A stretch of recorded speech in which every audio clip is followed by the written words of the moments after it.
porque me dejaste.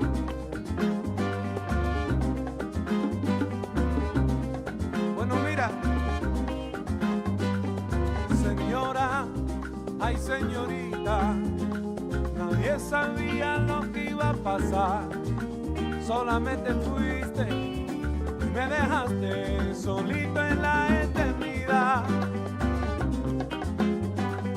Señora, ay señorita, yo sé que ahora estás lejos de mí y siempre estoy pensando lo que estás haciendo. Y si te sientes más feliz, y si te sientes más feliz, oye, y espero yo que no te sientas sola y que tu vida está llena de felicidad, porque deseo que nadie tenga que sentirse ahora mismo como yo, atrapado en la oscuridad, solito en la eternidad, solito en la eternidad, oye. Trompeta.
Saxofón con Cristian.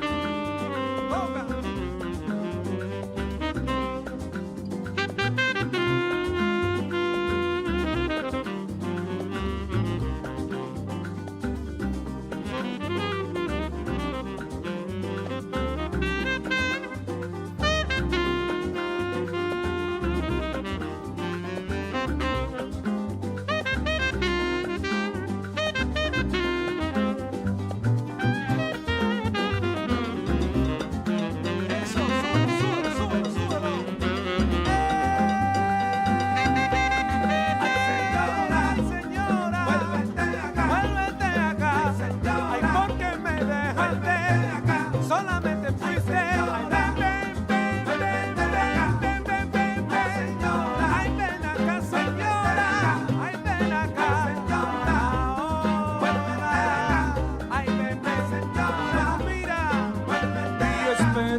Que no te sientas sola y que tu vida está llena de felicidad, porque deseo que nadie tenga que sentirse ahora mismo como yo, atrapado en la oscuridad y solito en la eternidad. Ay señora, vuélvete acá, vuélvete. Ay señora, ya se fue.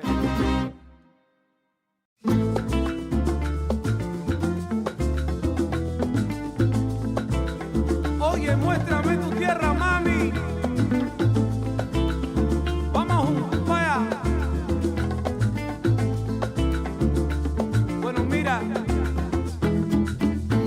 Oye, llévame al campo, la tierra donde naciste. Carretero tira su carreta, que recuerda donde viviste. Contemplarte en la sierra, contemplarte en los valles, y lo hacemos juntos para capturar los detalles. Tierra, tierra, muéstrame tu tierra, mamá. Tierra, tierra, muéstrame tu tierra, mamita. Tierra, tierra, tierra, tierra. Bueno, mira de nuevo, estamos viajando lejos, pero vale la pena. Recogemos recuerdos y siempre buscamos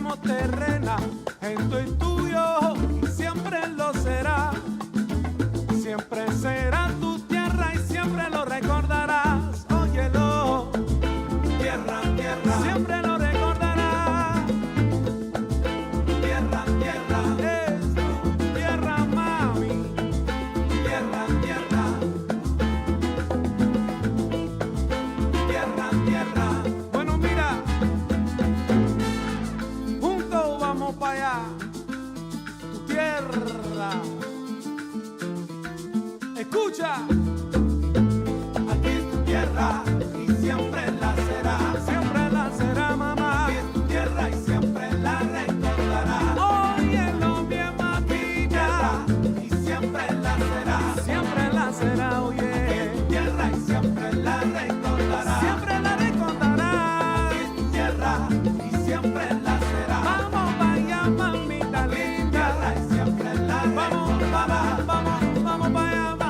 Tierra y siempre la será. Siempre la será, oye. Tierra y siempre la recordará. Camina, como dicen, tierra y siempre la será. Siempre la será, mamá. Siempre la recordará.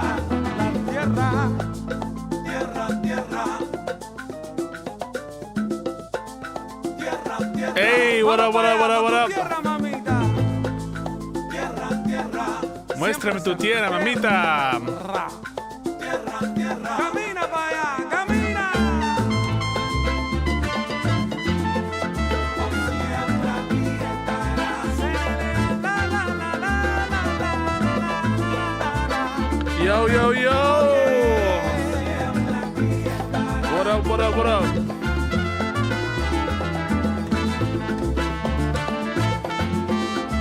Siempre aquí estará. Fui papaya, papá. Suena la trompeta ahí. Siempre aquí estará. Ay, qué rico. Ba-dum-bum. Yo, yo, yo, yo, yo. Hope you guys are doing well. It's a great day, isn't it? It's a crazy day in New York City. A lot of famous people here. A lot of crazy famous people doing stuff in the city today. Have you heard about this? And a lot of people online today. People are making posts. People are liking the posts. They're retweeting them. A lot of engagement going on. Wouldn't you say? Let me know if you agree. Agreeers in the chat. Folks, a lot to talk about. This is breaking like HerTake news that Aaron and I are going to cover. But there's also like this weird little, I don't know what to call it, cope double standard talk in the zeitgeist today in conservative circles, accusing falsely people like me of being contradictory on the First Amendment. And I never want to be contradictory. I never want to be a hypocrite, unlike others in MAGA spheres who proudly proclaim that they're going to be hypocrites from now on. I don't do that. And so I'm here to debunk a lot of these talking points. I'm here to give you clarity about what matters, what doesn't matter. You saw me in the Twitter trenches? Yeah. Oh, yeah, we're going to take a look at this HerTake. I don't even know what. I just heard that folks was mad. That's what I heard. What up, what up, what up? All right, the first thing I want to talk about are enlightened centrists on Twitter, specifically Ryan Mullally. Maybe I'll pull up the tweet. Maybe I'll just pull up this little exchange that occurred so y'all can see it. And then I'll talk about what I want to talk about. Siempre lo será. All right. Might as well show you, right? So, Caitlin Collins reports that Trump is going to end the war with Ukraine and Russia by fully supporting Ukraine. And that's like based on this tweet where he's like, I think Ukraine, with the support of the European Union, is in a position to fight and win all of Ukraine back in its original form with time, patience, and the financial support of Europe, and in particular NATO, the original borders from where this war started. And if you recall, there was a big talk back in the election season, oh, this war is going to be over in like 24 hours. It'll be done before I even take office. And this is not just like idle words from the person who won the 2024 election. It was like people actually believe this shit. They actually like would come on to debate panels and be like, he's going to end the war in 24 hours. Like, this is actual real talking points that people, everyone just wants to be scammed. Do you ever watch these like scamming videos where they're scamming the scammers? And you get a lot of satisfaction out of it because they're like clowning on these people. But I have to think it doesn't really affect their total bottom line at the end. People like want to be scammed. They want to believe. Similar to this rapture story. I don't know how many of you have been on TikTok. I just started being on TikTok. Follow me at Pisco. But people just want to be tricked. People want to be grifted to. People want to be lied to. And so there's this, I don't know, credulity that people have. And as long as you tell them what they want to hear, they'll believe you. They'll believe what they want to believe, which is Trump is going to end the war. And now he's saying we have to think about patience. We have to like support Ukraine and their full territorial integrity, and Russia needs to be opposed fully. So you might think, wow, what an amazing thing. Like, we should all be cheering Trump on that he did this. If you think that, you're a jackass. The rapture on TikTok. Oh, there's a bunch of Christian people who thought that the rapture was happening today. I guess the rapture we'll know at least in 4 hours, right? Unless you live in other time zones where the rapture's already over. Looks like not a lot of people are going to heaven. Thank you so much for the super chat from Ben Riley. It seems free speech in the colloquial sense, the functional sense, the legal sense is so ambiguous. We don't have a shared sense of what free speech is, let alone what it ought to be. I think there's a lot of talking past each other, and we'll definitely get to that. We'll definitely get to that. Oh, I should be in my voice channel for when Aaron is ready, because that's going to be one of the stories that we talk about. I think we'll do the HerTake stuff first, because that's like breaking news. Okay, so the reaction to this kind of about face from Trump, shouldn't we all be like, oh, well, he got to the good position and we should be cheering on Trump? Like, no. If you believe that, you're a jackass. What we should be doing is criticizing the fact that we're even in this position in the first place, or we've had so much wasted time, so much futile posturing, so much finger wagging at Ukraine, saying, Ukraine, you need to choose to end the war. You need to choose to have a ceasefire, when, of course, Ukraine has always been open to that sort of thing.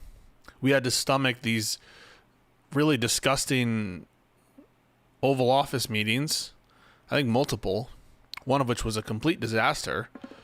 Thank you so much for the sub on Twitch. Oh, much appreciated. And a bunch of people died probably because of the intelligence gaps where Trump was trying to strong arm Ukraine. For what reason, who knows?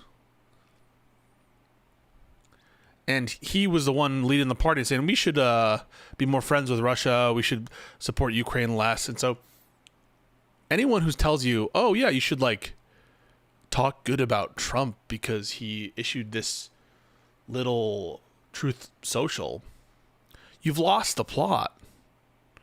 It's not about whether or not the post says something good. It's about whether he's done something good. This guy is going back and forth, snip, snap, snip, snap, snip, snap, on all this shit. On China. Oh, China's rebel. There's no consistent strategy here other than grifting and enriching himself. And so talk is cheap, especially with Trump. I'm not going to congratulate him on doing nothing, especially when he's the reason we're in the mess in the first place. It reminds me of when Cenk Uygur was like, hey, you should give Trump credit for ending the war with Iran. You mean the war he started? Thank you so much, Zaleb. Yeah, well, let's give him a bunch of credit for ending the war he began in the first place, where more and more we're getting intelligence that it didn't have the desired effect.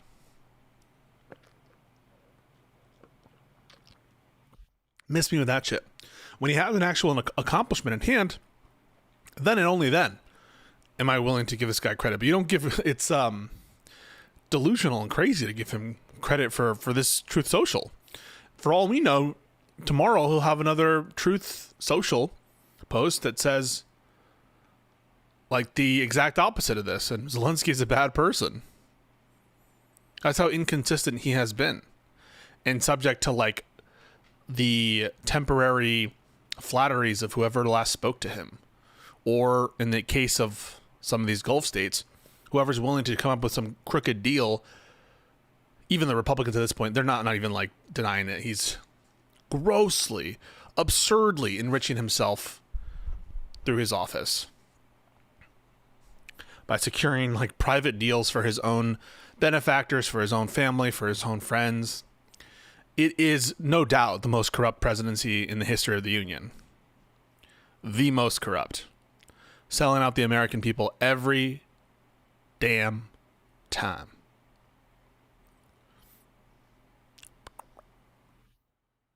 Sound effect volume is wild right now. I don't know what you're talking about. I don't really have any sounds on right now, so not sure what you're saying. Okay. And so this enlightened centrist, Ryan Mullally, frenemy of the show, says, serious, albeit rhetorical question, what position could he take that would please you? I, in good faith, answering him, full American support of Ukraine and its territorial integrity that isn't contingent on flattery or transitory whims. That is like, that he could change his mind tomorrow. There's no, and it's the same thing with the tariffs in many respects. Like, no one trusts that the tariffs are going to be what they are tomorrow. No one can plan for the future. One of the reasons I think the economy is on the decline, or labor market is looking weaker and weaker. So, yeah. And I said, so then you would consider this policy shift a positive development, right? I said, if it could be relied on, of course, but because it can't be, and because the support continues to be contingent on dumb shit not going to give him credit, he's responsible, it is Trump, for the policy shift in the first place. He doesn't get credit for unreliably moving partially backwards. Cool. I'm just trying to learn how hyper-partisans react to the news. Like, this seems like a pretty based and neutral in the sense of, like, it makes sense. It's something that, like, anybody, right, would if you're being led on multiple times, how many times do you have to have the sort of legs cut out from under you before you start to say, I'm not going to give you credit until you actually do something? How many times has Trump promised something only to renege on that promise, or only to renege on that position, or that? Think about the H-1B issue, which now he is, before he's like, we need more of these, and now he's like making them all subject to 100, what is it? I don't even know, $100,000? I haven't even followed that closely, the H-1B issue. So there's no reliability here. And until there's something in hand, absolutely no credit should be given to this person. And then he says, cool, I'm just looking at how hyper-partisans react to good news. Here's a commentator. Why would we react positively to this when he's flip-flopped on it 20 times in 8 months? If he's serious and actually manages to help Ukraine accomplish this, he deserves a Nobel Prize. But until he demonstrates that he won't flip-flop on this, I'm going to be skeptical. Skeptical is fine, but I don't think it's crazy to react positively to positive news. It's so...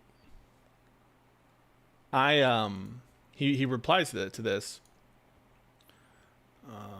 View post engagements.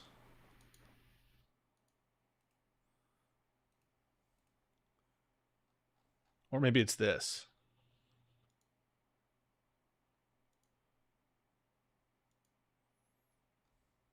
Quote tweets it and says, this is Pisco's reaction to good news.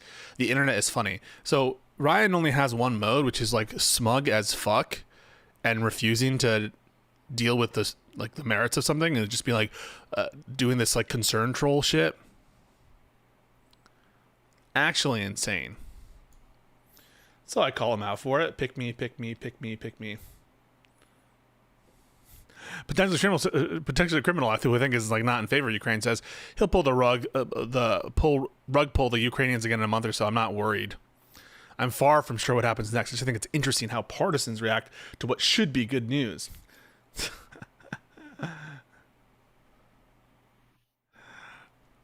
And then I say, like a Chad,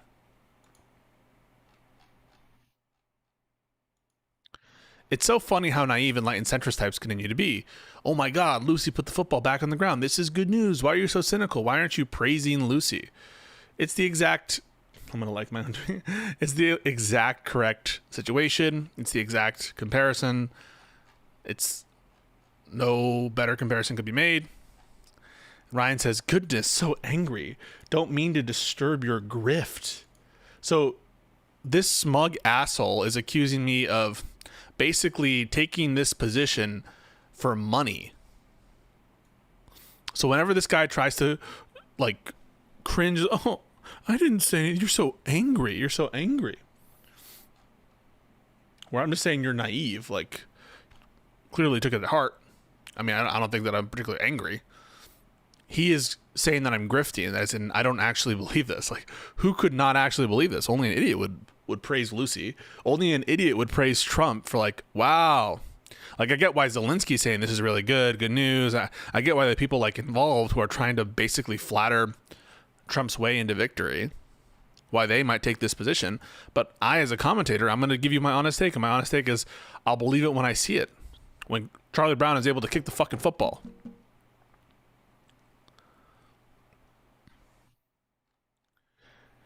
And I say, way to address the critique. You're unironically exasperated. I think it's noteworthy that people aren't jumping for joy for Trump like he just learned to go potty. It's because we know he's unreliable and aren't totally lacking in judgment and experience.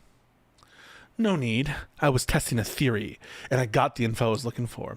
It's been interesting to see how various Dems reacted to this one. Now I know. Like, dog. And the correct take here. Ryan's a troll. He doesn't hold any sound or factual positions. He thinks it's cool to be a contrarian to people who can articulate their positions and back them up with evidence, and not the soy feelings conservatives are so fond of. It's a grasp at relevance. So that's my little take on enlightened centrists for the, I don't know, 10,000th time. I just don't understand, what does this appeal to? This kind of like, oh yeah, shouldn't we all just clap for Trump whenever he does some truth where he reverses his own position in a way that can't at all be,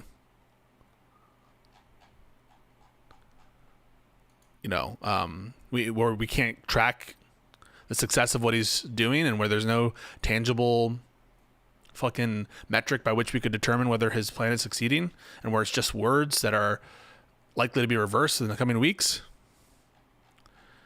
And where's the praise that Biden gets and the Democrats get for being consistently correct the whole time?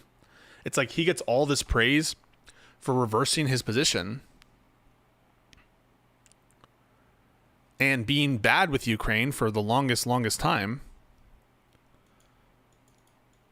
But Democrats don't get any credit for being correct this entire time? Why would we want to support or not oppose a government that has to go through these trial and errors, even if it were the case that they end up coming to the right conclusion? To say nothing of the fact that, like, the administration has been a complete embarrassment on every single issue. Today, Donald Trump truly became president. Yeah. This whole thing that we have to play this game is absurd. Totally crazy. Where we have to play this game that, like, we're even in the same... Yesterday, or maybe the day before, who knows, time is a flat circle, Trump's out there, like, riffing, saying, don't take Tylenol. Tylenol's bad. Oh, don't you know that, like, autism has spiked, and it's not because of different diagnostic criteria. It's probably because of vaccines. Take 5, split up all your vaccines so you take them in like 5 different hospital visits. I'm sure that won't have any negative side effects. I'm sure that kind of inefficiency doesn't raise healthcare costs in this country, where you have every fucking Republican saying, I want to arbitrarily, like, space out my vaccines because Trump said 3, 4, 5, 6. Who the fuck knows? Just space them out? Like, why? Why not do it in 10? What is this based off of? Just riffing? And we have to be like, yes, Trump reversed his own position and said something that is no tangible indication of additional help. And to the extent that it is a tangible indication of additional help to Ukraine, it's something the Democrats would have already done and has been delayed far too long.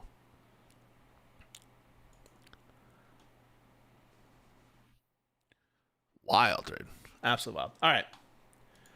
Before Aaron gets here, let's take a minute to talk about the Twitter files comparison that's going around on Twitter, because you see what happens with these MAGA-tards is they'll take a story that we've already known about and take a story, oftentimes a nothing burger, in this case, a nothing burger. I'm going to say that 5 more times so you guys like understand.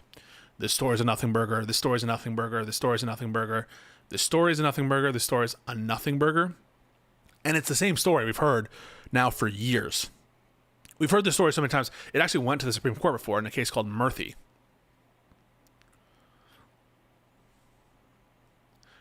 Where my position won out. Just saying. Not always the best indication of whether your position's correct, but in this conservative court, when they side with me, you know, I think that's when you get a 6-3 majority from this court and agreement with Pisco, you know, pretty nice little selection of viewpoints of people who are much more conservative agree with me. But we'll talk about it in a second. But the MAGA-tards, they do this thing of like repackaging the same exact story and like pretending that some new breaking news came out, to be like, oh, see, and they launch it to try to like win the narrative that really only idiots are buying. And so here's the rub. Or I should start before saying, I also previewed this when I talked about Rob Noor in that one video that I recently dropped, where their whole thing is don't have any standards so that everything is the same thing. So when we talk about potential free speech issues, we're fearful of government coercion. I don't know why government coercion. And they don't have a self-standing standard for what constitutes government coercion. And so their whole thing is, okay, now every time government talks, it's coercing. So this is a perfect example of what I was referencing in that Rob Noor video, which is what they want to do is not have any standard and take some loose point of comparison and pretend as though everything is one thing when it ain't. And where government coercion doesn't just mean every time the government takes a point of view. And the cases that we're talking about here, including Volo, which was a 9-0 decision, make this clear. I mean, I don't even know. Why don't I just pull this up for you so there's no doubt? Like, I'm not making this shit up. Right? Here, I'll show you.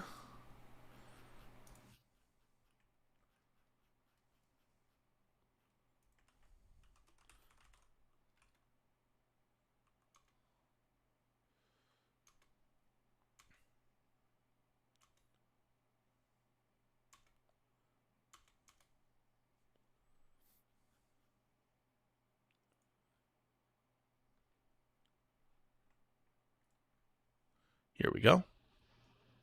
This is from Volo. At the heart of the First Amendment's free speech clause is the recognition that viewpoint discrimination is uniquely harmful to a free and democratic society. The clause prohibits government entities and actors from, quote, abridging the freedom of speech. When government officials are engaging in their own expressive conduct, though, the free speech clause has no application. The government can say what it wishes and select the views that it wants to express. That makes sense. The government could barely function otherwise. When a government entity embarks on a course of conduct, it necessarily takes a particular viewpoint and rejects others. It does not need to maintain viewpoint neutrality when its officers and employees speak about that venture. A government official can share her views freely and criticize particular beliefs, and she could do so forcefully in the hopes of persuading others to follow her lead. In doing so, she can rely on the merits and force of her ideas, the strength of her convictions, and her ability to inspire others. What she can't do, however, is use the power of the state to punish or suppress disfavored expression. So the distinction here is between permissible attempts to persuade and impermissible attempts to coerce. So this distinction, right, between coercion and persuasion, this is not some shit that I made up. When I'm on my Twitter saying this is different, this is the government attempting to persuade, this is the government attempting to request, it is not the government invoking or promising or threatening to use enforcement or government regulatory powers to disfavor speech, that these are different things. When I say that on my Twitter, when I make that argument, I'm not making up this distinction. Okay? And then you get this other thing, like Kamala said she wanted Trump banned on Twitter, right? Kamala, when she was not even the vice president, right? A candidate, maybe in the Democratic primary or in the 2020 election. By the way, even if Trump said out loud, right? Not every time Trump says someone should be banned would that necessarily be a First Amendment issue. It is specifically when the government is using or citing or invoking its regulatory authority as a coercive threat to get compliance. As in the case of, for example, among other reasons, Khalil, immigration authorities, universities, the powers related to, or the amount of money they're getting, right? The money they're getting from the government, the use of the immigration authority. When it comes to, global entry, this government benefit and temporary stops. When it comes to the firms, working with government contractors and clearances, that kind of stuff. So all of these are using not an attempt to persuade, but using the powers of the government, the benefits of the government, specifically to coerce private actors. This is not some insane distinction that you guys can't understand. It's not beyond your comprehension if you're a MAGA-tard in the chat to understand this. Versus, for example, when Biden admin says to YouTube, to Google, hey, we think that you guys should take a more proactive role of censoring COVID misinformation. Where's the invocation of government authority? Where's the use of enforcement power? Where's the regulatory threat at all? And you ask this of people in the replies, and they ain't got nothing. They ain't got shit. What was the threat? What was the threat? And then half the people don't even fucking read the letter that was sent by Google, which just says, in a conclusory fashion, we were pressured. What does that mean? Well, because they asked you, hey, we think you should take down COVID misinformation. COVID misinformation right now, and we see exactly, by the way, I'm not saying that I support increased censorship of such ideas. In general, my preferred policy is much more open to discourse, even though I think it's well within the platform's rights to censor what they want to censor on their platforms.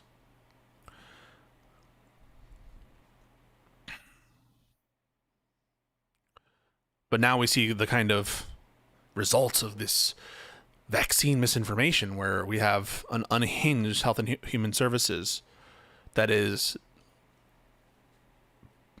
preventing new vaccines from coming out, stopping research in vaccines, halting, putting different restrictions on the use of vaccines. And basically people are going to get sicker and die. But that's not evidence of government coercion. That's not evidence of First Amendment discrimination.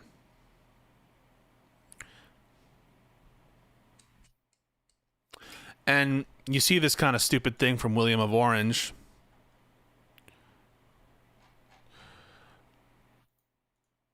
if you were to take his rule, it would be anytime the government requests a private actor do anything, that is coercion.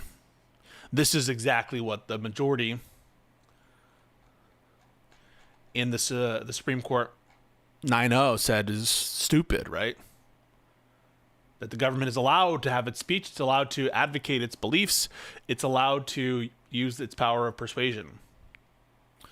So if you were to take William of Orange's stupid suggestion, very dumb, then like every single time the government speaks, we would have to conclude that it's coercive. That is an invitation to absurdity.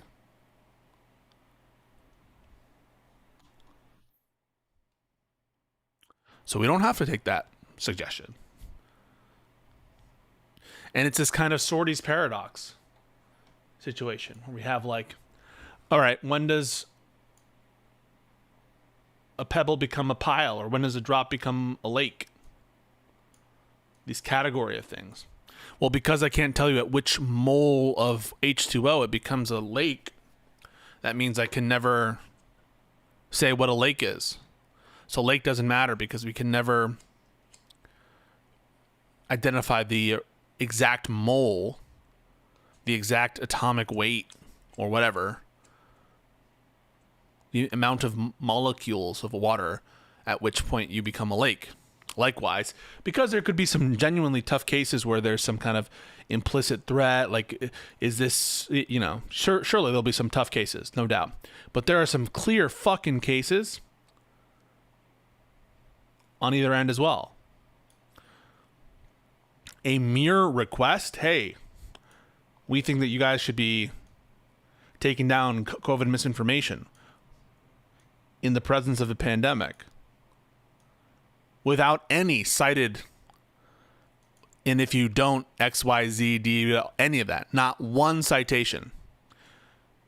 Not in the context of Twitter.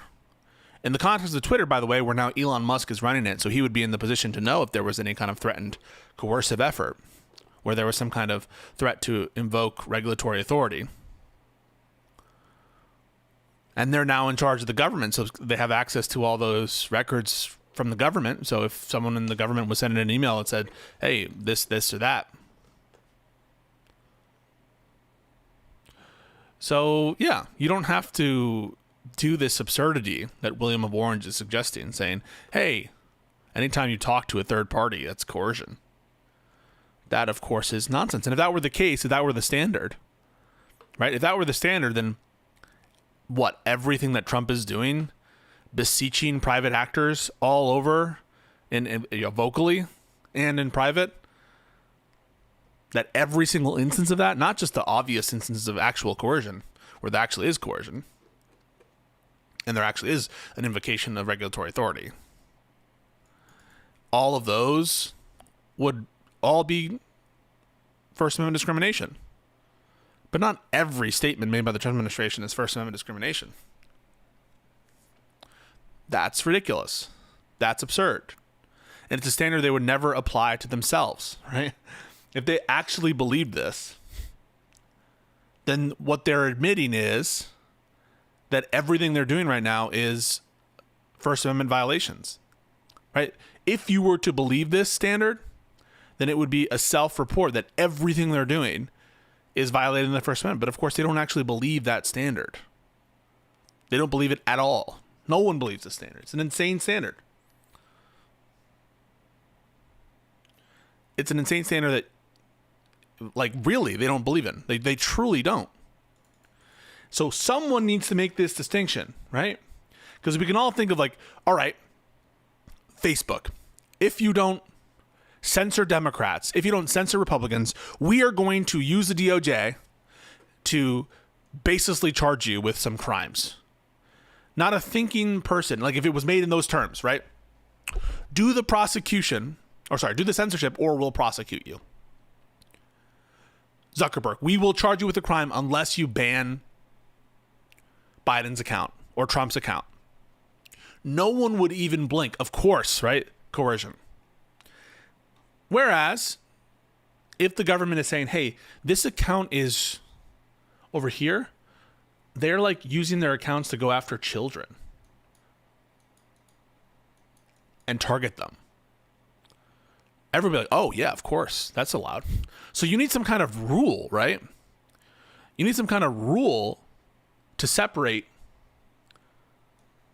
the government talking to private actors being okay under the First Amendment, right? And it not being okay. Because everyone intuitively understands the distinction between those two examples I just gave.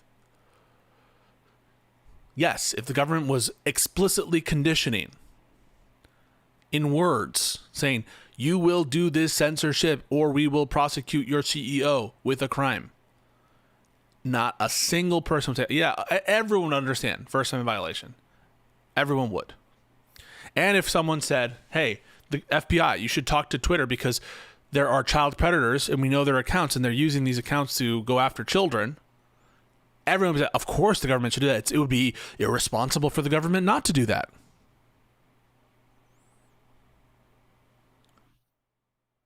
This is all very, these distinctions matter. And so the question is, what is the rule to distinguish these?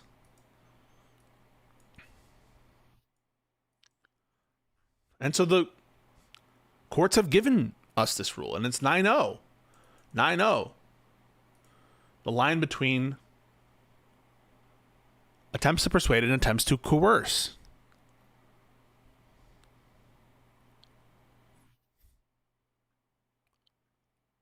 So, yeah. That's the line we have. And it's one that makes sense. If the conduct is itself lawful, right? If it's lawful to have these people on, and if that's an exercise of speech itself, which it, I would say it almost certainly is, then you can't touch this protected association, this protected speech to the use of government coercion. Even if, by the way, right, even if it were the case, there's some underlying there, right? Some people say, well, what if it's true that there's some violation of an FTC rule? Well, even if there's some underlying illegality, or some FCC rule, I should say.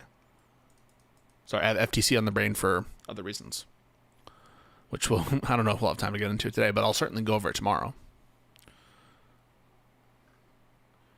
If the purpose is to use government regulatory authority to discriminate, to use the powers of the state to enforce for the purpose of censoring certain viewpoints, that is the core. That's core First Amendment.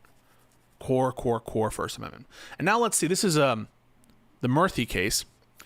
It was thrown out on standing, but there's a applicable legal finding here about this same kind of allegation, and to show you that it's been recycled, right? These are all about, like, people were suing the Surgeon General and others for the COVID misinformation policies and trying to claim that the government needed to stop talking to private platforms.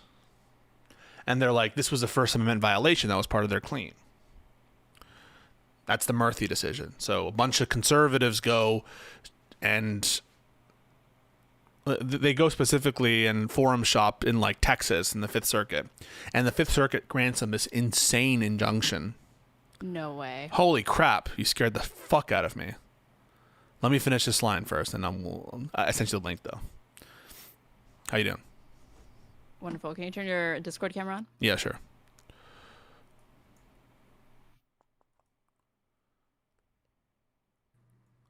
Boom. But just, yeah, give me like 2 minutes while I finish this, but you can stay on. So these litigants who are pissed off that they were banned or whatever from Twitter, from Facebook, from all these social media platforms are suing the government and the Surgeon General, et cetera. I think even Biden. They forum shop in Texas to get this crazy injunction, which the Fifth Circuit, I think they might have limited it just a little bit, but it was an insane injunction that basically stopped a lot of government entities from talking at all to social media platforms. It was insane. And the Supreme Court put a stop to it. And this is what Amy Coney Barrett, writing for a 6-3 majority, had to say. Quote, The primary weakness in the record of past restrictions is the lack of specific causation findings with respect to any discrete instance of content moderation. The district court made none, nor did the Fifth Circuit, which approached standing at a high level of generality.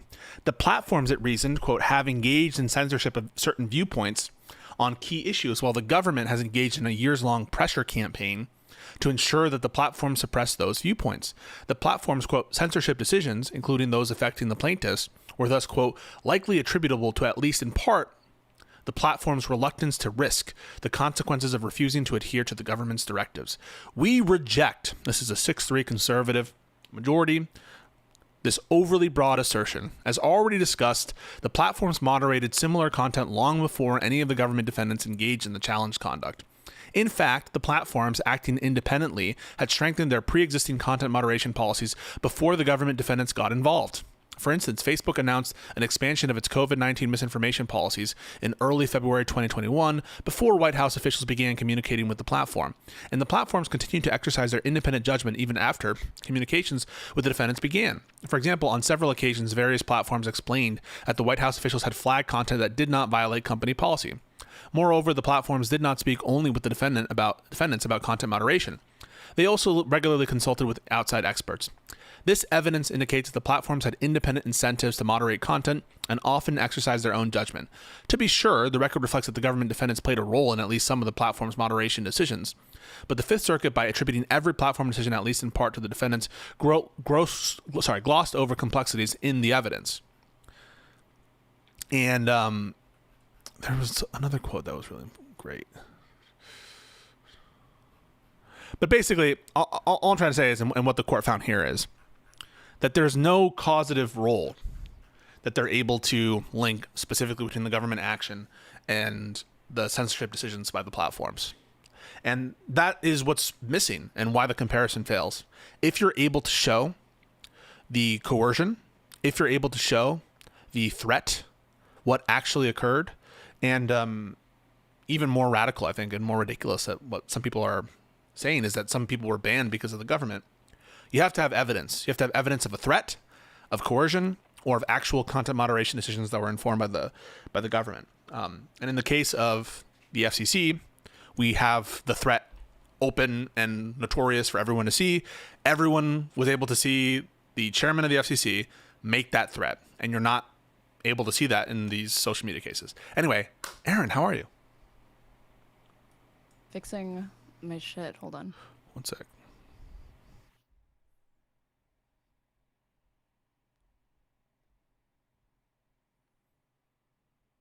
And you're talking Twitter files again for the millionth time. Yeah, I am. Although, I hope we don't start there. I've noticed that's like a huge litmus test for you to determine if somebody is an idiot. It's like a What's thing that? that you have. What if somebody believes in like there's something to the Twitter files that's important? It is I've important noticed to that me. like if you think that they, or if you learn that they believe something notable occurred there, you like instantly think that they're a fucking idiot. Of course. I mean, I think it shows that they're being fed propaganda and they're not critical about it. Maybe they just have the wrong info though too. There are some people who like have kind of heard about the Twitter files and they think it shows a double standard, or they think it shows the Democrats did something wrong. And so I don't think it's like totally disqualifying, but it does send a red flag, I think, that this person doesn't do their research or just believes propaganda. That's just my opinion though. How are you? What do you think about the Twitter files? Do you have any opinions on the Twitter files? I sleep really, really well at night, knowing almost nothing about the Twitter files. I can barely remember it. It just seemed like a nothing burger. And after that, I was like, oh, nothing happened here. And then I stopped thinking about it. That's for some great. people, this is like a really big thing for them. This is why we have a show together. It's never going to be a big thing for me. I don't understand. Like, even I had a clip of Tim Pool reacting to what I assume this is related to the Twitter files when they went to social media platforms and warned them like, hey, certain stories have like markings of Russian disinfo right before the election or something. It wasn't even specific to like this particular Hunter Biden laptop story. It was like just in general, watch out for it. And they lost their shit. Don't get me started, because people conflate a lot of things there. They conflate this op-ed that was written by a bunch of former officials that weren't even in their positions anymore, and that was written after the whole quote unquote censorship occurred and then was reversed. And so there's this like former officials who wrote something after that entire saga, who basically use their own free speech to say, hey, this has the hallmarks of Russian disinformation. They conflate that, which was a pure exercise of speech by these former officials, with some warnings, some generic warnings from intelligence officials back earlier in that year. And a lot of those generic warnings, not about, when I say generic, I mean not related to the Hunter Biden laptop story. They have to do with actual Russian disinformation that was trying to be funneled into the DOJ. Like at the time that these warnings were given to social media platforms, there was this guy Smirnov who was trying to sell the DOJ on a Russian disinformation campaign, saying that the Bidens were taking money from Burisma. And so it makes total sense why the social media campaigns are like, hey, we have this guy lying to FBI officials about the Bidens and Russia, and Ukraine. And there's this Russian spy who's doing this. So it makes total sense. But there was never any government interference in the Hunter Biden laptop story from the New York Post. And Matt Taibbi, your favorite friend, he, of all people, said... Friend of the stream. He said that that was the problem, that the government didn't get involved and, like, I don't know, comment on a news story. Not every... Like, the FBI didn't operate... I guess that was Trump's FBI, too. That was Trump's government. That was 2020, so yeah. That's a little boring. People going around in the weeds, but yeah. If you don't think that the government has any right to even speak to private platforms about these sorts of things, give them heads up, give them warnings, I guess that kind of, I can see how it meshes into their new worldview of like being anti-vax and being very, very skeptical of every single institution, because they also don't like CDC guidelines or like probably wearing seatbelts, like these sorts of things. And it's like, that's also a viewpoint. Or like that's also a recommendation from the government to suggest you ought to wear masks. You ought to do during flu season. You ought to get vaccinated. Those are also viewpoints. Those are not. That's like not like they I guess, are very it should much be nonpartisan, but I guess it's technically an ideological position now. They're very much viewpoints, and they don't actually care about it. Trump and Elon were like best friends and influencing each other and like dancing, holding hands and shit. Like they have no problem with the private-public partnerships that are existing under the... I mean, you just went over it, right? Like, we did the crypto scam thing. Exactly. That's literally like the Burisma thing on steroids. Yeah, so they don't. And it was give actually a fuck. happening. The like Burisma thing never actually, nothing came of it or whatever. Yep. This is probably the biggest corruption. Like, and it's all out in the open. Every day, it's like there's 40 Watergates that happen. Oh, who said that? Day. Yeah, no, it's true. It's like, it really is. To do with it? I think that honestly, probably on a weekly basis, we have a scandal, and I'm not being ironic about this, that is individually worse than Watergate. Yeah, like at least one or two every week that are unironically worse than Watergate. And that's like, and it might be even on a daily basis. That's how bad this administration is.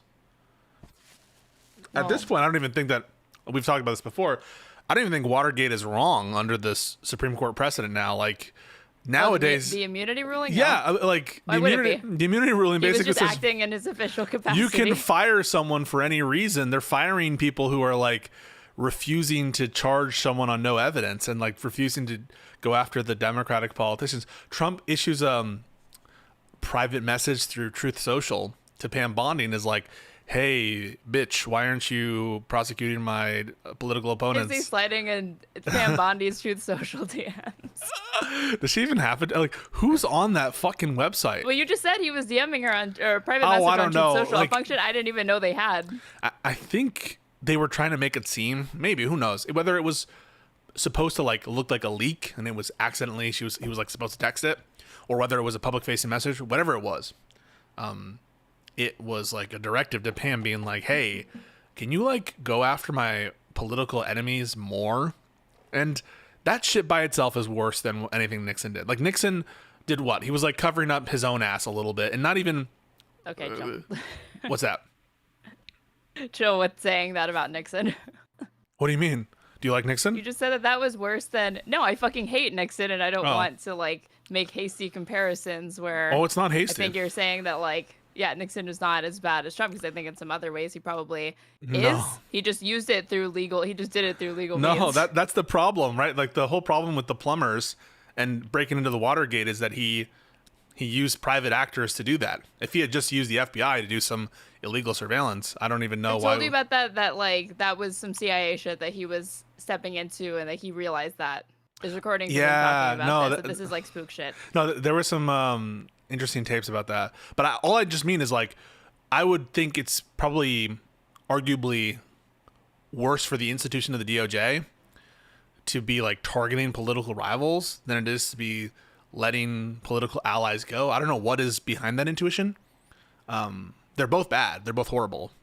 But I take one to be almost even worse. I think like, sorry, are you saying something? Sometimes there's like, you should check your Discord settings because the first word is often lost in our, whenever you talk. Yeah. I think I know what to do. Yeah. But continue. All right. No, I was just saying, I do think that like Nixon in comparison to Trump looks like a savant. He's so like worldly, and he's very erudite, and he's very like thoughtful. Okay, chill. This is what I mean when I say chill with the Nixon in comparison, obviously don't like Nixon. Maybe some like very, very low resolution comparison, but if you actually zoom in and like nail down on the specifics, Nixon did a lot of evil fucking shit. What's the worst thing you think he did? Like extending the war in Vietnam and extending it to Cambodia? That's probably one of the worst things. Probably that, right? And doing that behind Congress's back. That's probably pretty bad, yeah. Also, probably not that great. Just a But he did the EPA, which now I guess. Yes, he did the EPA. He also wore a hard hat, and he would speak to like labor unions. Yeah, he did those things. Are you one of those China. people? Good for him. Were you like enamored by Trump's McDonald's outfit? Were you one of those people like? Remember that? He was like, that's one of his campaign things. He like. No, I was enamored by a meme that was a picture of him waving that said "Have a nice day, Efsler." What? You didn't see that? Can I even show that or say that on Twitch? Just show the picture of the wave. McDonald's waving.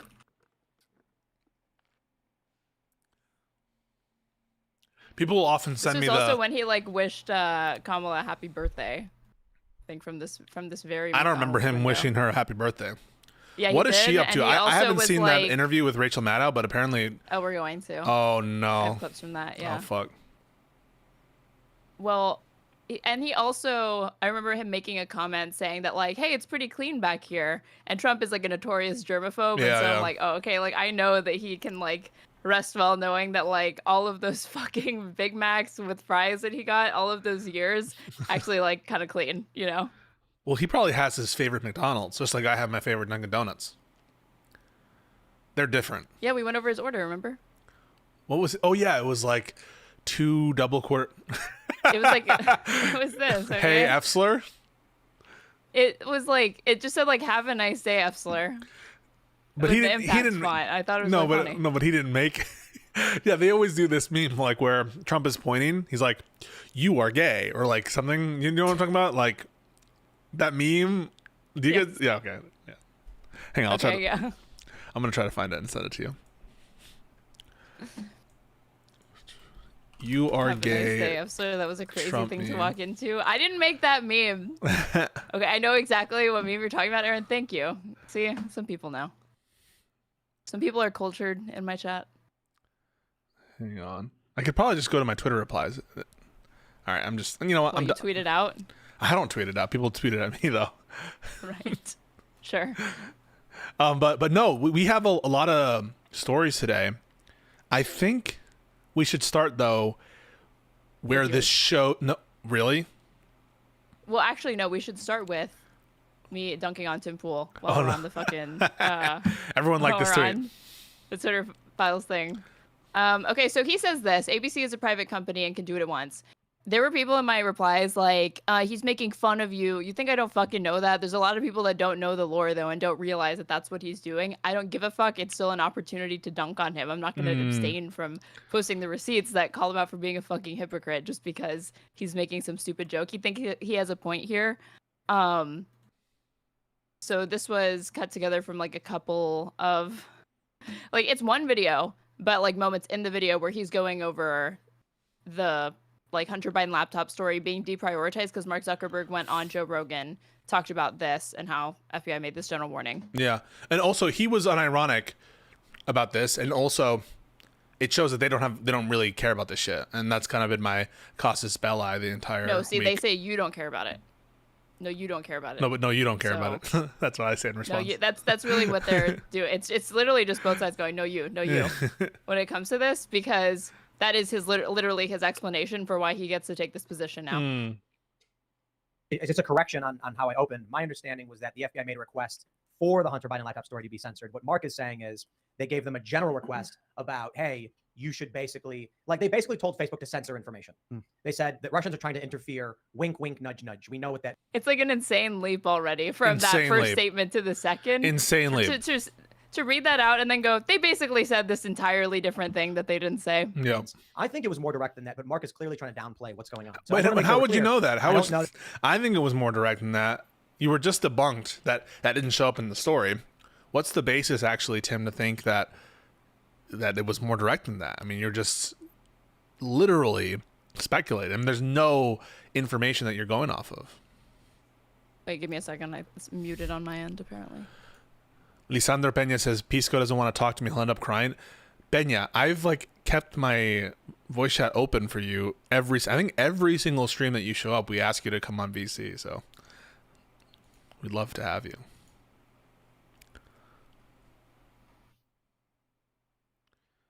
Did you fix your stream thing?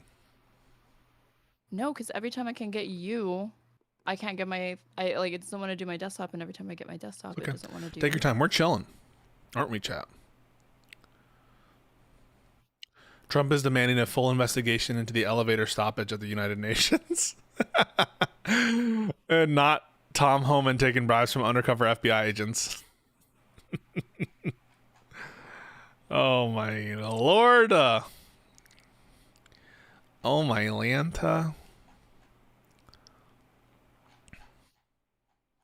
Does Caroline Leavitt have a different face every day?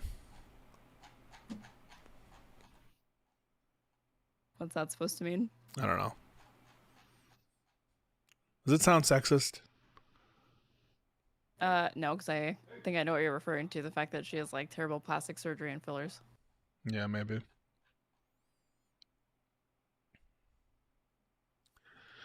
So in my opinion, it's strange. He doesn't know Ukrainian. He doesn't know anything about energy.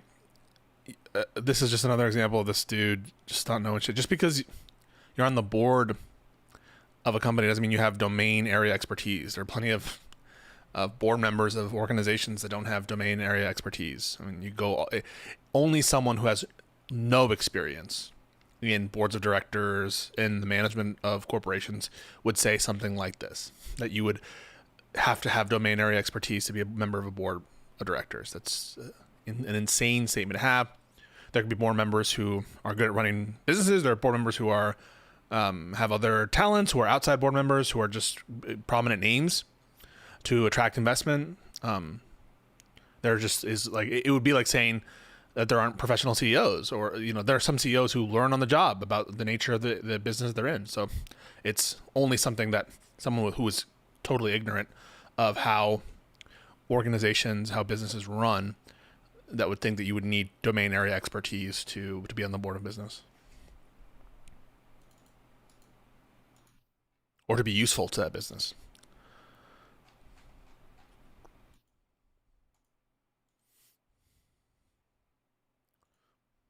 And when someone says that, you know that they've received the talking points from, he didn't know anything about oil and energy. Yeah, dude, Mattis was on the board of Theranos. Okay, it's fixed. I'm restarting this clip awesome. because my stream didn't hear it. So. Oh, no worries. Yeah. It's just a correction on how I opened. My understanding was that the FBI made a request for the Hunter Biden laptop story to be censored. What Mark is saying is they gave them a general request about, hey, you should basically, they basically told Facebook to censor information. They said that Russians are trying to interfere. Wink, wink, nudge, nudge. We know what that means. I think it was more direct than that, but Mark is clearly trying to downplay what's going on. So I just want to make sure we're clear. I don't know that the FBI told him to censor the Hunter Biden laptop story explicitly, but the FBI did go to Facebook and said, watch out for this stuff, which they know would result in Facebook censoring tons of information, regardless of where it came from. I mean, the fact that the FBI said any information should be under watch is a First Amendment violation, and any action taken against them, I would argue, is Facebook acting on behest of the U.S. government. It's funny, like Mark Zuckerberg tells Joe Rogan that Facebook algorithmically censored the Hunter Biden laptop story for 7 days based on a general request from the FBI to restrict election misinformation. I think that's a fair assessment. And this is where Zuckerberg and these tech CEOs, they're not your friends either. And when they give these kind of conclusory statements on, oh, it was based on a general request to restrict election misinformation, they're basically trying to cover their ass. And you'll notice in all their statements, they're like, we never did anything wrong. We never, like, do not trust these tech CEOs. Do not trust Google. Do not trust Zuckerberg. This is all, like, they do not show the goods either. And they never give, like, any specific, like, we wanted you to take down this exact Hunter Biden laptop story. That has never been shown, never been proven whatsoever. And Facebook decided to deprioritize it. That's on Facebook.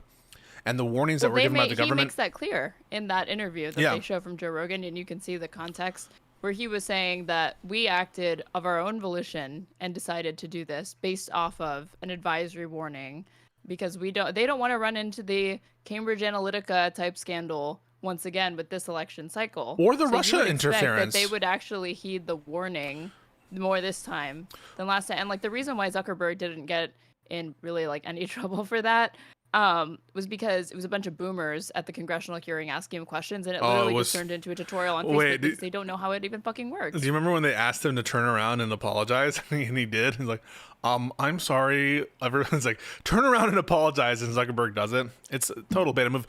But yeah, no, it's actually insane. And think about that standard, what it would be. So the government can't warn the social media platforms about like the Russia interference that existed in 2016. In 2016, we had the Internet Research Agency literally putting up, in disinformation and information on gatherings to gather groups of people together in real physical space, and actually, interacting in these websites in a malicious way. Of course, the government has an interest in that. Of course they do. In the same way, by the way, that they have an interest in TikTok, right? No one would say the government doesn't have an interest in potential threats in terms of misinformation from China. No one would say that the government should never talk to. Would. Okay, maybe they would, but even they took hundreds of thousands of dollars from Russia, so that's where I'm coming at it. What do you mean? They probably don't want to be hearing. Oh, you're talking about tenant meeting. No. What I mean to say is like, of course. If you really push someone who's reasonable, I think that they would say, yeah, of course. For China, if you wanted to have some kind of talk between the government and its social media for China-based influences, everyone, because there's this kind of growing consensus against China, bipartisan consensus, I should add, that caused the TikTok ban to be put in place in the first place, the wisdom of which I think is highly dubious at this point, especially seeing what the Trump administration is doing with that ban. But yeah, like no one would blink an eye at that. No one would blink an eye at saying like, hey, the government should be able to talk to social media companies to prevent exploitation of children, to give information about when, patterns of abuse might happen. So at a broad level, no one really has a problem with the government talking to private actors. It's when they're coercing them to do things that are within their rights, or to refrain from doing things that are within their rights, or to censor people using government enforcement and regulatory powers. That's the problem. To big platforms and saying, restrict things you choose at our behest. At this point, there is no argument. The government is actively playing a role in censoring information they do not like. I guess that's. So if he thinks that constitutes censorship, wait till I tell you what the FCC chair said that led to the indefinite suspension of Jimmy Kimmel, which I've noticed the cope with that is, the ratings were terrible, so this is all just a cover for like them dismissing him. They're conveniently using the comments of the FCC to do that. But one, I've never heard of a company that if they feel their bottom line is not being met, they will find a way to demonstrate that somebody is in violation of a contract to dismiss them and get them off the air. They're not going to have any trouble with that. They don't need a cover. And then they'll also say, but he lied. And it's like, well, you don't want to play that game because Fox News had to settle one of the most expensive lawsuits. And I never heard Biden flirting with the idea of like, maybe Fox News shouldn't have a broadcasting license. I think that they're technically cable, and so I don't know that the FCC has a purview, but I know what you mean, and they wouldn't like invoke other authorities to be like, hey, Fox News, if you don't stop hosting these unhinged election deniers, we're gonna do some kind of lawsuit against you from the DOJ, or we're gonna initiate proceedings in whatever domain is relevant to Fox News, that where the federal government has a say there. that would never happen. It did never happen. It didn't even happen with these social media companies. Well, you But- want to get to the first story? I would want to. I don't know if you're ready for it, and you tell me if you are, or if you want to do the stories first. I think we need to go back to our roots because there's breaking HerTake news, and I feel like Breaking HerTake news. this is how you and I started this in the first place. Is HerTake. HerTake is this idea. I don't know whose idea it was. Was it mine, or was it yours? I think it Maybe was a combination, yours, but it was kind of a combination. We were both kind of watching it or thinking about it, and apparently there was some major drama that happened on. Yeah. Apparently Jillian like walks off or something like that. And someone, the streets are saying, I don't know if this is true. This is what the streets are saying. The streets are saying that it might have implications on the future of the program. Not HerTake. Yeah, not like the. Come and take HerTake. Come and take it from me. I will riot before I let PBD Valuetainment cancel HerTake. No! Who would Did be? you see that he interviewed Fuentes finally? Oh, I saw there was a thumbnail for it, but I didn't actually watch the video. Yeah, he did it. He did it. I haven't seen it yet, and we're not doing that today, but it's probably terrible. It's the first time I've ever seen PBD call something racist and just say it's racist because Fuentes was like, I believe that racists should stick to their own, and I intend to marry a white woman and have white babies. And PBD is like, kind of racist, no? Fuentes is like, yeah, well, it's like my whole thing. Well, I find it funny because under Fuentes' system, it's an abomination that PBD is even there at all, right? I mean, he's like an Iranian, Right. right? This is what I've always wanted to see. I've told you that I want these people that are supporting the mass deportation programs, especially people like Lindy Lee, people like Patrick Bet-Davidson that are like, or David. I always Amy want to call him Davidson. Dangerfield. Amy Dangerfield, even though I don't know that she's a naturalized citizen yet, but she's in the process of doing She's it. in the process. All of these people that support mass deportations, yeah, fuck you, and you shouldn't even, like, if that's going to be your standard, then why are you lecturing me on this? You're not really an American if you really think it says, it should be able to be, people should be denaturalized that easily or revoked or not have due process. Yeah, I also, I want to say Jillian's role is the pseudo host of the show. She is the host. She She's is the credited host. as the host in the description. Okay, yeah. so she is the official host, and she's usually trying to build and make peace between the different actors. And so I find it interesting, perhaps on the same week that Charlie Kirk's death and assassination is being discussed, that they have Nick Fuentes on, an enemy of Charlie Kirk, and then the host is I combined homemaker and host. I promise I'm not a misogynist. Yeah. Very embarrassing Sorry for you. about that. The host might be leaving HerTake, and then the future of the show. I mean, that's up in the air at this point. And I don't know maybe it was destined for them to fall out anyway. But yeah, why don't we take a look at HerTake, if that's This is okay with you? All the hype around like Lost or fucking Days of Our Lives. This is like our version This of is- that. This is our Vanderpump Rules. Yeah. I also want to take a look at the shoe on head video. Oh yes, let's watch that. And the shoe. But this was a short episode of HerTake. It's like, okay, well actually, oh shit, there's two. There's Okay, so two. they did the assassination of Charlie Kirk 4 days ago. That one's an hour long, but I'm guessing the walk off is the one from a day ago. I'm guessing that's true as well. So let's do the day ago one. Yeah. And folks, please, if you're watching, know that we have been day one watchers of HerTake. I haven't seen every single episode, but I'm pretty sure Aaron is all the way caught up or close to caught up. So Pretty much. I've this watched is most serious. episodes, yeah. This would be a dramatic thing if this show got canceled or if there was some major departure. I mean, we would really feel that. Right. And- This is like up there with, again, the season finale of MASH or Breaking Bad, the end of Breaking Bad, something like that. This is right? like when what was Jamie Lynn Spears? Is that her name? Jamie Lynn Spears walked off of Zoe 101 because she got pregnant. Because she got Remember that? pregnant. Huge news. That was Okay. insane, yeah. The way PBD Huge flattered Rogan that one time made me physically ill, overstating his glaze for a bald toe monkey like Joe Rogan experience. Both of them have fucking slobbered over each other before in the past. Yeah, they so it's love that. nothing new. They love that stuff. Always have. And Joe Rogan, by the way, is he getting insaner? Because he, I think, is starting to believe the Candace Owens bullshit. Joe Rogan? No. No. A normal dude. All right, guys, this is it. I think this is the walk-off. It must be. So let's, oh shit, I'm excited. I'm excited, Aaron. This is, I can't hold it in.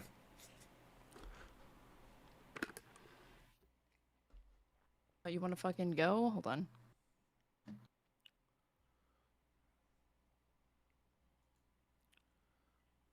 I do like seeing the intro, though, just saying. Like, doesn't want to press play? Hold on. Oh, maybe it's going. I think it's just the way the video is. No, it's not. Like, I'm not seeing it. Okay, now Yeah. it's going. Now it's going. There. Oh, I forgot because when they do it Yeah. live, they have this like opening Take. screen. Pause. So I know, and you don't need to admit this, and I know that we condemn Charlie Kirk being assassinated. I know that Admit. it's impossible in times of great sadness. There are memes that make one laugh, and I think that even in the Great most sadness for who? Speak for yourself. okay, in times of I'm not sad. unjustified assassinations, Sure. there can be some comedy, perhaps some laughs that can emerge even from a horrible situation. I don't think that anyone in the audience would begrudge us a laugh. The one that always gets me, it's the same JFK meme, which is like, he wasn't assassinated, his head just did that. His head just did that. Don't know what you're talking about. You know the meme? Like JFK, he wasn't No. actually shot in the head, his head just did that. No, I've never heard You of never this. heard that? Okay, sorry. No. So that was it? Are you done with the virtue signal? No, that was it. That's the meme of perfect. Charlie Thank Kirk. you. Yeah. Welcome back to HerTake. Yesterday, the world buried Charlie Kirk, and I think we are all still The reeling. We're world. going to be talking about the memorial, The world. and then we're going to be moving on and covering the ongoing scandal and conspiracy theories surrounding his death. And last but not least, Kash Patel. Everybody here seems to be pretty disappointed. I hate with Kash this. Patel and Pause. How he handled. Why the fuck did they move Anna? I know. Why is Anna's in Lindy's spot? Lindy's in Anna's. This isn't right. See, only a real fan would know this. Charlie's assassination. Of course. Have you downloaded Minect What? so you can talk to Anna Kasparian for $5 a minute? Wait, what? Yeah, Anna is on the Valuetainment Network's app called Minect, and it's kind of like Cameo or Patreon, where you can like, I don't know, with Cameo you pay people and they make a custom video for you and they say what you want. With Minect, you can connect with the different like e-celebs or people on their platforms, and they can charge you for voice chats on the app, and her rate is $5 a minute. Wait, so why don't we do an hour, $300? For Anna Kasparian? Yeah, to join our fucking. Yeah, $300 for you to debate her on the fire thing. yeah. Why the fuck not? We'll do it for $300. We'll buy an interview. Guys, you hear $300. We'll do it. That's. I was gonna say you're pretty cheap, but then I just remembered. Wait, that's Anna's rate. That's not- Anna's that's not pretty cheap. Only three. You know, even Andrew Wilson when he was on, you were on sale. That was Oh, yeah. $500. It was- This is still cheaper than that, you That- guys. This is a steal compared to the Andrew Wilson I know, but bargain bin prices. The Wilson bargain bin, my friend got hit by a fucking car price to debate me. Isn't it so disrespectful It's so that he went from disrespectful. like, well, no, not just that. The fact that the fee for you just to him thousands of dollars, Mm-hmm. when it was like, oh, okay, if you donate to my friend, it's even less and like way less. Shouldn't it be at least like maybe half or some? I don't know. That was insane. That's more rude. No, I when I sent that, I'm like, I talked to somebody, I'm like, what should I do? Like, I think this is in bad taste. I don't agree with that as a principle. I feel like he's being a scumbag and he's trying to like guilt me. And yeah, I think that it's just like a really scumbaggy thing to do, to be like, hey, you know, this insane demand I was making of you, I've made it 50% plus. It's really plus because it was thousands of dollars. And you can pay for my friend's surgery who got in a horrible accident. Just like, what, dude? And keep in mind, Andrew Wilson is literally one of the most super chatted YouTube channels right now. Oh, is it? So he's not hurting for money. Yeah, Yeah. the Crucible is not hurting for money. No, So well. he could definitely just pay off all of his friends' bills, and it probably would do literally nothing to him. Like, it would be so easy, but The nation, as well as the fact that for some reason we still don't have the Epstein files. So we're going to start off with Charlie's memorial. And I figure we'll just go around the table here. Lindy, do you want to lead us off? What did you think? How did you yes, feel? Lindy, lead. I was astounded by the turnout. About 200,000 people showed up, which is tremendous. Right. And people came together in love, in unity. There were no riots. Oh my Everyone was God. just- Did you see the trash they fucking left behind? They trashed I the saw place. that. They were selling like bullet wound shirts and like bloody shirts and the speeches weren't love. They were, I would say, I didn't watch the full Erica Kirk speech, so the only thing I know about it Hers is was not. I didn't. It was weird. yeah, but like the whole forgive the shooter thing, you know, I guess it's like a decent Christian notion or whatever. But the Stephen Miller speech and the Donald Trump shit, that was like not coming together in love. That was coming together in like literal hatred. Trump goes on stage and says, Explicitly said. He was like, this I is know, about Erica hate. just said, yeah. sorry, we're forgiving. Erica, Well, I don't think hate so. him. I hate. So yeah, this is an insane take. I mean, like, if he weren't the president of the United States, he was kind of really, like, real for that. But No, I mean, since he is, it's not great. Listen, I think that you're allowed to hate your enemies. I don't. That's not the reason why we're calling him out. We're calling him out for saying hating enemies is because he has a president. He is the president, and he has an obligation to all citizens, and he has to, put aside his hatred and not want bad things to happen even to his enemies, because ultimately he has an obligation to his enemies. And so I think that that's just a bad leadership moment for him. Not that he has many good leadership moments or any, but also beyond that, it's their side that has been like finger wagging at the left for being divisive and not stressing unity, and that it just encapsulates a hypocrisy that's impossible to ignore. Hold your thoughts on that. Sam Wayman, thank you so much for the $20. Wow. Message says, hi, just press play show suggestion. A short segment in the beginning where you point out one stupid take that was made on Live and Learn the night before Yes. by one of the Holy panelists, fuck. which would naturally make Pisco have to defend one of his boys. Yes. Thanks. No, that's Thank a you great so much. idea. This is a wonderful suggestion, wonderful- actually. That's amazing. Yeah. I also, the Erica Kirk thing, I didn't find her speech moving, for one. I didn't watch it. I'm just talking about that one part. But No, I watched it yesterday. And the thing is that she's saying, oh, I forgive him, like 10 days after she goes out and makes a villain speech where she's like, these fucking evildoers You've are going to lit fucking a pay for what they fire. did or whatever. You've lit a fire that's going to ring out like a cry. Then 10 days later, she's like, I forgive you. And I'm thinking, like, you do? Yeah, Cool. really? So can we stop doing all of this fucking shit in his name, please? Can we, like, reverse every single decision? Are you going to advocate that he not be given the death penalty? Are you going to go and, like, talk shit, like, openly speak out against the Trump administration? Because the entire time they're acting like Charlie Kirk, a lot of comparisons to Jesus Christ. The most notable is that, did you know Jesus only Was died when he was in his 31 or 30s? 33 Charlie and- Kirk died in his 30s. Basically the same thing. He's like, Charlie Christ, the same thing. And then the other thing that they kept saying was that, like, yeah, he really, really loved, like, open speech and debate.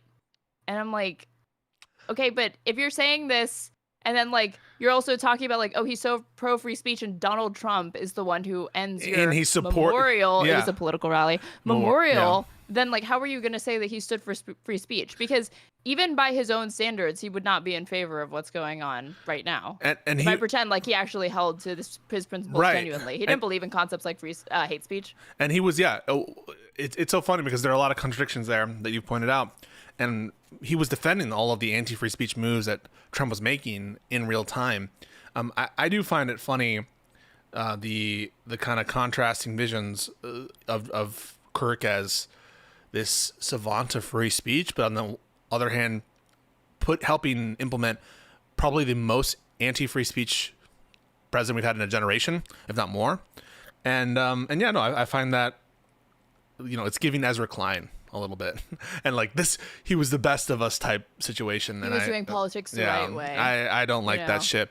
And when David Duke dies, Ezra Klein hopefully will stay consistent. Pen an op-ed saying David Duke did politics the right way. One little thing to comment also on what you just said, Aaron, I think that they're referencing a specific kind of spiritual forgiveness that has nothing to do with their conduct on the mortal plane or whatever. It's just like, God, if you have a genuine act of I don't know, that it doesn't really have to do with corporeal forgiveness, material forgiveness in the reality. In that sense, I have no idea what is meant by forgiveness. I don't have access to that concept of spiritual forgiveness, but I do think that it's not indicative of their demeanor Here's what's on this meant by earth. forgiveness. Turned out this person was not trans, was not black, was not gay. It's just some white dude. So Wait, was suddenly not we gay? can find it within ourselves. Wasn't he dating someone with a penis?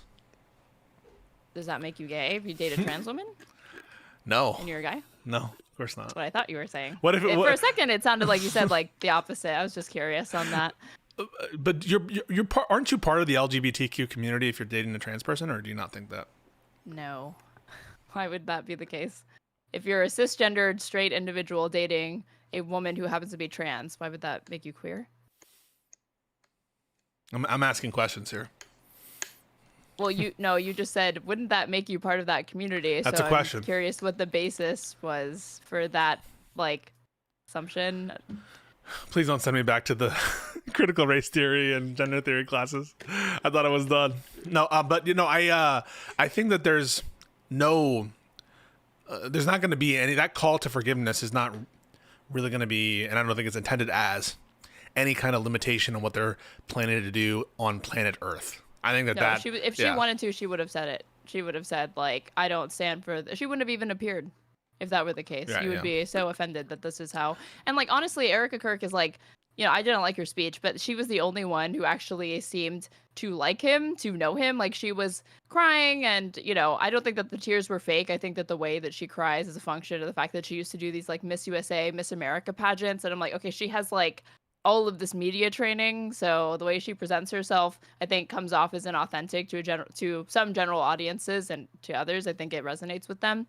But, like, everybody else's speech, it was like, Charlie helped me so much, so I was grateful to him. Jesus, Jesus, Jesus, Bible, Bible, Bible, invocation of, these different parables that somehow apply. He was like Jesus, but there was very little quotations from Charlie Kirk. They didn't say, like, they just were like, Charlie loved Jesus, Charlie loved this, Charlie loved that, and then that was it. There was nothing really personal about it. And, like, his do you hear the family rumor on wasn't the there. oh, that's the rumor on the streets. Is that I don't true? think his family wasn't mourning, but I think it's, it's notable that his own family didn't even, like, appear and say hi or thank you or anything like that. And I've said this on other platforms. It's because this wasn't your grandma's funeral. This wasn't this was a political rally, as you stated. It was a quasi-state function where all the major members of Trump's cabinet attended. They were riffing on tariffs, on policies. Stephen Miller apparently was paraphrasing a Hitler speech. I don't know what to Goebbels, say. Yeah, Goebbels speech. My bad. Get it right, yeah. And but he can't be a Nazi because he's Jewish. oh, right. That's right. Yes. My words coming back to bite me in the ass. What can I say? Have you reversed your position on that? I think that anti-Semitism continues to be at the core of what it is to be a Nazi. And so that doesn't preclude him taking inspiration from certain Nazi principles or fascistic principles. But I do think that it's hard for me to conceptualize an actual fervent Jewish Nazi. Maybe it's possible. I guess it's not impossible. You ever seen Django Unchained? I have. Okay, Samuel L. Jackson's character. Just picture that, but with, like, swap it out for, instead of a black slaver, you got a Jewish Nazi. But I mean, it's like, could you call yourself a Christian if you rejected the divinity of Jesus Christ? No. What's that? No. It's a core tenet of what it means to be a Christian. Yeah, and maybe it's not anti-Semitism is not a necessary condition to Nazism, but it's close to. I don't know what it is. It's like maybe it's not a necessary. The unifying principle of it. You said it was the organizing principle. I think it's an organizing. I think it's a central principle. It's anti-Semitic conspiracy and myth. That I think is one of that. Basically, this racial ideology where Jews are a central component to it, I think is a central tenet here. I don't know. It would be like describing a Nazi who is, like, in favor of equality, right? Like, is it possible? Is it possible? Like, maybe, I don't know. Because you're just describing somebody who has aligned themselves with a political ideology that's self-defeating or in some way would harm themselves.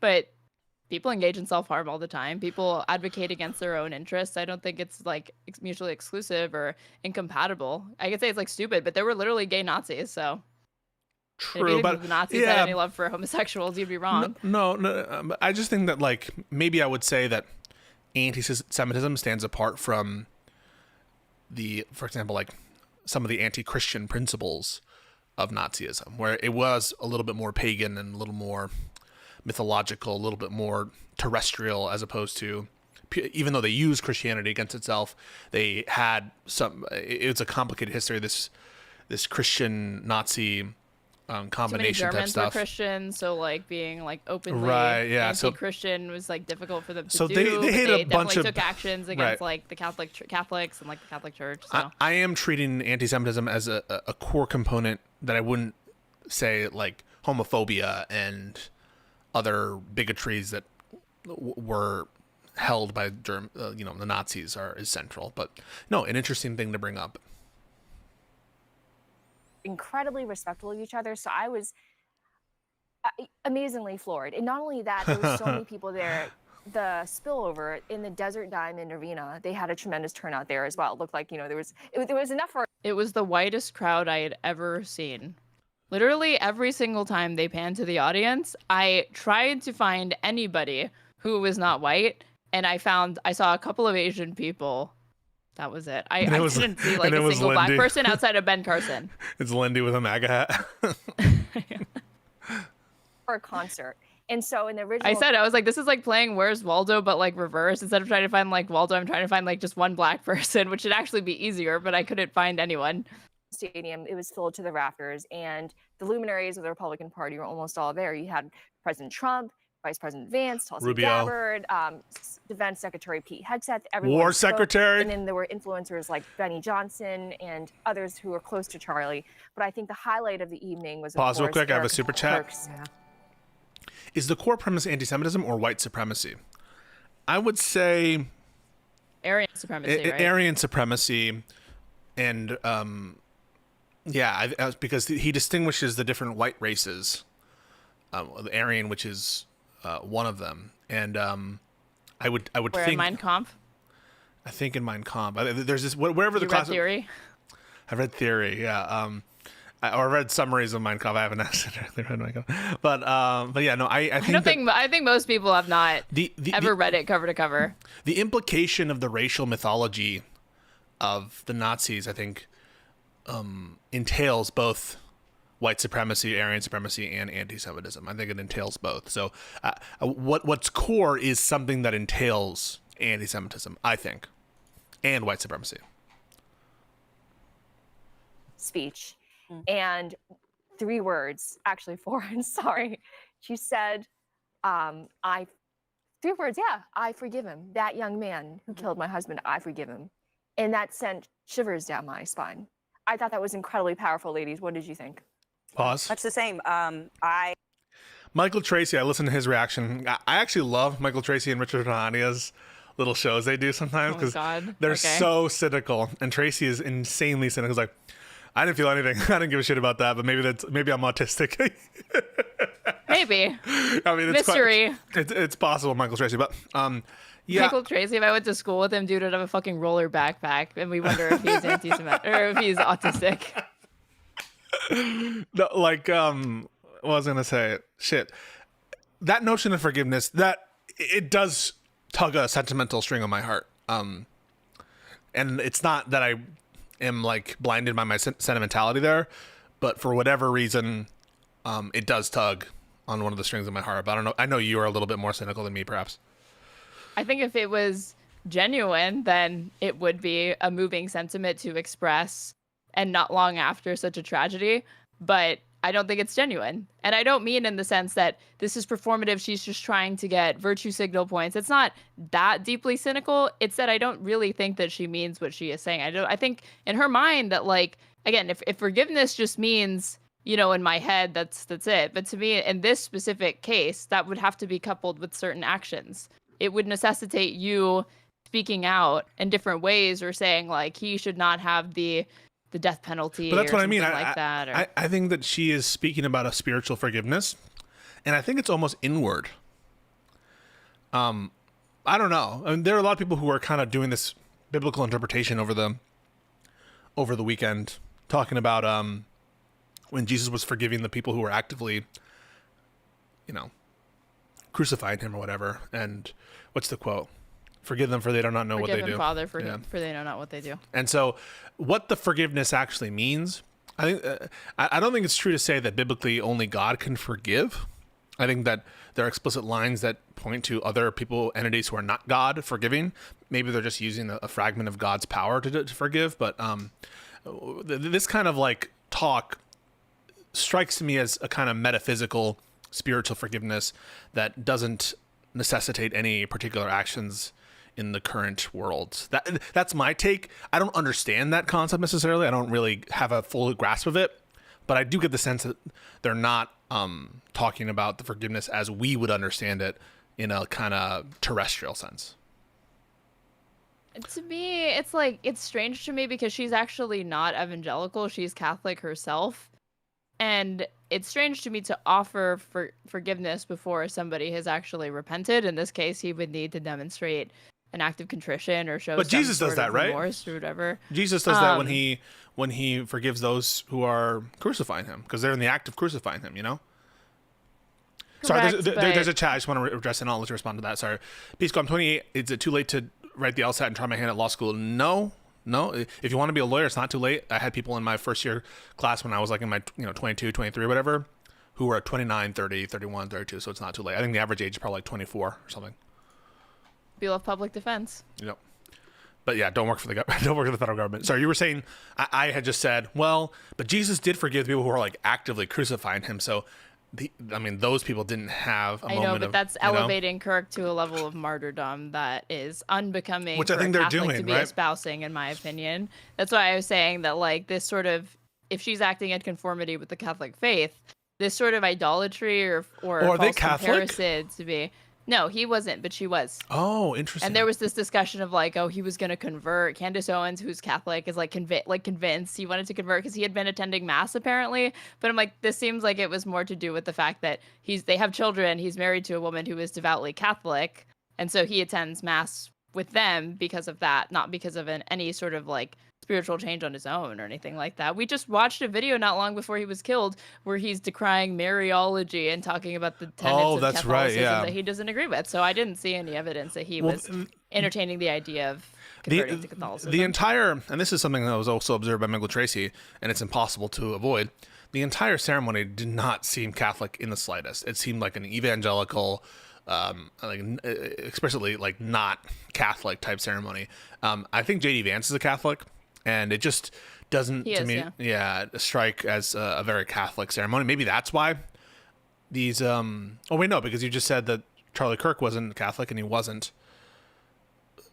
and his family didn't attend, so it wouldn't be unless his family is Catholic. He attended mass sometimes, and that's why people thought that he was on the verge of like converting. But I think that has more to do with just his wife, familial and bonding, than it does any sort of spiritual revelation or any change like that. But there's this weird kind of like mixing of politics and a general religion where these doctrinal differences are starting to matter less and less, and everything is kind of taking on this evangelical, pseudo-political, rapture-like mentality. Even if she is personally Catholic, she is like culturally evangelical, in my opinion, because of her politics and what she espouses. And she announced at the end of that memorial speech, I am now the CEO of Turning Point USA or whatever, which is so like, I was like, this is like literally a pitch. I mean, millions of dollars are on the line. So she does have to really present herself a certain way to be able to, I think, try to carry forward this organization, because I know that there's a rift within, the base and this, like, the supporters that, like, do they support a woman being the CEO and head of Turning Point USA? I know that has to be divisive. I mean, these are people who think that like women shouldn't be working. Charlie Kirk thought that. Yeah. So there is a kind of, it strikes me a little bit. Have you guys seen House of the Dragon, the first season or whatever? Or one of these histories where it's really important to them that they establish the continuity of governance over the empire. Here, the analog is Turning Point USA. So there was something oddly corporate, oddly grifter, and strangely cynical about this entire thing. And I think anyone who's failing to call it out for its political or corporate implications, you're just a little bit of a naive baby. A super chat that says, I'd believe them if they were Zen Buddhists, but I don't know, American Christians are on a sin of wrath kick right now. I would agree with that. I just don't think that you see this sort of desire from Catholics to, I mean, there are like Francoists and like strains of like Catholic fascists. I'm not denying that. I'm just saying, at least in American politics, to the extent Joe Biden was one of the most religious presidents that we've had in a long time. Only the second Catholic president to JFK. Yep. And you don't see this desire from Catholics en masse to like be one, like, they're usually not creationists. They have found ways to rectify like their faith with science. And then they also don't see this like need to really, really like kind of not make any distinction between church and state. I really just see that as like an evangelical thing and Protestant thing, that like there's this insistence that like God must be in the fucking classroom or whatever. Like, that's not to say that Catholics obviously aren't informed, like their politics aren't informed by the worldview, but like, Biden was personally pro-life or anti-choice, but then as far as politically, he was pro-choice. Yeah, and you see more of that than you do with evangelicals.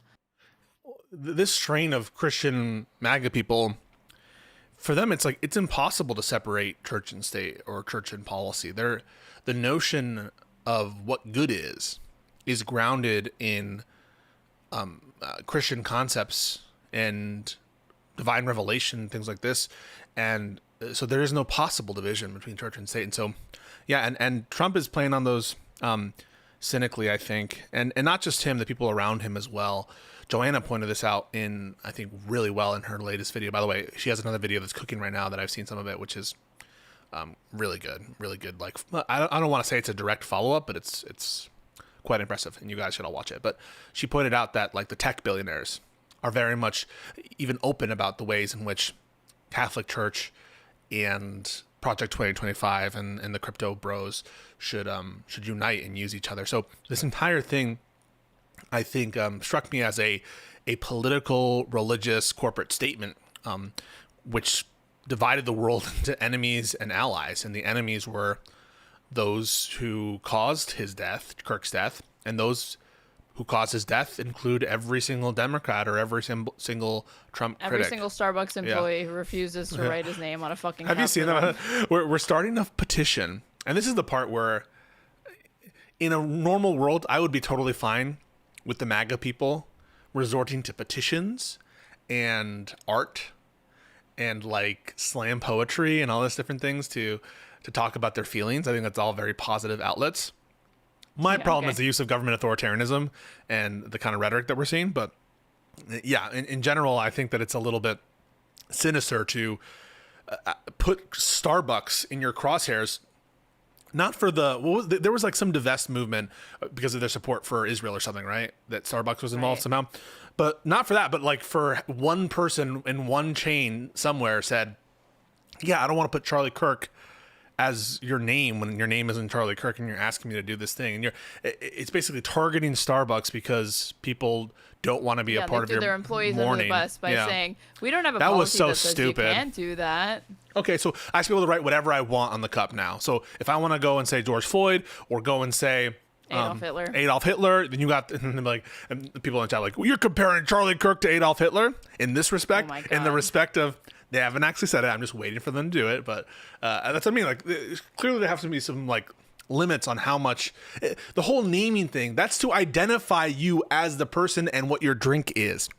The naming thing, it's a social norm. We don't do that, so you can involve everyone in your political statements and mourning. You're kind of. It's really sinister to do this. I think it's really sinister. It's like, what's worse, forcing someone to be a part of your speech, or preventing someone from speaking? I almost think it's worse to force someone to say something as Compel opposed it. to right, like that. I That view to me is this more as sinister. no different than people who fucking snap at waiters or clap at them to get their attention. Yeah. Fuck off. These people make fucking nothing. You don't tip them. You walk in already filming, attempting to get a rise out of them, put them in an uncomfortable position, shoving a camera in their fucking face while they're trying to get through their day, being like, make me my Charlie Kirk drink or whatever. Get fucked. Like, seriously, you really should be thrown out. No. Like, on that basis alone, like, even if It's I didn't think it was like antisocial behavior. tasteless, I think it is yeah, exactly. Although really quick, I do want to show you how like Charlie Kirk and Erica Kirk met and get your thoughts No, on it. wait, what? It's insane. Yeah. Is that her? Yeah, it's her. She's got like my eyebrows. Yeah, they were large and in charge here. Yeah.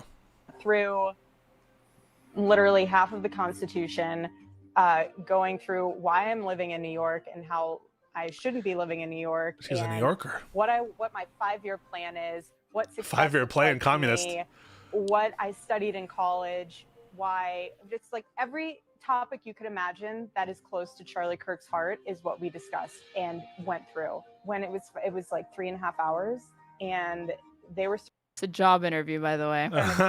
Wait, pause. finished with his burger. So she was applying for a job with Charlie Kirk of Turning With Point. Turning Point USA, and she had gotten Wow. an interview with Charlie Kirk himself. So is and, this an HR moment? You're our resident, because obviously for Just Press Play, our show, Yeah. Straight Array is the HR rep. So could you tell us Correct. from your position of authority here, is this an HR moment? Is this problematic? I think you know the answer to this. Would you ever, if you had a company, have a dinner, conduct an interview over that, and then by the end of it ask, are you going to, I'm not going to hire you, I want you to date me, which is what is about to happen.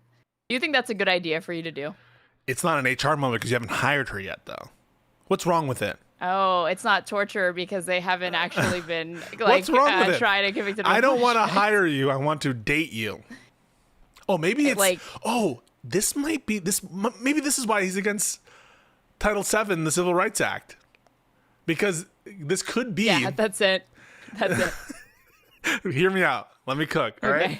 So Title VII prevents you from, as a condition of employment, doing some kind of negative restriction or some kind of negative shit towards certain classes, including or on certain bases such as gender or sex, right? Right. And so if you're basically saying hot, attractive women have less of a role or less of a possibility to get a job here because I might want to date them, could you be discriminating on the basis of sex? Like, but for You her are, yes. sex and the fact that she's attractive to Charlie Kirk.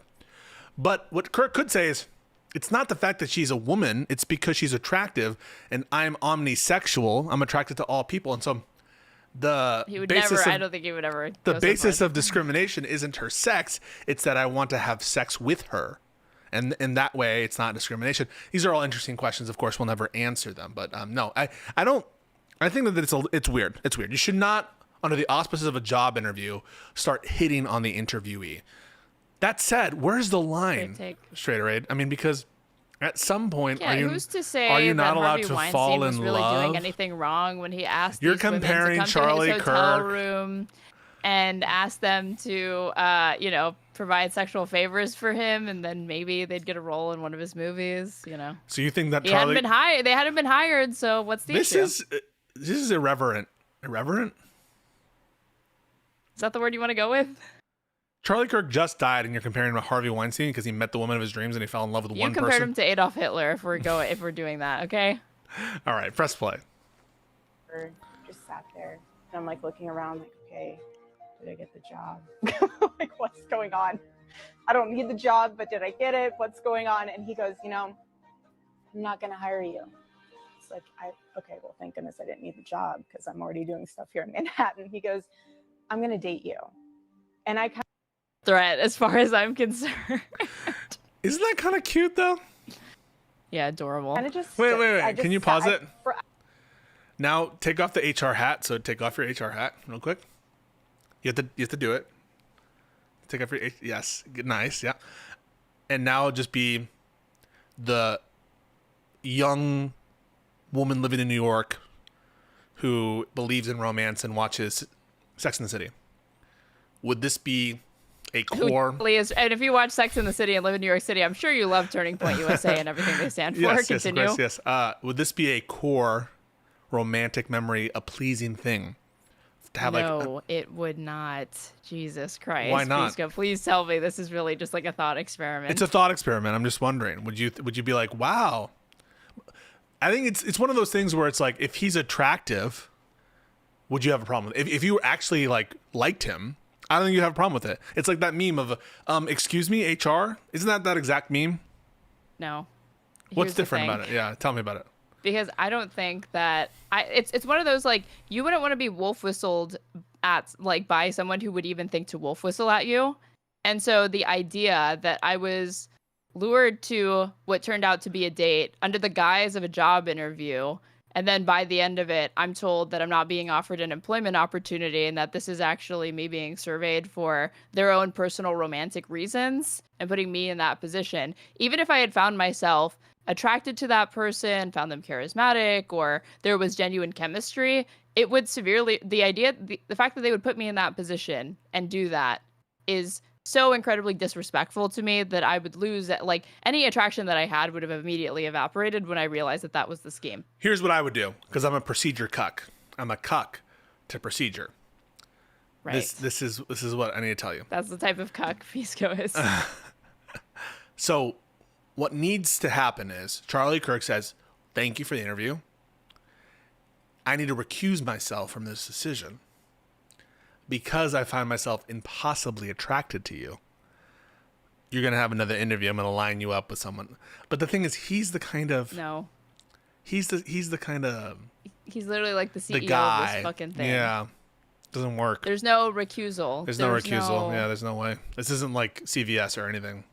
I really do think that, and I'm sure Charlie Kirk wouldn't like this, but, you know, he's bending his rules in other ways by even going out with her, because that's an interfaith relationship, because, again, she's Catholic. She's multiple years his senior. How old is she? She's like 36, and he was 31, so she was like 5 or 6 years his senior. And she is well educated. She has a nonprofit. She practically has a PhD. She has a master's degree.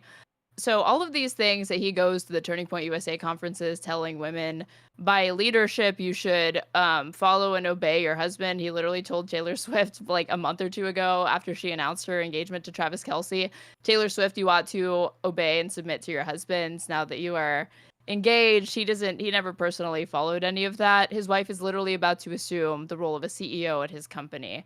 That's no role for a woman, according to his ideology. It's massively fucking hypocritical. She should not be in that position at all. And that's why it is controversial for the people that believe in the mission of the org, because that is not the role of a woman if you believe in these things. Silly Siri says he should just hire her and date her. Thoughts? I mean, yeah, I don't understand what the reason why she couldn't have been employed, I guess, if that's the option, but those are not the only options before us. I think that she would need to, that's what I was going to say, that she would need to be the one to initiate the romantic interest if there was going to be any hope that it could be appropriate or in compliance with it, or that like kind of free of coercion, you know, because I know people are going to date their coworkers and stuff like that. It's not that I don't think that there's ever a context where you could date your superior and it wouldn't be problematic. Mm-hmm. I just don't think that this is an example of even attempting to be, you know, kind of above board with that or like skirting it. I think it's like the only reason why I say I don't find this cute. You're inclined to find it cute is because you know what happens. You know that they actually did end up hitting it off and she was attracted to him and they got married. Right. But what if Charlie Kirk looked like fucking Roger Ailes? What if Charlie Kirk was not... you think he's a handsome man? I've always told you I did not think he was attractive, okay. But I know that you disagreed with me. I literally I was showing, there's He's people who tall. disagreed. I showed TikTok thirst traps that came across my fucking feed because I've been engaging with too much Charlie Kirk content. I literally thought that I wanted to see that. So some people found him attractive in this world. Okay, I wasn't one of them. But I don't think that... So what if he looked like... Who was your example? You said, what if he looked like... And then you were going to put an example. I said Roger Ailes. Oh. Or what if he looked like Harvey Weinstein and he's doing this? Or what if they had an even bigger age gap? Suddenly it's not so adorable. And she was very uncomfortable by this. And she went and spoke out and said, like, you know, I politely declined, but I was made very uncomfortable by the fact that I was trying to get a job with Turning Point USA, and the literal CEO itself tried to proposition me and said they were not interested in me in like giving me a job. It wasn't actually a job interview, like they just wanted to date me. So Girl in the Glambo says then she'd say no. Rebecca says I agree with Aaron. And there's a question for you, super chat. Ask Aaron about the Jesse Waters tire riz. I heard someone said that like Jesse Waters let air out of someone's tire to like ask them out on a date. I don't know if that's what happened, but something like that. Love that. Yeah. Love that. I'm a fan of like the home intruder riz. You know, somebody like as like a prank tries to come break into your home and they're actually wanting to like ask you on a date or something. That's more my style. Not only slashing of the tires or whatever. That's just me. All right, let's see. I don't think it's appropriate.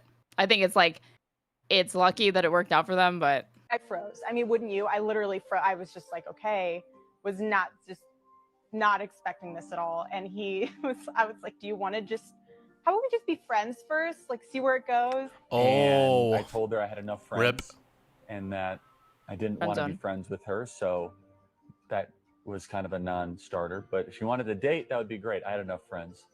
And I think she still finds that to be very funny, but I meant it. And without hesitation and like zero hesitation, he goes, I have enough friends in my life. So either we're going to date or we're not. Do I have any time to think about it? Yeah, you have until tomorrow night when I take you out for dinner. And then you can give me your answer at dinner tomorrow night. But know that the offer's on the table and I want to date you. Okay. So then afterwards, it was like, thank you for this meeting. I need to go walk home now so I can process what happened. And I literally remember walking home. what does this whole process mean? And 5th, all the way to... what? I need a process. Like, what? You ever taken more than a split second to make a decision? Never. Yeah. Super chat from Ben Riley. Still less pornographic than how Stan Lee and his wife met. E.g., it would be adorable and cute if he wasn't evil. I don't know that. I think I take a half. I think it's risky and therefore not best practice. I don't think it's like abusive or predatory. So you'd do this. I would not do this. I Why would not not? do because I think that there's something inherently unethical about having a meeting and taking someone out of the running for a job because you want to date her and she's not getting equal access to this opportunity. That I think that there should be, best person for the job, and you're taking this person out of the running because you have a crush on her. I think there's something unethical about that, perhaps that you're taking her out of the running for something that maybe it's because you couldn't work with someone with whom you had a crush with that you couldn't act on or something. I don't know. This is all kind of tough. I think I need to process this. And then you said perhaps. So yeah, I don't know. I need to think about this a little bit more. I need to think about it. Would you ever recommend that somebody riz somebody up this way? No. I think that it's as a general rule, in like literally 9.9 out of 10 times, nobody should be doing this. Yeah. Should not be doing this. Somebody put in my chat, the real question is how many girls did he pull this on? Before it worked. Imagine that there was like 10. They all have the same Yeah, story. I wouldn't be surprised. The reason why we don't know their name is because they didn't actually become Mrs. Charlie Kirk. Girl in the Glambo says, I think women are missing a more assertive approach that's lacking these days, but I can see the conflict. So she's a little bit more. Just say no. Just say no. All you have to do is just say no. There was literally, you read out a comment already of like, she could just say no. You're a moron if you actually think that social dynamics like this between adults, especially in a professional setting, are that simple. You're a moron. And to just kind of process what just happened. And I remember calling my mom. I was like, hey. She's like, hey, how are you? What's going on? How did it go? And I was like, well, I didn't get the job. She's like, oh, that's okay. I was like, but I got a boyfriend. And she's like, oh, that's nice. The first date ended. Love how she went from telling him to his face, I need to process this, to telling her mom, I have a boyfriend. Yeah. If I remember correctly, just telling her I needed to see her again very soon. I believe Saturday. And then I guess our second date was a basketball date. And then that was a very fun night, long night. And then I said, hey, do you want to go to Hawaii tomorrow? And because I was going anyway. And she said, sure. And so I bought her ticket. Aw, and he really she liked accompanied her. all of us to Hawaii, and Josh was there, and Sarah was there, and Be doing this and calling himself a fucking Christian. This is not a courtship. There's no Christians can't- chaperone. This is not. Christians, you have your own preconceived notions for what Christian courtship What looks iteration of evangelical Christianity allows a woman and a man who are unmarried by their second date to be going on an unsupervised trip and stay in Sarah the was same room and there. have premarital Wha- sex? What's this guy's name? Josh, Sarah, these other people were there. That's what he says. Supervised. So you don't think that they just stayed in the same room? You're saying that you think that they fornicated? Yeah, I do think they fucked up like the second date or whatever. They went on a fucking trip together. They could have had separate rooms. You don't know this shit. You're I speculating. don't, but I'm saying that even what I'm hearing now is already not in conformity with like dating standards for. So you don't have a problem with being like, hey, I'm going to Hawaii tomorrow. Do you want to come as a second date or a third date? But before you've met their parents and stuff like that, don't Christians No, have to do that?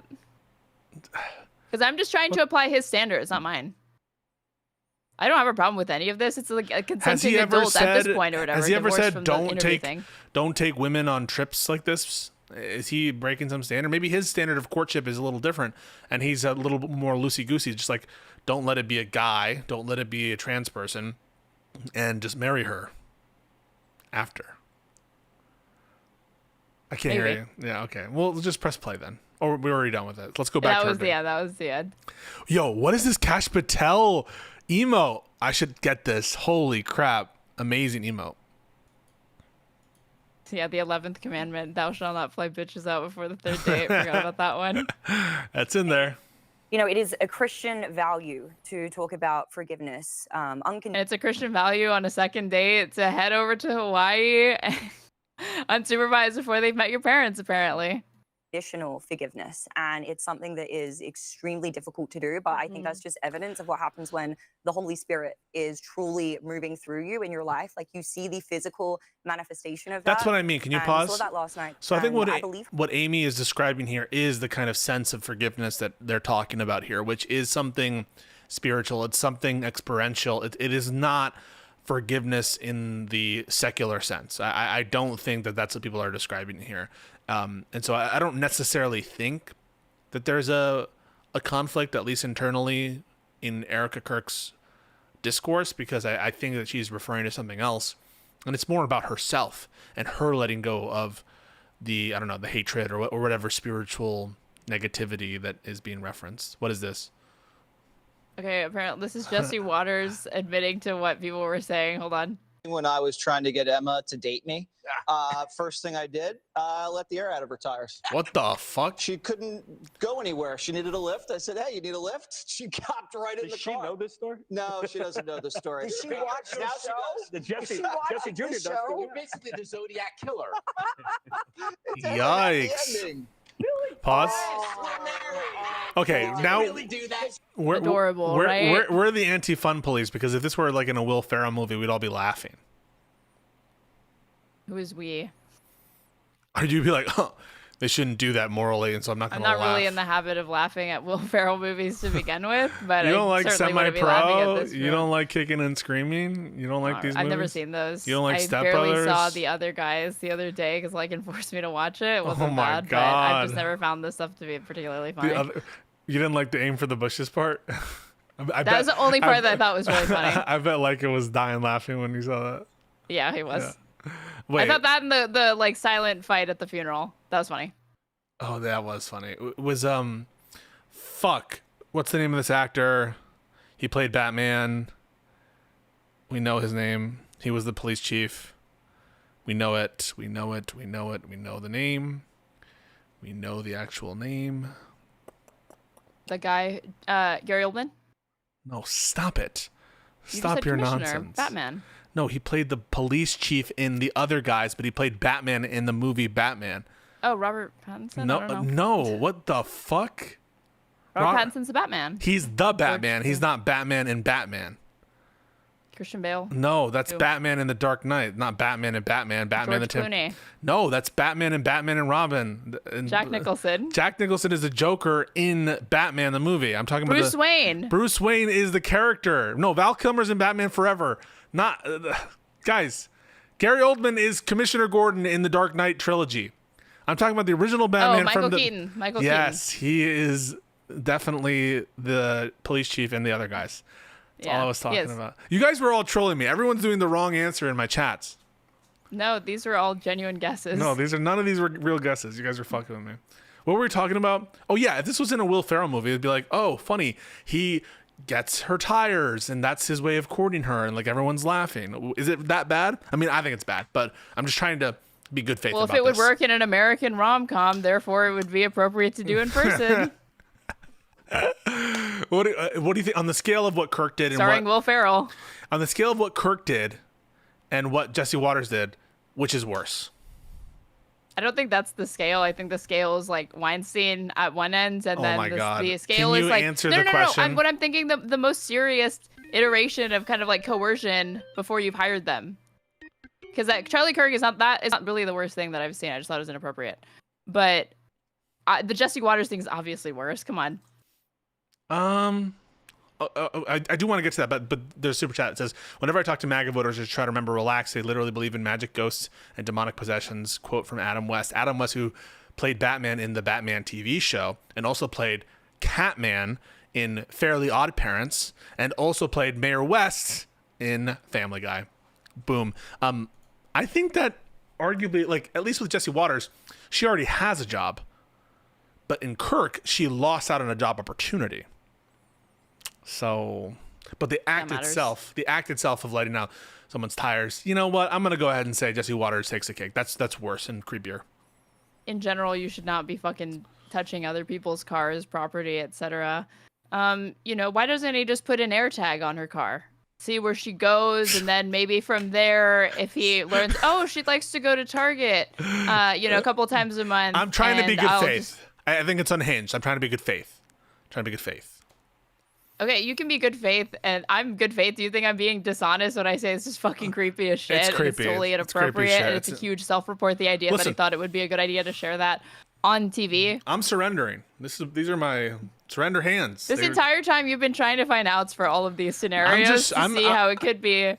I think that you sound like a fucking hopeless romantic, and that you can see the fact that like they ended well. You're trying to like post hoc rationalize it as like maybe it wasn't that bad since it ended well. Don't picture these people. Don't picture a happy ending. Just start from the premise that like if you just have a man and a woman in these situations, generally speaking, what would your assessment of that situation be? Don't personalize it. And I think that you would come to the conclusion very quickly. No, you need to find other ways to make a move on someone that don't involve slashing their fucking tires or luring them into a job interview and then asking to date them. To understand the Force, you must understand it in all its nuances, not just the dogmatic view of the Jedi. Only through me will you achieve a power greater than any Jedi. That's Revenge of the Sith. HerTake. Yeah. I don't know if I could have uttered those words and meant them, but when she said them and I believed her. I remember when, and bear with me while I kind of explain this because it's going to sound weird at first, but I remember when several years ago, Dylan Roof went into a black church and gunned down 9 black people, like as they were in the middle of their last prayer. And some of the congregants later came out and talked about forgiveness. And there was a lot of debate in the media about like how it's unfair how there's all this pressure for, black people of faith to forgive. Like there was this pressure for them to do it. But I don't think that was the case. I actually agree with you because I was raised Christian. Mm-hmm. I later became agnostic and then atheist. But I remember that being a really important core part of Christian faith, to forget those, including those who have done terrible things to you, who have betrayed you. And I think that was also thinking that's what I was taught. You just forget and move on.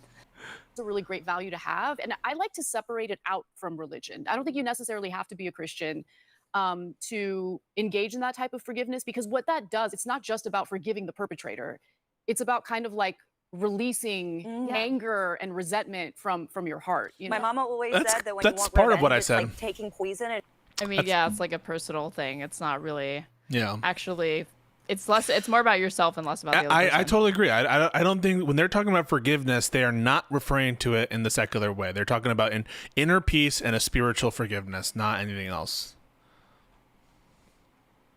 and expecting the other person to die. And That's a it's so great true. point. I mean, in my prayers every night, I ask for the ability to be able to forgive others, but also for the ability to be able to forgive myself. I think forgiveness is just such an important thing in general. We're so hard on ourselves, we're hard on other people. Yep. And when you're able to live your life with genuinely living truly in forgiveness, and it's so much easier said than done. Again, I cannot sit here right now and claim that I could get to the level, especially within 11 days, that Erica Kirk was able to get to. But I think she's a tremendous role model, and that was an incredible message in that time. Can we watch the video? if Yeah, we ladies have don't that mind? clip. Can we, Connor, do you mind if you play the yeah.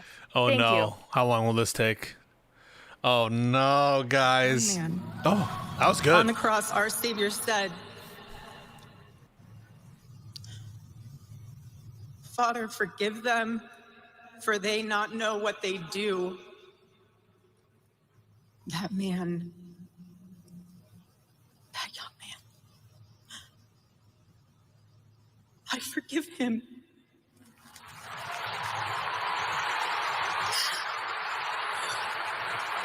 Yeah, it's no, not no. Sorry. What? It's not. It's forgive them, Father, for they know not what they do. Not they not know what they do. It was think this originally kid knew what he written was in. doing. It was written in Greek, so it's not like there's an official English translation, all right? So Always in and out with these fucking people. Jesus fucking Christ. Whatever. It's so incredibly powerful. And I just want to say that this is not the first time that she articulated this view. It's a rehearsed speech. She has no excuse, in my opinion. In the New York Times yesterday, she had an incredibly powerful interview, and I encourage everyone to read it. I don't usually read an article from top to bottom, but I sure we as hell know. did for this. Oh, And the we last line know of you don't read the article articles from itself, top he to said, bottom, Lindy, no way. Lindy, Girl, come you're not. on. You're telling me you're not reading, Yeah. like reading in general all the way through. I'm shocked here. I don't want to go before Jesus. And Jesus is like, an eye for an eye. Is that how we're really going to do it? And she said, I don't want to have. Okay. Any comments on what Trump had to say immediately following her speech? Then Have this guy's name, have this guy's blood on my ledger, and that prevent me from being with Charlie for all eternity. I really wish we had political leaders who thought that way, right? Because right now I feel like the country is in a really dangerous place. Pause. And I'm worried that It what wasn't happened- written in Aramaic. They spoke Aramaic. This is a silly serious. It was written in Greek. So it's a translation from people who spoke Aramaic, but no, the gospel was written in Greek. And if I'm wrong about that, kill me. theologists BTFO'd. Charlie Kirk could snowball into an era of political violence. Unquestionably, it could be the beginning of a very dark chapter. Yeah. I feel it. I'm seeing it. Things might be starting to get kind of bad now that Charlie Kirk's been killed. It's not like, there's martial law in DC, homeless encampments being broken up, due process being violated, mass deportations underway. I'm starting to think that, like, now something's happening. And I agree with you completely that there needs to be a leader who steps up and brings us together. But I want to make a distinction, and I don't mean to interrupt you. Yeah. But I want all of your thoughts on this. This young man is dark. Can and you he is pause? I want to love your thoughts on this. What did you say there?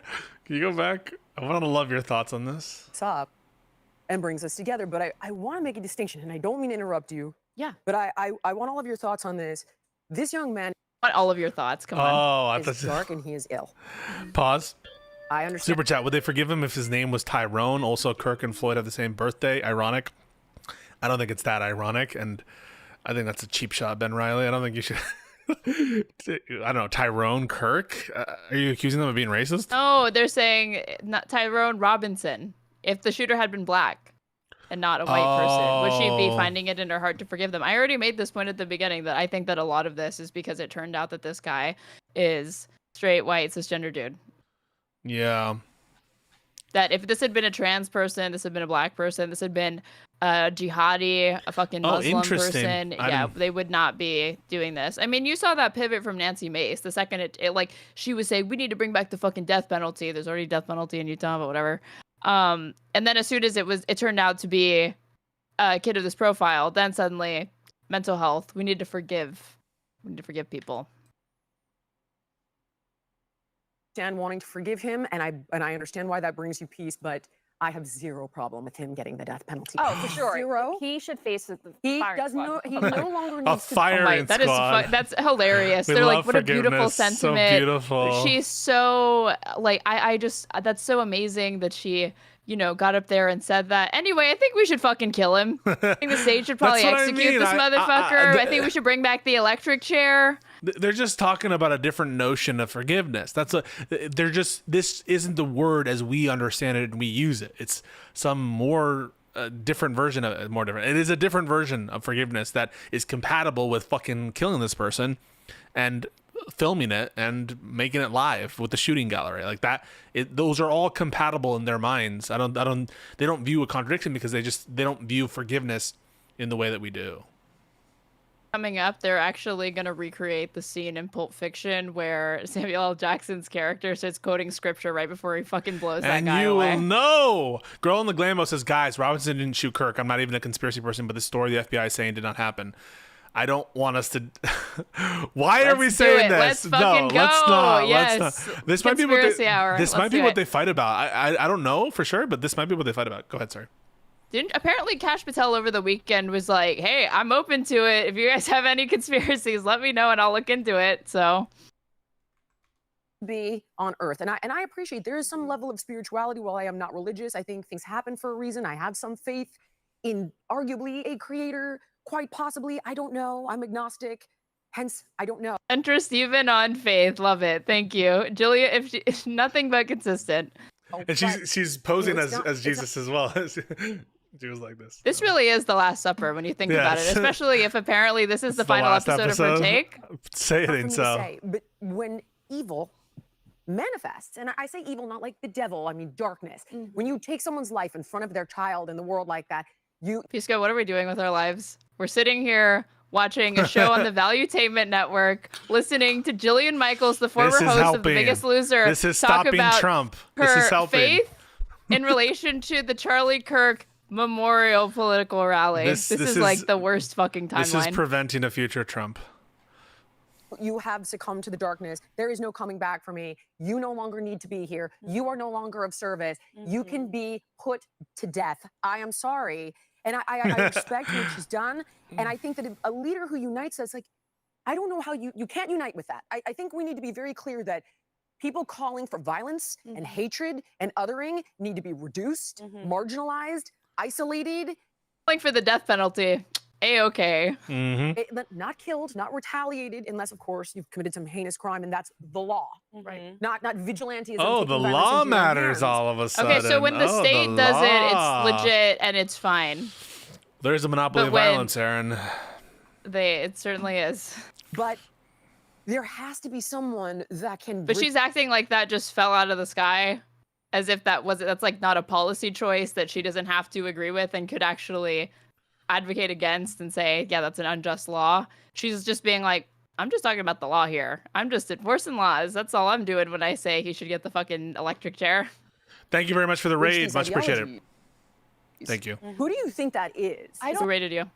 Queeman rated me. Queeman rated. Thank you. Thank you, Quayman. Pisco thanks you as well. He shouts you out. He endorses you. Well, that's the thing. I don't really see, in terms of the political elite, I don't really see too many people who are willing to put politics aside and focus on humanity, right? Because we can have political debates. They can be fiery. They can even be vicious at times.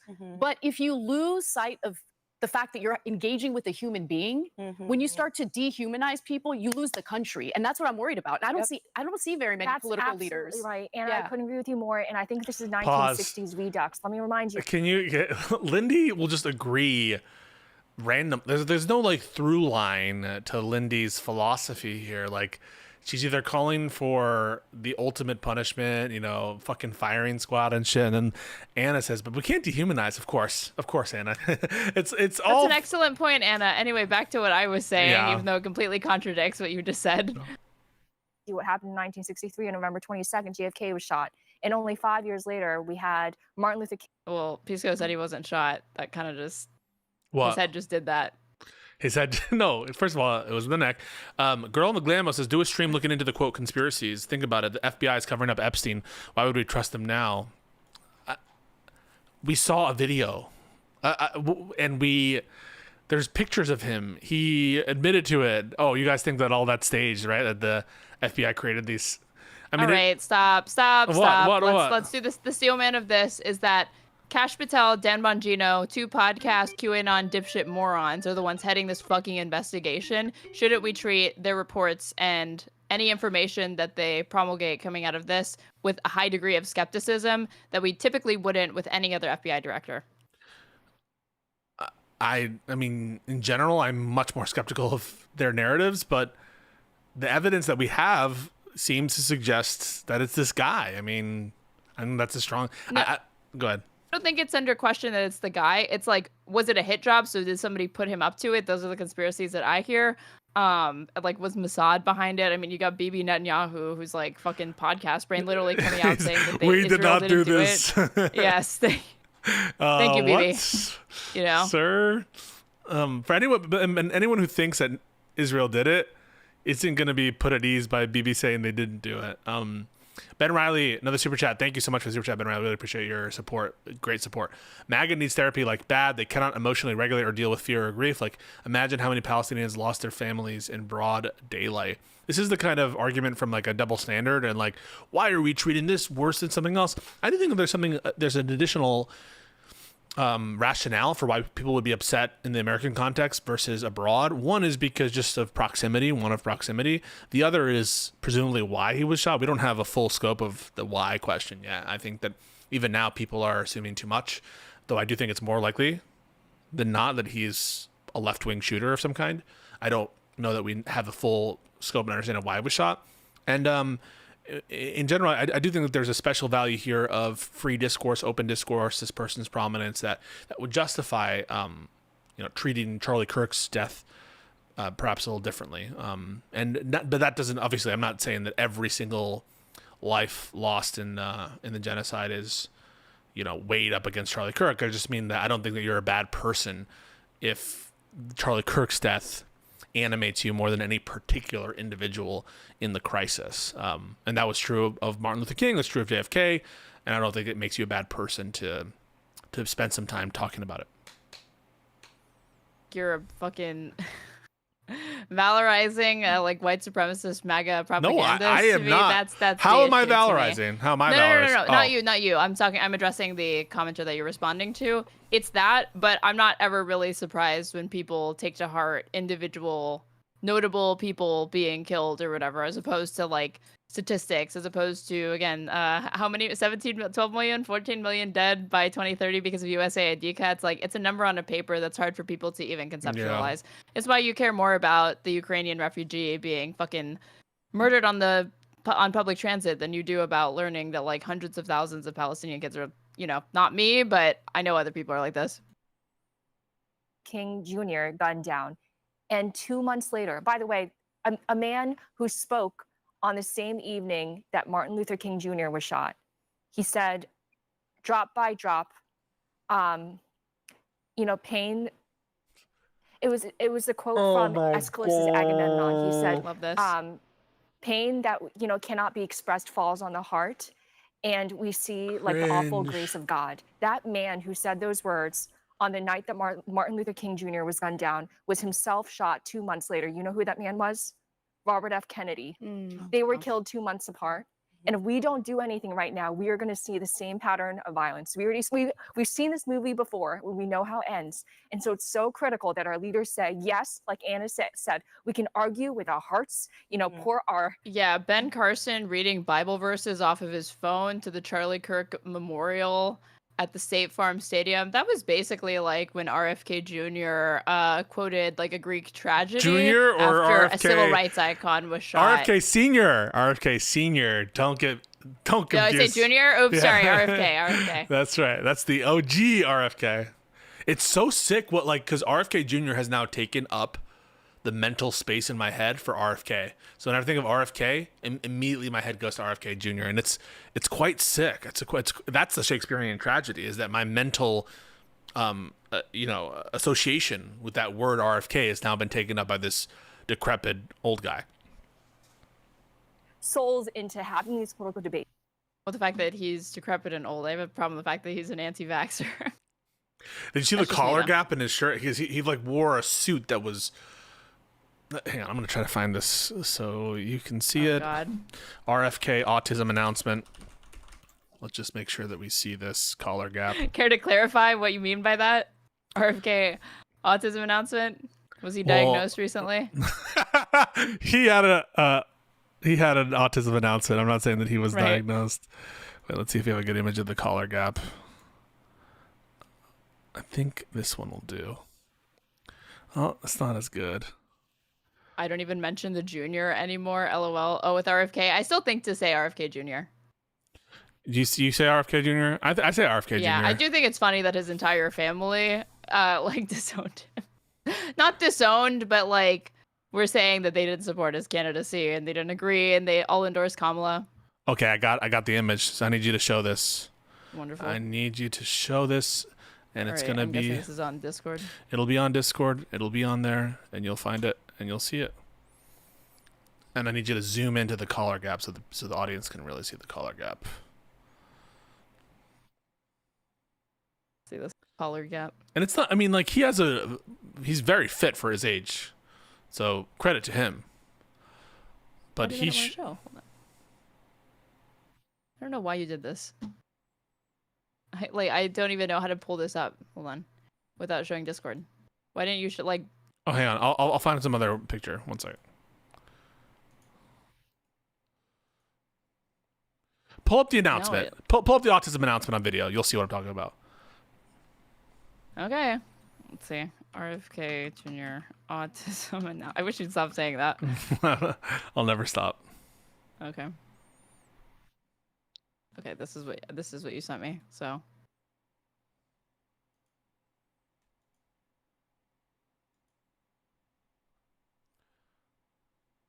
He's on TRT. He's on steroids. Dye workwear and the collar gap mind virus. Yeah. So now zoom into the collar gap. You see that? on RFK Jr.? Yeah, look to his. What am I supposed to be looking at? Look at his right shoulder. You see that gap? Okay, what is this? Okay, what That's does a gap. this mean? So the collar of his, there's a gap between his shoulder and his suit. You see that? Okay, so we are never doing fashion analysis again. That concludes the fashion analysis portion of Just Press Play. Thank you, Pisco, for that pointless fucking diversion. Back to her take. But we draw the line at violence. Like, if anything, the only thing that's notable about this is you can kind of see Trump's neck pussy. That's it. But you're more interested in this like minor gap between RFK Jr.'s shoulder and his thing. I thought that's what you were drawing attention to, honestly. You can't say neck pussy. I just did. What else would you fucking call this? You can't say that. What would you call this? Hang on. Talk again. Talking. You made me disconnect my Talking. headphones. I was laughing. Yeah, Absolutely. and Jill, I think that forgiveness is kind of what we need right now, because there's a difference between like your heart posture and like culture and how you want to impact culture, and then the law. There is a difference between like social ramifications and then the law, the marketplace of ideas, and then the law. She stated that she's down, like The if law. the state decides that corporal punishment is the best mechanism, she's trusting the state. Like that's what she's saying. She's not trying to advocate that he doesn't face the death penalty by any means. There does need to be law and order. We do need to create deterrence. Or- Obviously, it's an issue where just before this incident, we saw the issue with Irina, the immigrant from Ukraine, and the person who brutally murdered her on that train had been released, some 14 times or something Pause. from this. Yeah, I Oh find my it God. really Do hard you know to what think the context is of that fucking person, what their history was? they were a refugee from Ukraine. Oh, that woman, yes, but I'm saying the man who attacked her and killed her. He, back in January of this year, was saying that he felt there was a substance or a device in his body that was controlling his actions and thoughts, so he contacted the police. The police couldn't help him because this is obviously a mental health or medical issue, and they said this is not a crime issue.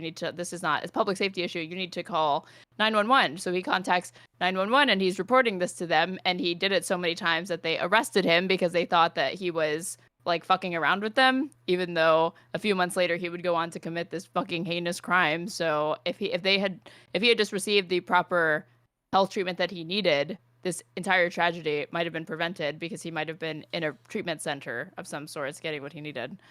So I love that the lefty is turning this into defund the police rhetoric. I will say though, to your point, Aaron, it's hard for me to think that people would say forgive this killer of the woman on the fucking bus. Like there's just something. But we actually know he probably didn't know what he was doing. That doesn't sound like somebody who's competent or mentally fit to stand trial. You have to be able to know the difference between right and wrong. I don't think somebody who's saying my actions aren't my own, there's a device in my body, please help me, several months earlier has only become more mentally stable in that time. And there was no indication that he was going to do anything. He just stood up all of a sudden, because I've seen that fucking video, unfortunately, and began stabbing her. He probably didn't know what he was doing. But of course, they'd never think to forgive somebody like that, of course. That's what I'm saying. It's like selective empathy, and it only extends to this person because Tyler Robinson, straight, white, cisgendered dude. Utah family Mormon man. Yep. The system. We do need to see the hammer of justice come down on all of these things, but I think simultaneously we need a message of unity, of forgiveness, of bringing people together. I have to give a huge shout out to Connor, who's on the ones and twos right now. He said something so impactful last week that I shared with the both of you while we were getting ready. Guys, amongst the right, we've become like this big tent party. Okay, where there's all different types of people, different denominations of Christianity, agnostics, atheists, whatever it may be. And there's been a lot of infighting. But I think one thing I love like the big tent party is the fact that she believes that the Republican Party is being inclusive of other religions and not viewpoints or anything like that. That this tragedy has made us all realize, that was put very astutely by Connor, is that none of these people are our enemies. None of these people are our enemies. The Catholics should not be fighting with the Christians, okay? The far right should not be fighting with the moderates. The enemies are the people. Catholics are Christians. I think what she means is that they shouldn't be fighting with like Protestants or evangelicals. Yeah. Who, number one, did this, but number two is celebrating it. Right. People who did it, the people, right? We can forgive Tyler Robinson, but we can't forgive TikTok teens that did a little like Corvette on fucking Charlie Kirk also, or whatever. This plural thing needs to stop. Like, the people who did this, the people, they who did it, they're blaming all. This is so Charlie's disgusting. murderers. Yeah, it's so crazy. That are celebrating it, those are our enemies. And if the people on the other side of that who are willing to condemn that behavior can all come together, right? That's what's going to shift the culture. We can all agree on the hammer of justice, law and order approach, but I think culturally, we need to come together. We need to be accepting. We need. Shit, bitch. Fucking TikTok teens dancing after the fact have nothing to do with that fucking kid going out and doing that shit. Loving forgiveness. I do condemn it though, and you haven't condemned it yet. No, and I'm not going to be condemning TikTok teens that are dancing about Charlie Kirk or Really? whatever. Would you not No, condemn I'm people not. dancing over George Floyd? What do you think the difference there is? Yeah, tell me the difference. 500 biddies, no pronouns to they, them are responsible real fast, didn't they? I don't. Oh, very funny. That's like a joke about pronouns. Thank you very much. Hell's advocate. And he also said some smart stuff the other stream. I'm starting to recognize these people. Sorry. Yeah, why wouldn't you Want Charlie condemn Kirk to be, it's not their George Floyd, but it's their George Floyd moment. Erica Kirk in her speech, and I will answer your question. Erica Kirk in her speech is saying, like, notice that the reaction from the right was not to riot and burn shit down and loot or whatever. She said stuff like this. And I'm like, because the alleged killer has already been captured and probably is going to be brought to justice. The reason why you saw civil unrest and riots in some instances with respect to killings of unarmed individuals who were sometimes black, women, etc., is because the police were potentially going to have qualified immunity and were not going to face any sort of professional repercussions for their actions. That I think is. So that's why you saw the response to it. There's also a difference between an unarmed civilian versus the death of assassination of somebody who is like a notable political figure and very, very close to the Trump administration and effectively a MAGA propagandist. Yeah, but like, so our intuition about whether or not Kirk was a good person should affect, because isn't that the same thing they're saying with George Floyd? What do you mean intuition? Like our notion, our ideas, our conception of how good or bad Kirk was versus Floyd should affect the analysis of whether we would condemn dancing for them, for their death? Yeah, of course. in the I don't know how I feel I about find that. it far more tasteless for somebody to do a TikTok dance making fun of fucking George Floyd's death than if David Duke died tomorrow. How'd you They feel did that on David Duke? How'd you feel about the Osama dances? What is that? What do you mean? After Osama bin Laden was killed by SEAL Team 6, and allegedly by the guy who said Dean Withers and Adams, or fuck,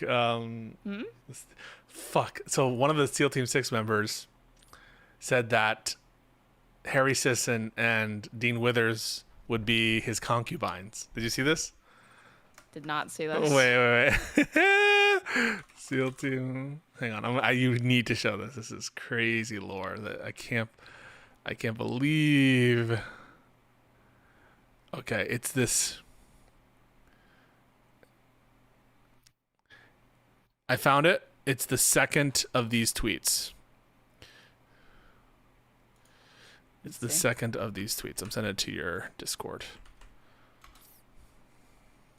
Or the second picture in the tweet. Gives you like pretty much the full story. So this is the guy allegedly who shot and killed Osama bin Laden. Second picture in the tweet. Okay.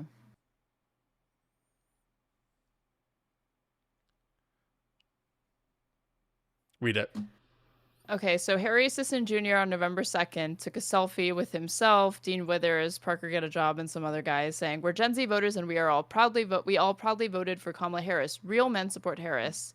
And then Robert J. O'Neill quote tweets and says, "You're not men, you're boys. If there was no social media, you would be my concubines."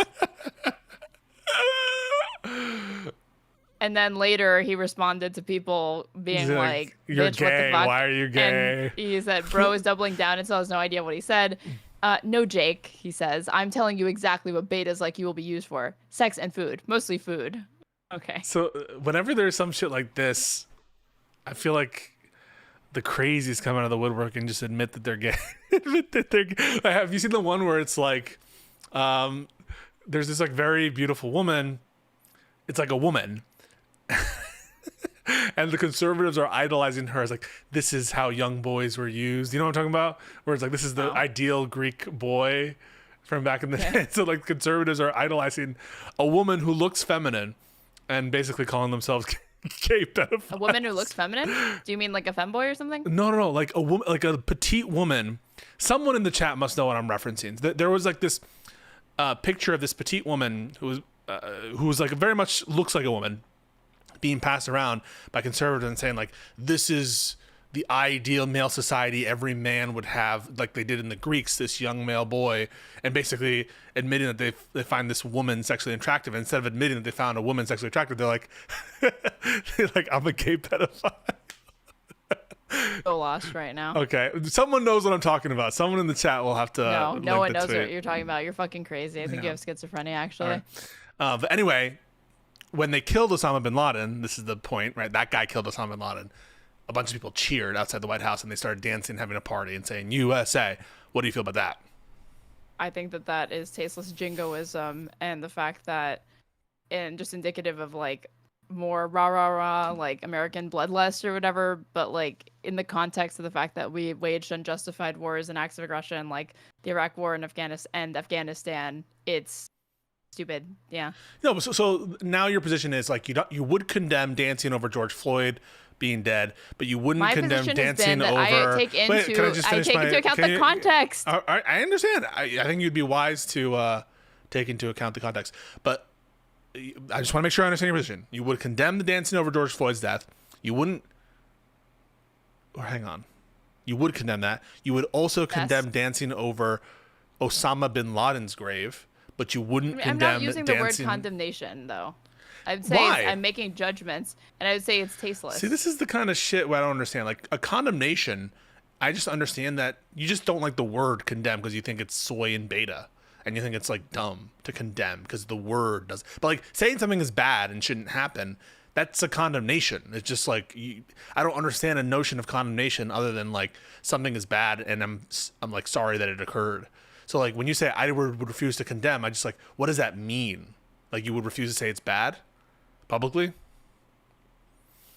No, I wouldn't refuse to say it. I would say it's sure, it's tasteless, it's bad or whatever. It's not something that I would do, but I also just don't really care that much. And the honest truth is that I'm not really inclined to, like, I would do it, but I'm not really inclined to at a time where this is being used as the pretext to take away people's fucking rights. And if anything, it makes me want to stand with these fucking TikTok teens and these liberal wine moms that are on main accounts posting It's wild. their It's glee wild, at the guys. fact that they're doing this. You know, in some ways, I actually think I have like some critical support for these people, not because I agree with the underlying Wow. sentiment. I obviously don't, but because it's an act. It's unpopular speech. And at a time when there's a tyrannical crackdown on First Amendment rights and people being able to, comedy being legal, I mean, this is what the right is always hammering on about, that like it's the left that's coming for this shit.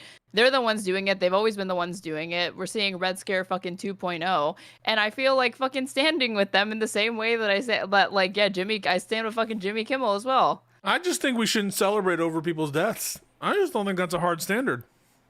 I'm just being real. But it starts with like condemn it, and then if you don't condemn it enough, now it's like, oh, because they won't condemn it, we're gonna take rights away from you, and it's just making me want to side with them. You know? Well, yeah, it's making you want to, but like,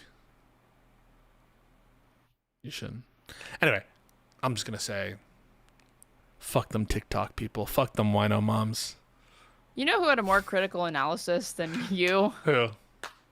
Charles Kirk. Charles See Kirk? what I'm talking about? Yeah, tell me. I did. Hold Show me. on. Because he reacted to the CEO, the healthcare CEO being. Oh, what did he killed. say? Well, I'll show you. Okay, if you match what Charlie Kirk said, then by definition you can't be criticized What the by the fuck? right. Gotcha. Yeah. I thought you meant by you Yeah, or yeah, something no. like that. Thank you so much for the super chat, Ben Riley. No condemnation were invaded by Yesterday- missionaries. I'll see myself out. Very funny plan words. Sorry, go ahead. So this is 458. Let's see. So this is Charlie Kirk 9 months ago. Here's everything you need to know about the CEO assassin. How would you have this ready to go? That's crazy. Shout out Kid Not Kin. That guy. Reporter on this. I'm not tolerating Kid Not Kin slander here. We're getting back to this. And I find it to be very disturbing. The widespread internet reaction of the lack of remorse for the death of this CEO is very noteworthy. This CEO, Brian Thompson, did not deserve to be murdered in the street. Agree. At all. Agree. Not everyone necessarily agrees with that. There are thousands, if not tens of thousands of people that are celebrating the death of Brian Thompson. True. The death penalty with no pre-trial due process. Now, vigilante justice in this way is completely wrong. Agree. However, let's just take a step back and say, what is it that would drive the American people to believe that Brian Thompson, not the American people, but some people, enough where it's noteworthy, okay? Not some fringe on the internet, to believe that a CEO and a father of two who's doing his job deserves to be murdered. And it is a deeper and darker picture into how broken health insurance is in this country. In some ways, of course, this is a mental health. It's so crazy. If you made this exact same statement about Charlie Kirk and like MAGA and all that shit, they would say that you should be going imprisoned for fucking hate speech or violence or whatever they're saying now. Of course, you know? if you go just one layer deeper on, okay, so you got these teens on TikTok, a lot of them are women, dancing on Charlie Kirk's grave, making light of the fact that he was killed, saying that they take joy in it or whatever. Like, I think the kind of the answer that they want to default to, or the analysis, is just, when someone tells you who they are, believe them. That sort of like vulgar analysis or whatever. And I don't think that that's because people think it's the most accurate. I think it's just they don't really want to interrogate it any further, and I think at least Charlie Kirk of all people is willing to go further and be like, okay, people don't normally celebrate the deaths of other human beings. So let's ask ourselves, why are we seeing this social phenomenon where people are literally cheering on the death of somebody? when they otherwise wouldn't do it for other individuals. And he thinks it's symptomatic of the fact that we have a broken healthcare system, right? What I think happen is to agree wrong- with him on that. Yeah. So, and I think you can make the same analysis for the people that laughed at him dying, or, you know, took joy or made jokes or whatever. And is it really because they're like, you know, they just love seeing snuff films, they think it's so fucking hilarious or whatever? Well, I it's think 'cause in they some hate instances Kirk. it's effectively vice signaling, and it's a counterbalance to the people that are valorizing him uncritically and acting like, oh, he was just a good old boy who went there and who was participating in the free marketplace of ideas, and he never said anything hateful ever. I think they're trying to counterbalance that, and so it's that in some instances. And I think other people take into account that, like, they literally did not align with him on anything. They find his political beliefs repugnant and abhorrent, and recognize that he was like a MAGA propagandist and a fascist. And so they're dancing on his fucking grave. It's funny to say the word joy, because that was also the expression used by Taylor Lorenz when she was on Piers Morgan. She said, "I felt joy when I saw Brian Thompson get killed." But then don't she relate, puts her though. foot in I her don't mouth, and then relate. Piers She- Morgan fucking like pounces on that because she And- says and that. he But never then when let she it go. clarifies, Did she it's clarify, a or did she reasonable like? explanation. Did she kind of readjust her what she meant? Because she seemed joyful, and she said the word joy. Now he did interrupt her. But I just like, I think there's a line where, okay, you can understand how people could feel that way. But when it gets into that kind of Taylor Lorenz wink, wink, yeah, I can understand people are joy. I'm joyful, right? Like, or whatever it is she said that she claims was misinterpreted. So you don't take her retraction seriously, because I've seen that entire panel and she retracts it. And multiple times, every time Piers Morgan wouldn't let it go, she said, "I've already retracted that and clarified what I really meant to say," and it was closer to what even Charlie Kirk says here. Okay, I'm gonna ask you, and you just just give me your instinctual. Do you think she's happy that Luigi gunned him down? Yes or no? No. Okay, I just think her demeanor. If I'm like reading a person, I'm sure she's happy about the reaction to it, seeing other people laugh about it and shit. Yeah. I think that she sees that as good, that there are people that are like critical of these systems and institutions. And honestly, when people learn that it was like a healthcare CEO that had been gunned down, see, we're asking ourselves, like, what's the motive for killing Charlie Kirk, right? Like, you can have your intuitions, but it still remains to be seen until like a thorough investigation, you know, pins down what the exact motive is. But when it came to the healthcare CEO, everyone knew why he had been killed. This particular person. We were like, if the CEO of Home Depot had been killed, why'd that happen? The CEO of fucking HEB had been killed. Why'd that happen? CEO of a healthcare company. I know why that happened. And you know why that happened. And Taylor knows, and Piers Morgan knows, and Charlie Kirk even knew. Where's play? Did you disagree? Oh, I said press play. No, I think that people understand. I think it's a little like he released the manifesto, I thought, or something. He released some shit, but I don't really think I think people suspected, but yeah, if you killed the Home Depot CEO, I don't know what I would think. I think like maybe something about ICE or some shit, but I don't know that Home Depot is like helping ICE. CEO of Lowe's, because I know that the CEO of Home Depot is like donated to Trump. Oh, what maybe, I'm getting yeah. at is any CEO of like a Fortune 500 company or whatever that's like a household name, but otherwise most people don't know the political affiliations of them. I don't know. There's some crazy people, but I hear what you're saying. Yeah, Right. healthcare is like a humongous fucking issue, and I can understand. Let's listen to what Charlie Kirk has to say about it. I just think that once it goes a step beyond the descriptive analysis and trying to say, diagnose what occurred, and it gets into the kind of where Taylor, I understand she says she retracted it. I understand that she says she was misinterpreted. Her demeanor screamed like, this is like cool and fun, and that's what it didn't really feel somber, and that because I don't think she felt somber, because I don't think she felt bad. There's a difference between taking joy versus not feeling bad. Super chat. I don't take joy in Charlie Kirk's murder. I also am not sorrowful about his death. I'm ambivalent. These weren't mere disagreements. Asking people to mourn the death of someone who used not just words but political power to change laws, take away their rights, is a wild expectation. You can press play. Yeah.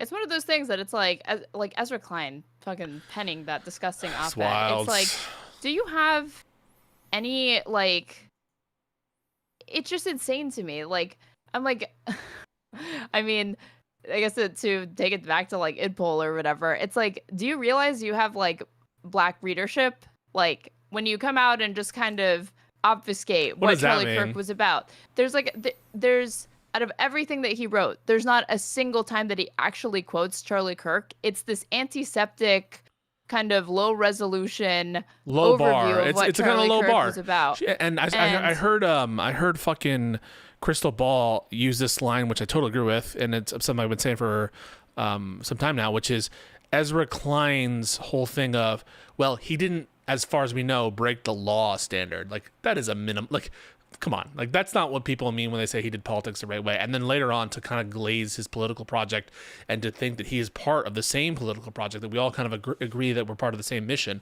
That's horrible. I don't know what race has to do with it, though. You can tell me, though. Do you agree that Charlie Kirk was a racist? I think he probably was, yeah. Why probably? Why are you caveating it? What was like? What's unclear? Do you think that somebody who says MLK ought not be valorized and the Civil Rights Act was a mistake, and has also said that certain Black women don't have the processing power to attain certain jobs and they're stealing jobs from white people, and that there are prowling Blacks killing white people, is this somebody who is probably racist, or are they just racist? I think that those aren't, taken literally, explicitly racist statements. The one I think is the most sus. I think that they're evidence that he probably was racist, though.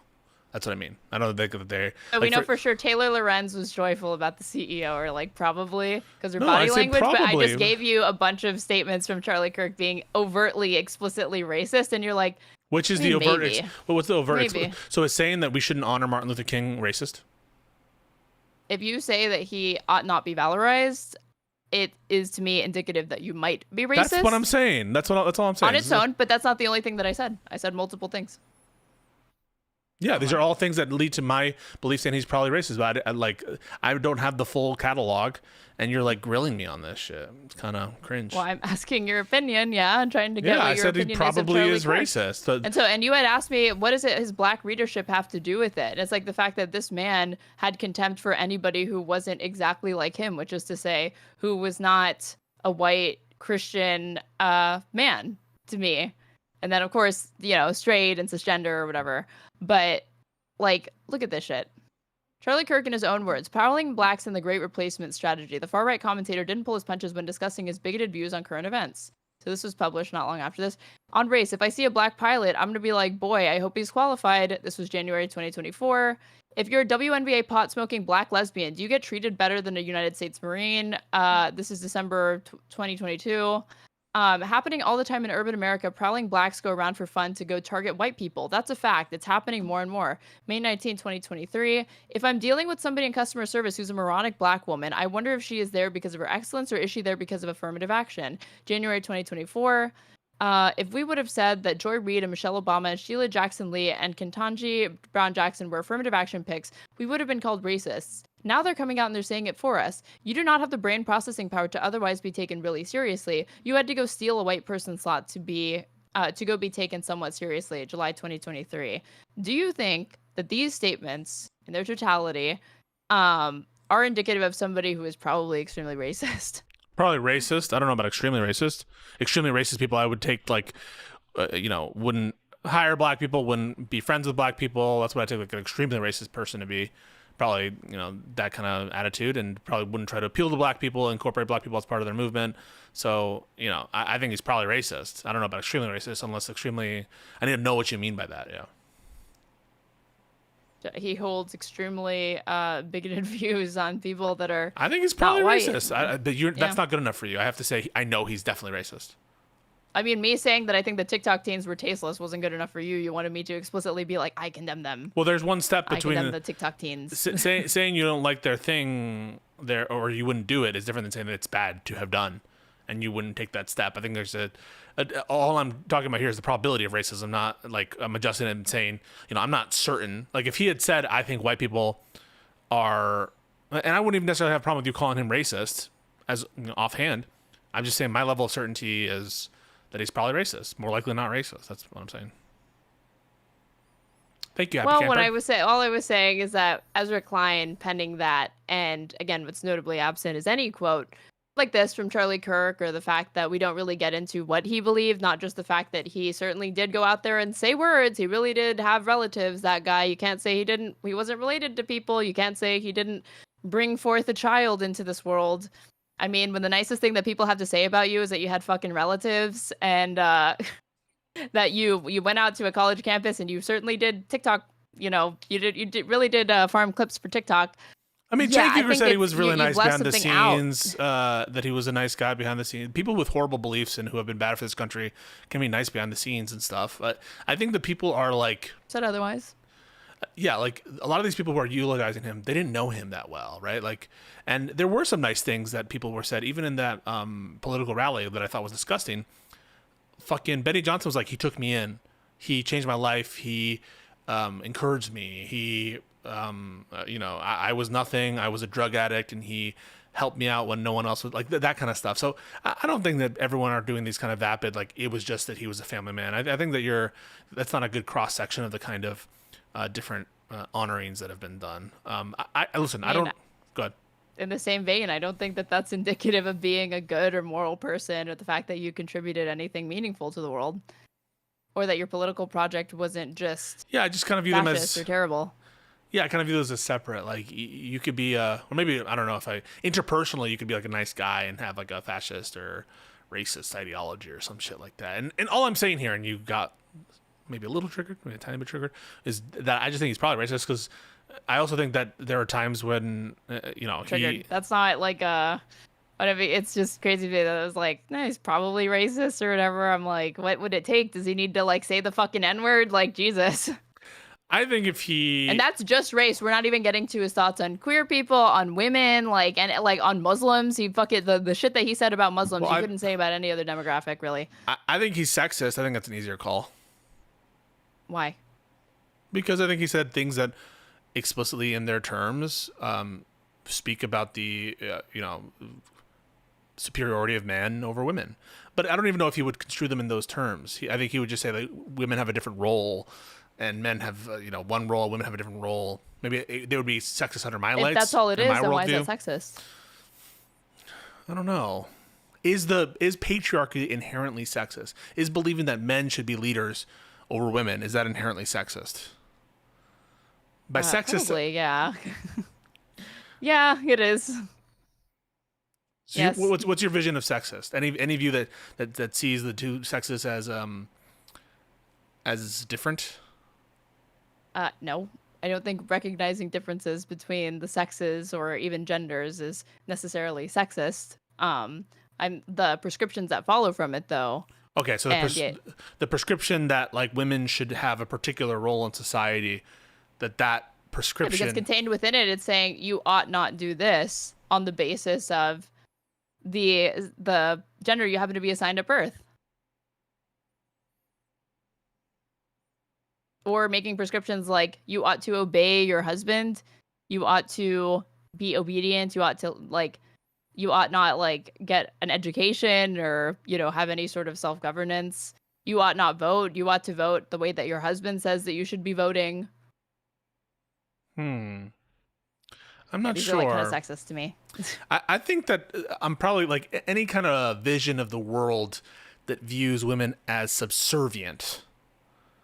I guess I would construe that as sexist, or any kind of hatred of women. So people who advocate hatred of women on the basis of their sex, I think that that's sexist, or who demean women because of their sex. I think I view that as sexist. I think merely thinking so for example, I don't think you would take the view that someone who respects women and thinks, listen, all I'm saying is society is better if men are in charge of the household. I think that's the more socially orderable decision, and therefore I think you ought let the man be the leader of the house, and that's what should happen.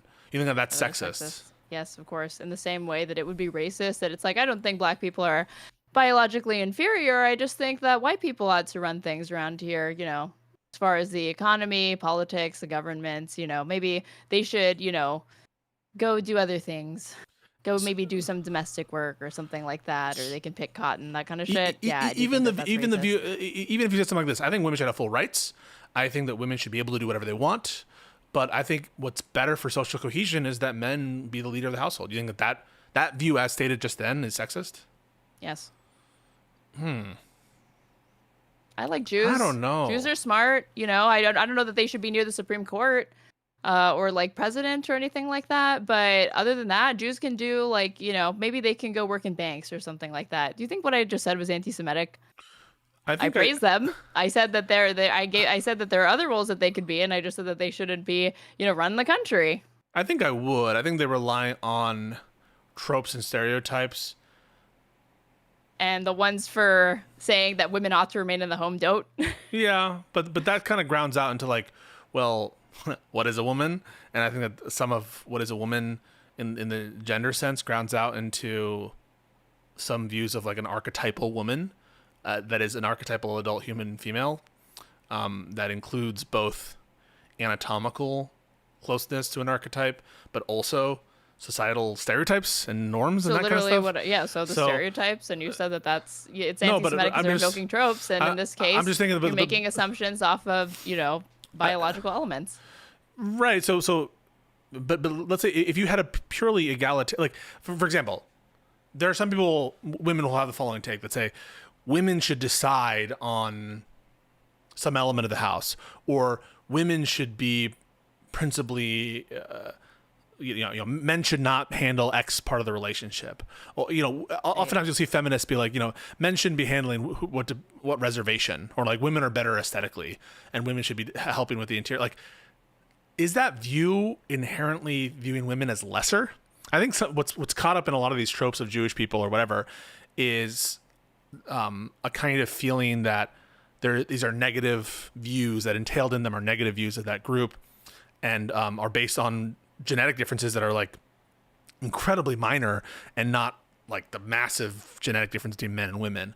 And I'm just trying to explore in real time your thoughts on that, because like I think that you would take not like any passing comment about the nature of men as a sexist trope. Like, men are not a passing comment, but a prescriptive comment saying if it, like, what the comment that you made sounds like it's being made in jest. Like, oh, it's a terrible idea to let any man handle interior decorating. Okay. Yeah. Something offhanded like that. That does not really seem to me like it's genuinely reflective or indicative of that. Yeah, but if you have something like this, like, I don't let that Jewish friend alone with your money.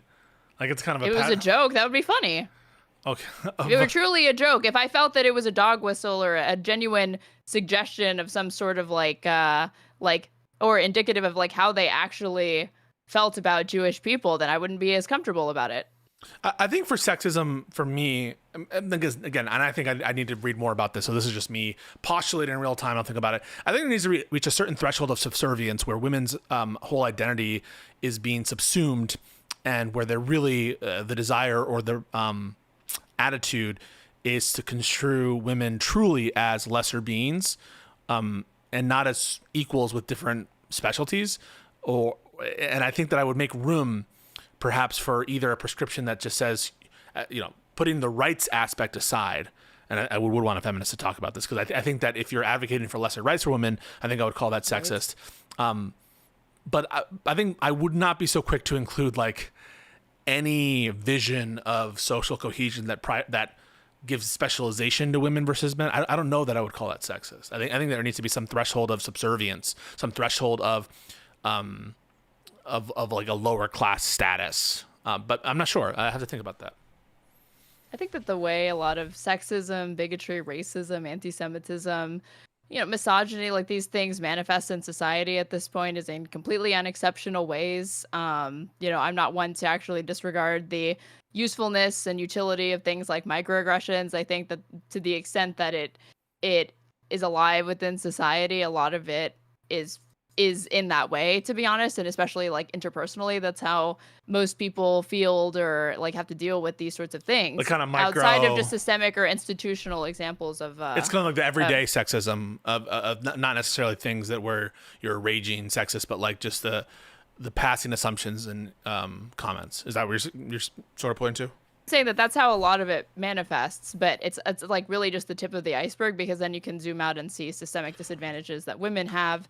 Like, Pete Hegseth it's concerning to me that, like, you know, members of the Trump administration are retweeting videos where they're suggesting that women not have suffrage or the right to vote, you know, and I really see a little discourse generated around these sorts of things being said about women, like 50% of the population in the United States. It's greatly concerning, and this is already at, like, in a post-Roe society where reproductive rights have been eroded. So to me, if the bar standard for what constitutes sexism is literally going to be, they need to be saying that women are biologically inferior and ought to be subservient on some absurd basis as opposed to, like, a better basis for making that prescription, then really there is no sexism in this world, because you've set such an absurdly high bar for what constitutes it. In the same way that I see people, like, know what racism is when you think black people and non-white people are biologically inferior to white people. And that's really just not the way racism manifests in this society. So when you've set the bar that high, then most people aren't fucking racist or whatever. But clearly there are racial differences in this country that relate back to bigotry and are not just a reflection of some sort of just natural differences between races or whatever. Yeah, I guess I'm just trying to track how people use the term sexist. I want to give you the following example, and then we can move back on to HerTake because I do want to watch it. Suppose you have a society or a person who, and this is genuine, you know them to think that women are superior to men. And they genuinely hold the position that women are superior to men. And women, the reason they're superior is because they're so much better emotionally, intelligently, in every aspect that matters to that person or to that society. And for that reason, it's extra important to let the women excel at rearing children, because that's the best thing, and women are above men. We think that women are superior to men, and it's because their child rearing abilities, and therefore women should be prioritized, and we should love women more than we love men. But it is because of that trope, or it is because of that biological advantage. Sexualism. And so in that context, would you call that person who genuinely believes women are superior to men, but it is because of their biological advantage, much in the same way, by the way, that a lot of the people who think men are better, it's because of what they take to be their biological advantage of men. Would you call that person who makes that comment and advocates for that society sexist, even though they think genuinely that women are superior to men? Yeah. Interesting. I'm not under the impression that Charlie Kirk is disingenuously saying any of this shit. I think he really believed these things. It's unrelated to whether it's genuine or disingenuine. I'm not really interested in, like, looking into the heart of hearts of But these people. they actually All believe. I can know is what they said, and I can infer from the fact that he repeated these sorts of sentiments and he dedicated his platform to these sorts of things, that not only did he genuinely hold these beliefs, that they are abhorrent and they're racist and they're bigoted in some ways to me. So yeah. The reverse of that, or the inverse, where you actually have somebody who favors a matriarchy or whatever, you were contributing to the same sorts of destructive forces that held women back. So yeah. All right, sorry. I know that's the last inverse one. is, I know that's the last one. This is one more. There's a man. The man says the following. I think women should have all the rights. I don't even have an idea about how society should order itself. But what I want for a partner is a subservient wife. Even though I think women should have all the rights, what I want out of my relationship is a wife who rears children, and I would prefer her not to have a job. Is that person sexist? And they explicitly say, I think they should all have equal rights. I think that society, I don't really have an idea about what's the best way society operates. But for my personal relationship, I would prefer a woman where I'm the head of the household and where the woman is, probably better for her not to have a job. Do you think that person is sexist? yeah. Oh, I don't know. I think 9 out of 10 times that I could guess that and be correct. I will grant you that I'm sure there exists an iteration of somebody who fits all of this criteria that you just outlined and is not sexist. I could conceive of there being a non-zero chance where you could want all of that and not be, and genuinely value and respect your wife as an autonomous, individual and woman herself. I find it highly unlikely. If that is your but you're talking about, like, you want to structure but just your life, that you would be sexist in significant ways. Yeah. But just grant the facts, right? So you're saying it's highly unlikely that they would be such and such, but just grant the hypothetical where this person has. No, I already said that. I'm willing to say that person's sexist. Yeah. Oh, okay. You said head of the household.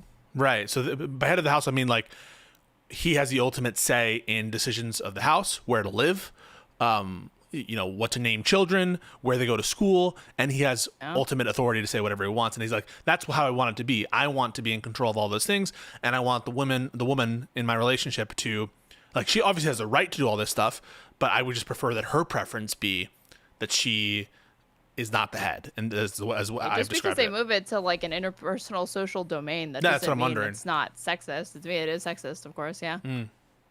In the same way that if they were in an interracial relationship and as the white husband, they think they should have dominion over their black wife, not only because she's a woman, but because she's black, and black people ought to, in a personal context, as far as their engagement with this individual in their marriage, ought to be subservient. You know, he can make all the caveats that he wants about, I think that they should have equal enfranchisement, equal rights, they should be able to vote, all of that. There shouldn't be legal restrictions. But just because they don't believe in legal restrictions, that certainly does not preclude them from being sexist or racist. And I think in this example or whatever, they are obviously sexist and they are obviously racist, because it behooves me to think of any sort of circumstances. Like, why do you believe that that ought to be the way your life is structured?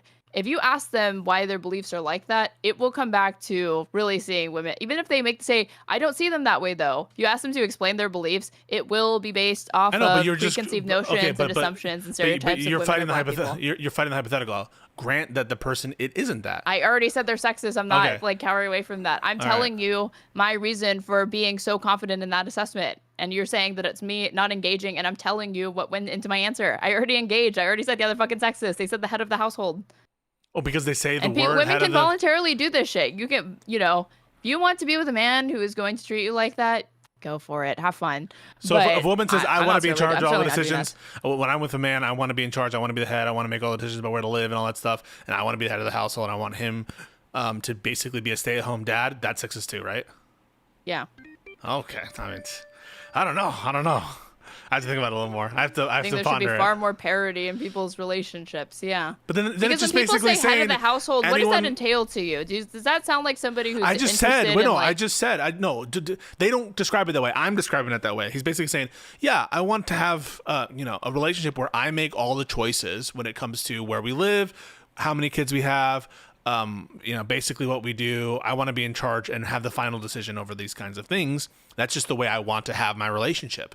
That's what they describe it as. They don't say the term head of the household, but they just say, whatever relationship I have, I just want to be in control because that's what I want to order my life as. Yes. And it's both ways too. But then isn't it basically saying, like, if you don't structure your relationship the way I think is ideal, you're a sexist? And then I'm like, shit. No. But someone who basically has the same intuition but is homosexual, who is gay, they wouldn't be considered sexist, even though they have the same exact inclination. They're just attracted to a male. I don't. Do you understand what I'm saying? I mean, how would you even conceive of this hypothetical between a same-sex couple?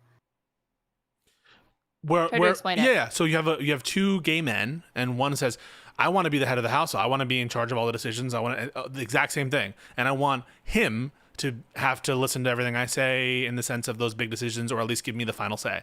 You wouldn't call that person's.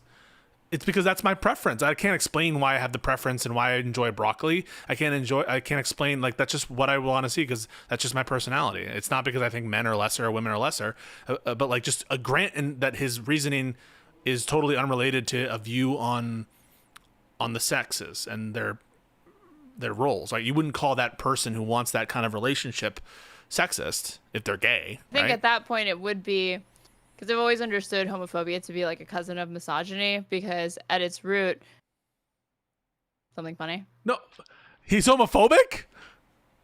Wait, I'm explaining. I wasn't saying they're homophobic. I said, okay. hold on. My bad. I'm explaining. Yep. So I believe homophobia is a cousin to misogyny because a lot of homophobia is sort of rooted in like a femphobia, because most people, like, especially when it occurs between strangers, right? When you have instances of people being homophobic towards strangers, it's because a gay person is outwardly flamboyant or presenting in a sissy or feminine way.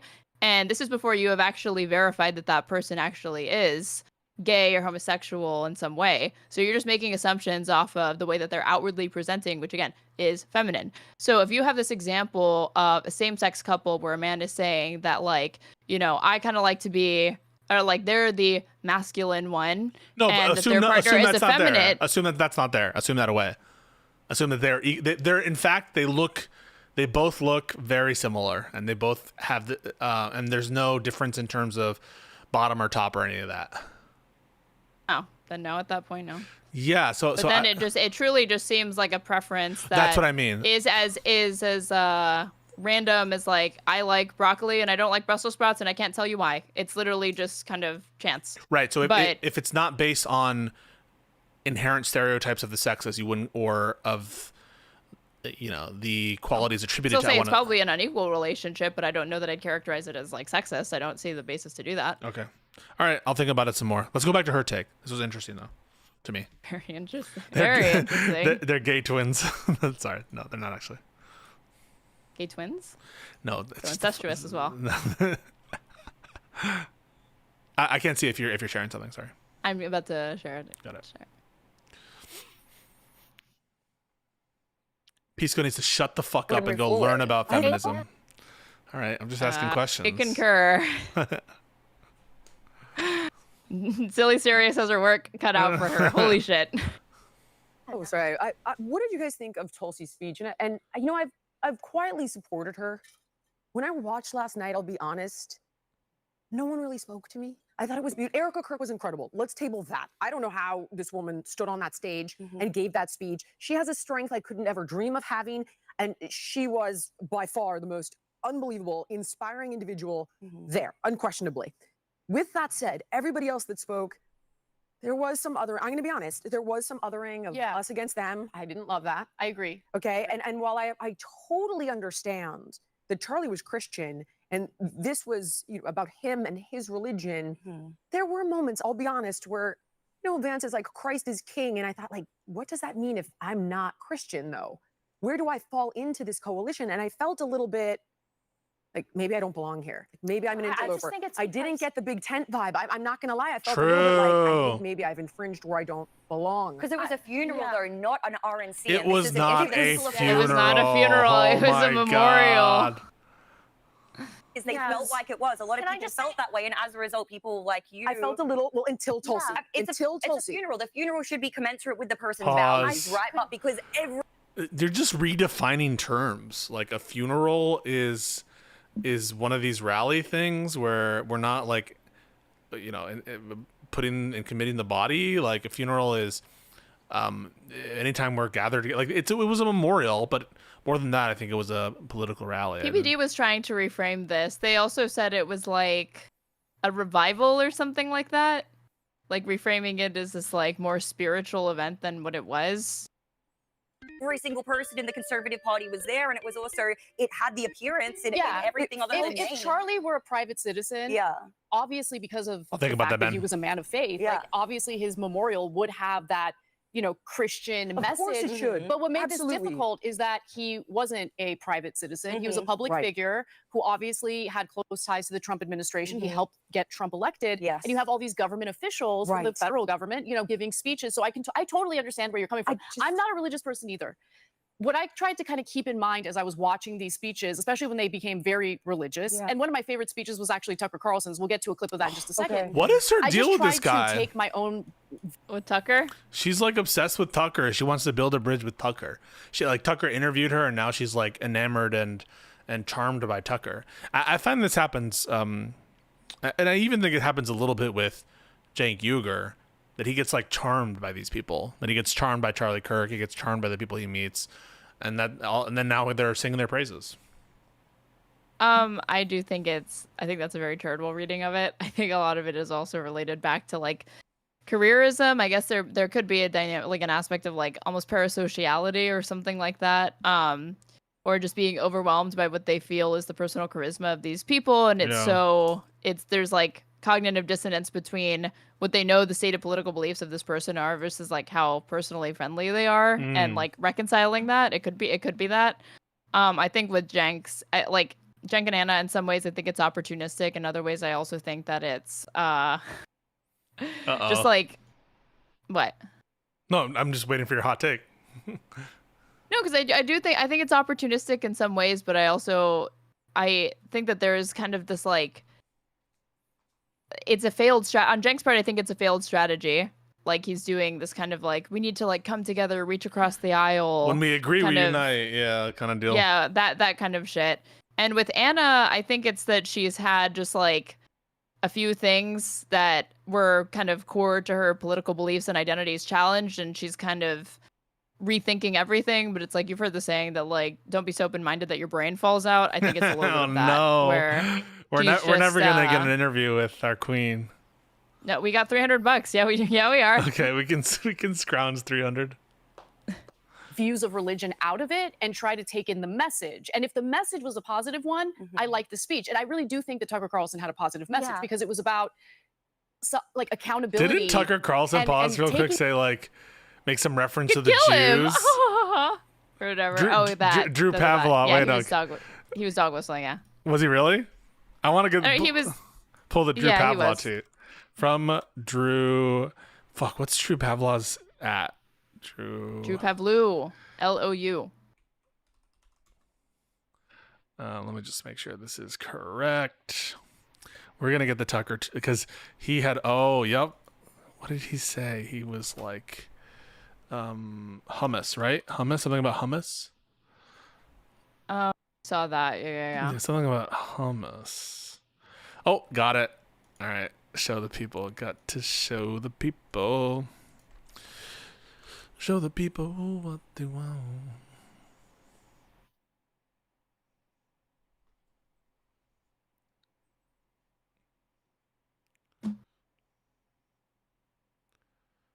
Let's see. Read the tweet. Tucker Carlson decided to try to hint at the Charlie Kirk memorial that Charlie Kirk was killed by hummus eaters in Jerusalem, the same people who killed Christ, in his own words. Ultimately, he was a Christian evangelist. And it actually reminds me of my favorite story ever. So it's about 2,000 years ago in Jerusalem, and Jesus shows up and he starts talking about the people in power, and he starts doing the worst thing that you can do, which is telling the truth about people. Israel. And they hate it. And they just go bonkers. They hate it. And they become obsessed with making him stop. This guy's got to stop talking. We've got to shut this guy up. And I can just sort of picture the scene in a lamplit room with a bunch of guys sitting around eating hummus, thinking about what do we do about this guy telling the truth about us? We must make him stop talking. And there's always one guy with the bright idea, and I can just hear him say, I've got an idea. Why don't we just kill him? That'll shut him up. That'll fix the problem. Oh. What do we It think? doesn't work that way. Well, we know what Anna thinks, which is that she sees this man and she sees a future head of state, a future president. I think it's a little dog whistling. I'm not gonna, this. That's what I said. That's what Yeah. I said. I didn't catch it the first time I was watching it because I was like reading my chat and distracted. Yeah. But when I reacted to PBD, because they were like, I was like, oh, it probably wasn't anti-Semitic because Adam Sosnick is like, like he's the one who's on Say top it. of that shit. And if he was saying it wasn't, I was like, oh, it probably really wasn't then, honestly. People are probably reaching. But then people in my chat were reminding me that he said stuff like this. And I was like, oh, wait, yeah, it probably was that. That's probably what he was getting at. I think it's a little bit dog whistling. I think Anna. Yeah, of course. Fine. My favorite story is when the Jews killed Christ. Yeah. That's a good one. Oh no. Did you see this? Like a lot of people are like citing this Gray Zone article by Max Blumenthal. No. Where they talk about how, hold on if I put Tucker. When his hosts presented him, being Charlie Kirk, with a detailed list of every offense he supposedly committed against Israel, Kirk was horrified, said one person. Bill Ackman also allegedly demanded Kirk rescind his invitation for Tucker Carlson to speak at his upcoming America Fest 2025 in December. Wow. Wait, pause real quick. I have an unhinged person. Hey, Pisco, the blood drained from your face, you pussy bitch, when I pointed out that Asian women are objectively more successful and have higher IQ than white males. Are you a coward? That does not offend me at all. Like, I accept that, and I We think all that- saw it, just so you, Pisco. just so, Blood just so you draining know, from your face. draining from your whatever. I think that women should run America. I think that I voted for women for president in the last 3 elections, and so yeah, I have no problem. I think that society should be run by women. Oh my god. Okay. Like 2 seconds ago, I I was like, oh, this is who I'm hosting a podcast with. Okay, like a dude who's like a red pill or something, like or sympathetic to their arguments. And now I'm like, oh wait, you're just like a cringy male feminist. Holy shit, that's even more scary, maybe. Can I just say, speaking of cringy, This is like what you just did was you've seen Get Out, right? When he's like, I would have voted for Obama a third time if I could have. Wait, yeah. Is that the? You just did that wait, by is being that like, I think Brandon? women should run America. I voted for Kamala Harris, and she said she wanted the most lethal military, and she's awesome. You're taking man. his Like, side. You're taking his side. This commentator who said I had blood Yes. coming out of my whatever. out of your face, headed towards somewhere else because of Asian women or something. I don't know. Something about Asian women having higher IQs. Also, I'm Latino. I'm not white. You can't be white and look like this. All right.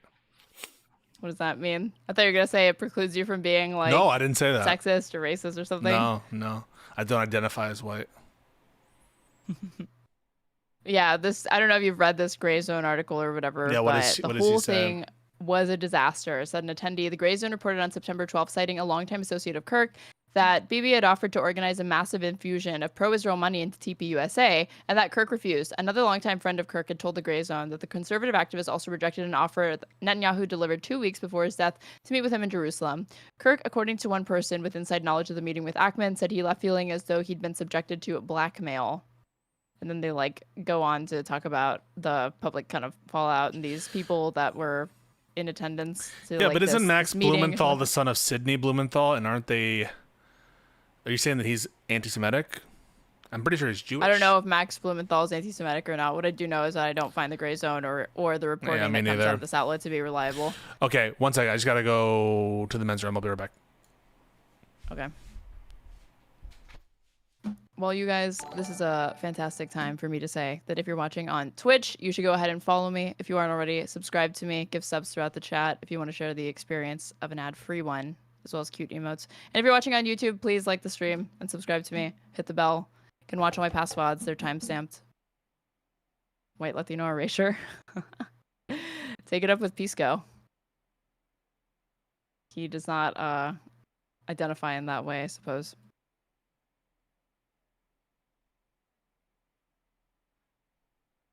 What are you guys talking about?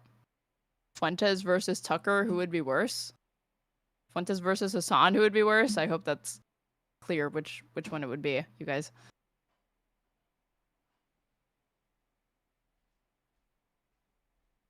Very enlightening convos here happening here. I'm learning a lot about Pisco and his understanding of what constitutes sexism, racism. It's good stuff, you guys.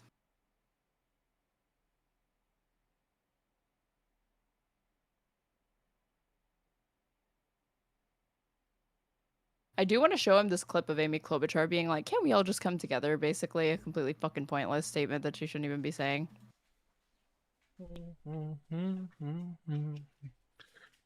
Pisco ran. Bara, Just bara. realized both the hosts are white Latino. We're Latinos, man. Come on. So he said white Latino specifically. I'm not white, man. Don't you ever call me Well, white. You know what? Let me not put words Play in it, his play mouth. it, Let's play it. play it. Yeah. We've done wrong, how we've fallen short, and then it becomes possible to forgive other people. Actually, show Tucker Carlson. Let's just show Anna Kasparian's reaction to it. That is That's actually more great. insightful here. That is very helpful. Oh my goodness! Thank you so much for gifting a tier 1 sub Wow. in my chat. Thank you so much. That is a call to change our hearts from Jesus, and that is the only way forward in this country. That is the only solution to where we all know we're going. And Charlie knew where we were going without that. And that is not a call for being politically passive. Of course not. I stood at many stages with Charlie calling for various people to be elected, particularly Donald Trump. And I'm proud of that. It's only an acknowledgement that what Charlie was really saying is that change begins, the only change that matters, when we repent of our sins. Okay, so again, I just decided I'm going to take the religion out of it. I understand completely. And yeah, How do you think take that the it's important to religion think out of about- what he just said? This was a religious statement. That's so insane. What is she doing? Anna is. I mean, she has been on a spiral ever since 2018. Can I just be honest? What happened in 2018?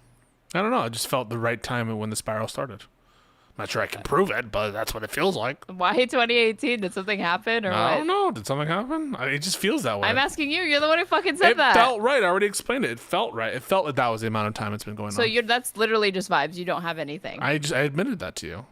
It was the birthing person tweet to me. That was when I was like, okay. And it felt like this that is happened not in looking good. 2018. That was not 2018. That was literally like 2022, maybe 2023. No way. Really? Yes. Yeah. Birthing person. I think it's 2022, maybe 2023. That's post-COVID? No way. Yes. I typed in Anna Kasparian birthing person. Oh, you're right. I know my Anna lore. Hello. I also did a panel on it at the time because it was like, is she leaving the left? 2023. Yeah. Holy shit. So why are you going back all the way to like, again, 2018? Only 2 years after Donald Trump had been elected? No. It was recent. What the fuck? Yeah, it's post-COVID because she had a show with Michael Brooks before he died. Yep. Oh, rest in peace, Michael. Did you guys like Michael Brooks? Put it in the comments. Can Love you Michael give the Brooks, best yeah. faith, most charitable interpretation for what Anna's going through? What's her end goal? She's trying. I think that this is gonna probably be disagreed with by a lot of people. I think that there's a lot of like just genuine resentment and anger, and I do think she's in real time trying to be herself, and she's just a very influenceable, very charmable person. She can be charmed, I think. What do you think? Towards anger and resentment towards who? Or towards what? I think she's angry at certain groups of people, including institutional, powerful political figures, especially Democrats. She really doesn't like them. I think she really doesn't like wokey lefties who, in her mind, turned on her. And I think that there's a little bit of that from Cenk and from Anna. They feel as though they were betrayed and stabbed in the back by various different collections of people. And so I think that her political homelessness has to do with a very personal grievance. And, you know, to be honest, a lot of these woke lefties are insane. I think you and I would agree with that. Yeah. The And thing I is think that she's a I think little when insecure, somebody too. like, then that just tells me they were like morally lucky in a lot of ways, and that if they were making such a heel turn after, again, an incident like that on Twitter related to a tweet over birthing people or whatever, or that term, that it made me reassess her political analysis before all of that. And I'm like, okay, then you kind of just happened to find your way to these positions. I don't really know how principled it was or based on empirics or anything like that. I would have to like go back and look through her catalog and body of work, but it did make me feel that way because I listened to her on Doom Scroll, Joshua Cittarella's podcast, and I'm like, how did I ever take this person's opinion on politics seriously because of some of the things that she was saying? And yeah, you were an Anna stan. Yeah, I according to how was. you tell it. Yep. I was. And I do want to say one other thing though. Like, I kind of felt this way about Drew Pavlou. People will tell me back in the day, like, why are you criticizing? Why are you coming for Drew? He's one of us. It's not about like what you think. Tim Pool's a centrist. It's about how you think. And I could tell based on what Drew was tweeting back in the day when we had our little spat, how he was thinking was fundamentally flawed. And so now he's like all but saying I left the left. I'm like a right winger now. God. I'm talking about blood and soil. I listen to Richard Spencer, et cetera, et cetera. And people are like, what happened to Drew? I'm like, Drew just has like a bad intake. And I think he was lucky that he fell into some positions that we agreed with. And, on Ukraine, for example, and that kind of stuff. But it didn't really come from, I think, a good process of understanding information and coming to correct conclusions. I literally said this with Zoran Mamdani and why I was really, really put off by the fact that he was going out of his way to apologize to the NYPD over this, and that it wasn't about the significance of the individual event. It was more that, like, the idea that you would think that that's a savvy political move to make is very, very, it's not indicative to me of good political instincts. And I was like, there's probably more of this to come, unfortunately. I think I was fucking right because I did not even realize that not long after that, the New York Times reported that he's going to apologize. What's underneath that? The New York Post being like, don't buy his bullshit. Don't believe his apology. It's fucking insincere. Who cares? The NYPD should not listen to him. What else were they going to say? What else were they going to say? And no, exactly. Of course, that's what they were always going to say. That's why I'm saying you don't fucking do that shit. It's pointless. But that's you pretending that the audience is Murdoch media. The audience is the NYPD. That's why Murdoch is coming out and saying don't believe him, is because they understand what's going on. That he's trying to build relationships with the NYPD. That's what he's trying to do, so he can govern. That's why he's doing it. It's not to get elected. I know, but there exists a media apparatus that is dedicated to trying to make sure, like, sabotage those efforts. And I honestly don't think that people within the NYPD need to be told by the New York Post, don't buy it, to not trust Warren Mamdani's apology over a tweet from 2020 when he's a fucking Democratic Socialist Muslim guy that they're probably already skeptical of. And it's funny because I said it reminded me of the beer summit. And then Ben Shapiro literally went on Ezra Klein's podcast and they're going over his new book, which details like the Obama years and like how did we get here. Apparently it's called like Lions and Scavengers or something like that. And Ezra Klein is like, so what's a defining moment to you where there's like this change in American politics and you start to see like real agreement towards President Obama? And you know what he literally said? He said the beer summit was a radicalizing moment for the American right in this country. A moment where Barack Obama is getting himself, Joe Biden, Henry Louis Gates, the professor who was arrested for no reason, and the cop to sit down for about 40 minutes on the White House lawn for a fucking beer. That's a radicalizing moment, like open dialogue and discussion. So yeah, fucking pointless. You can't work with these fucking vultures. You should not even try to acquiesce or appease them. They need to be the vultures here are the politically. NYPD. By the way, I saw a lot of them Yes. out in force today, and one of them stops. He's like, "Where are you going?" I'm like, "To get a sandwich, bro." Like, what? But he seemed nice. I told him. I shouldn't have talked to the police. Why didn't you say not discussing my day? Because he seemed like a nice guy. Because it's not Shut the Fuck Up Friday? That's what you fucking say anytime a cop asks you anything. He seemed like a nice guy. And I was like, No. They are not your friends, dumbass. I can't believe. I'm like, you're a lawyer. Why do I need to be the one to tell you this? What am I gonna be like? I'm not talking. You're a about my lawyer. dad. Don't talk to the fucking cops. Did you Talk ever to the advise anybody cops. to talk to the cops? No, Oh, they're a no. nice guy. They seem like a nice guy. They're your friends. No, I'm just fucking around. Yeah, Shut the Fuck Up Friday is No, every day, listen. as far as I'm concerned. You say mind your fucking business. Oh my god, you are so. You think I'm antisocial. kidding? I'm not. I You're fucking so- hate cops, and I keep them away from me. See, I respect a lot of cops. A lot of my friends have become cops. I So don't. I think you're painting with. I respect the law. I don't respect cops. You don't. You have to respect cops because cops uphold Says the who? law. Says who? Says me. I Says respect Pisco? cops. Yeah, the Pisco who also says talk to cops and they seem nice. Yeah, fuck off. I ain't doing that shit. Okay, listen. He seemed like a friendly guy. I don't know what to say. Oh my God. You're cracking yourself up because you know I'm it's fucking sorry. bullshit. It's too funny. Can you just If press only you had like a play? Tucker Carlson laugh. Can you try doing an impression of it? I can't do it. No. Terrible. Terrible. About what kind of country you want to live in. And I don't have control over anyone else's behavior. I do have control over mine, though. And, you know, when I got into this debate with Destiny on Piers Morgan's show, Oh. he was just like, I'm not going to condemn it until Trump condemns political violence. And it's like, you can't control Trump, but you can control yourself. Right. And good point. You can model That unifies yourself always after her the type take of, is you know, shitting on citizens Destiny. you want to see, the type of culture you want to see in the country. Like that's what I'm trying to do. And I get it. It's like really, really challenging to do it because politics is incredibly divisive in the country right now. And people are so good at dehumanizing each other. Yeah. So when I'm being met with someone. She's like, I get it here, but I've seen that panel and she was not extending any charity to where he was coming from. So it's funny that she's saying that. She was a little bit. She was upset. ruthless. She was upset. Yep. Same way you're upset that I won't condemn the TikTok teens or whatever. I'm just disappointed. I'm not upset. I'm disappointed. You should condemn those teens. By the way, think- they're not just teens. You admit it, some of them are wine moms. Sure. It's like we love the wine moms. 60% yeah. They're wilding teens, out. 40% saying wine crazy moms. They're saying crazy things on Blue Sky over there. I don't even know what's going on. Blue How about I make Sky. you condemn Charlie Kirk's statements before we like proceed already or have. whatever? After I already I have. said all of these I individual already things. have.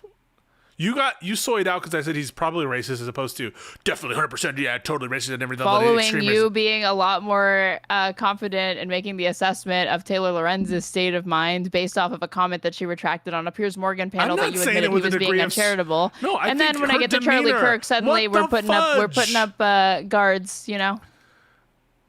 What the fudge? I was just saying Taylor looked happy that he was dead. She looked happy.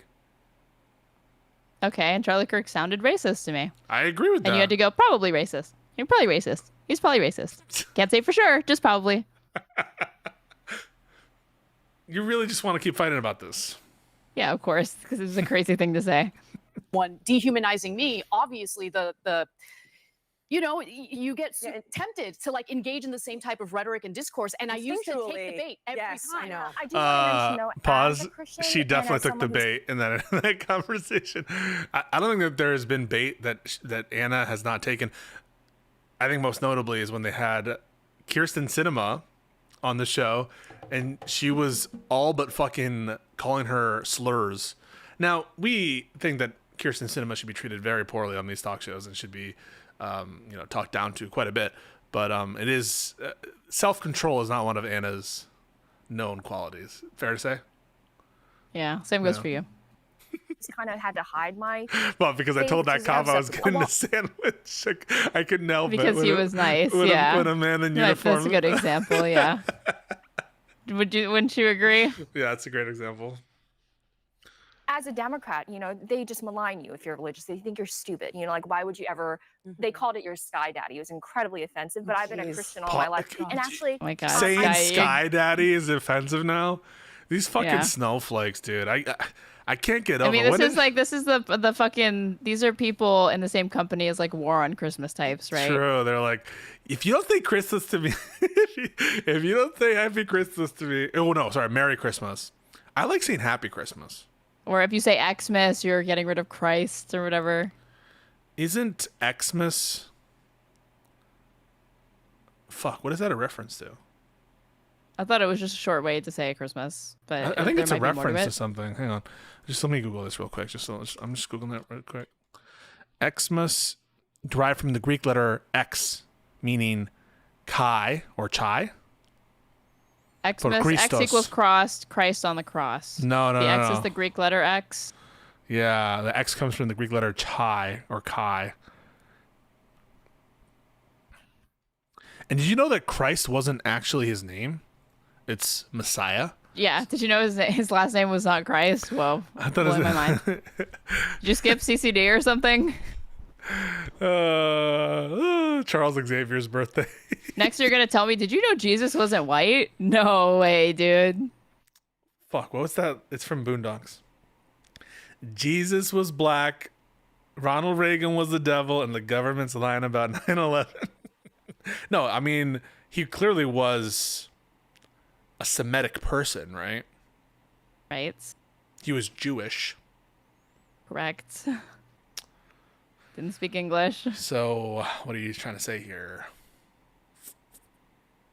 That he wasn't white? Yeah.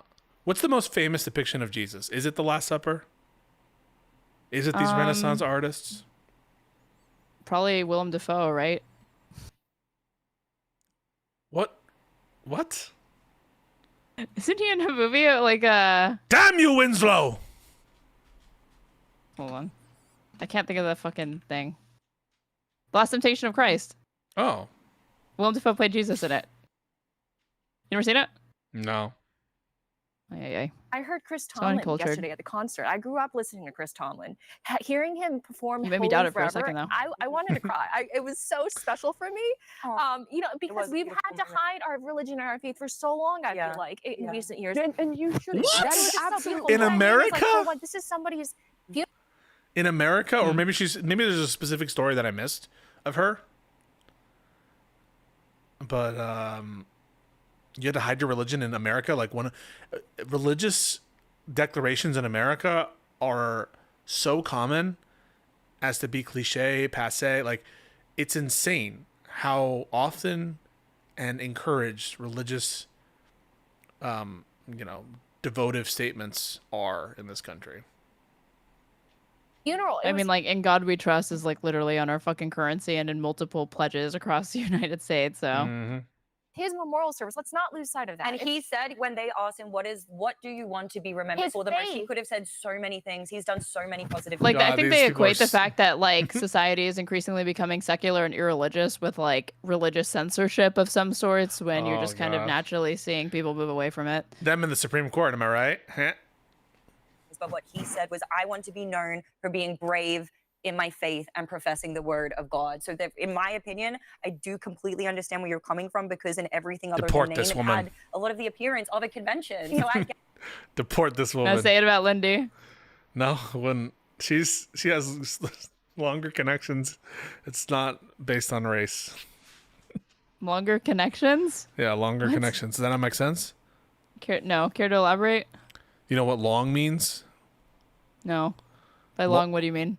A reference to length, and it's a relative term. Longer is a relative term to someone else's. And a connection is some kind of association. So longer connection is more in time connection. Okay, what do you mean by Lindy Lee has a longer connection to this fucking country than Amy? She's been here longer, more developed ties to the country.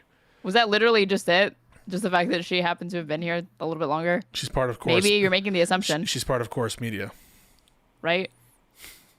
Is she? Is I that an don't know. exclusive I from your don't know. bestie, Brian Tyler Cohen? Someone named Robert B put it in the YouTube chat. Oh, wait, for a second, I forgot that Lindy, Lindy came here as like a kid or whatever. How could I forget my own girls lore? And Amy, I assume came here as an adult. get it, but that is how Charlie would have wanted to be remembered at 100%. his funeral. But if you are a political figure, I did appreciate the certain people who said his God. He wanted to be with his God, and it should be a Christian ceremony. But when someone like Sorry. J.D. Vance gets up there and states, as a matter of fact, Jesus is king, I'm like, what does this mean if you're my president and I'm not Christian? I can't help but think that. Hey, props to Jillian. We're JD fair and Vance pa- is not your president, lady, but I know what she's getting at. Props to Jillian. I do think it's wrong to have the state kind of give its imprimatur to this religious celebration. I have a problem with "In God We Trust." I have a problem with "One Nation Under God." I think that I have a problem with the Ten Commandments. So, and I understand that I'm in the minority as far as legal stuff there. So I acknowledge it's not the president of the court. Hell, even Breyer disagrees with me. He's one of my favorite justices. So yeah, but I just So stupid for having a favorite justice, like a little nerd. okay. Everyone put mean things in the comments about Aaron. Yes, go for it. Go. Everyone put mean And also put your things. favorite justice to show how cool you guys Everyone are. put some mean things. And but put your favorite dissents, put all of that. Drop it in the chat. the great dissenter. Sorry, God. No, but you're saying that so, and I'm not, this is genuinely not a gotcha. I really want to see what you think of this. Earlier in your stream, I heard you saying that a president or like somebody part of the government just expressing their viewpoint is not the government necessarily like endorsing that viewpoint or anything Yeah. like that. So do you just think because of the nature of this specific memorial political type rally that it's inappropriate for JD Vance to go up there and make statements in that capacity? Or do you think like there is an appropriate context where he as vice president makes those statements publicly and you don't see it as maybe indicative of like him potentially like prioritizing, Christian Americans over others or something like that, Yeah, so I think that it's a very good question. Because there is an active prohibition on an establishment of religion, I think that there's something different about that kind of speech and by the government. I do think that there is probably a limitation on what not the government, right? An individual within the government. Well, that's what I mean. It's JD Vance. Well, yeah, obviously as an individual, you're free to profess your faith. But what I have a problem with are government endorsed displays of religion. And that is not, and the government, endorsing a religion. So if the government, for example, hung up a cross in a courtroom or basically made every proceeding, people swear on the Bible, enforced it and use it, or said something like this, that, in order to get a driver's license, you need to profess your faith to Christ and become a Christian. And what like the the Establishment Clause must mean something, and surely it must include the government favoring in its use of official power one religion over another. Right? If you're using government power to favor one religion over another, that is an endorsement of religion, and I think it's an establishment of a religion. And I might have some disagreement with that from members of the Supreme Court who think that a lot of it should be encompassed under government speech. But no, I'm very sensitive to those. I think that there should be some leeway for people talking and saying, I'm very inspired by religion. Religion animates my policies. But you just said you didn't like seeing JD Vance say Jesus is king, no? Or I thought you were kind of agreeing with Jillian there. I think we're separating my preferences versus the legal question. So in terms of the legal question, I don't think it should cover, like, if JD Vance wants to say that fucking shit, I don't think it's covered by the Establishment Clause. I think it's more when you start to have these kind of more permanent endorsements of religion, that I think it's an illegal question. But sure, I think giving the imprimatur of the state to these religious ceremonies, I don't think should be done. No, I don't think it's right to do, but I would separate that specifically from whether it's legal to do. I think it's probably legal to do this. I just don't think it's... Well, obviously, I don't think, the Ten Commandments belong in the fucking... courthouse. Classroom. I don't think that the pledge should make any sorts of allusions to a god or anything like that. I don't think that our currency should say anything like that, although they have held that, stuff like that's constitutional for whatever reason. I've never understood this, but... Not surprised. Yeah. Every country has kind of its shadow, right? It's not an accident that our federal calendar maps onto, most Christian holidays and stuff like that.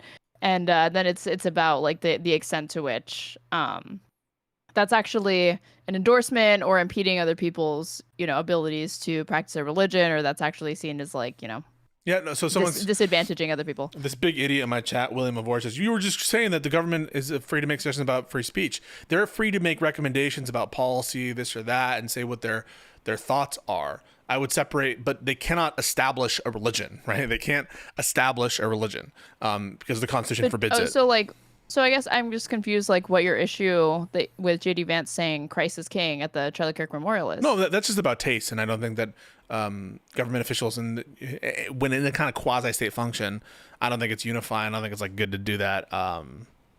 And because I think that there should be a clearer separation between church and state. That's a policy preference. That's me disagreeing with the speech. It's not me saying it's illegal.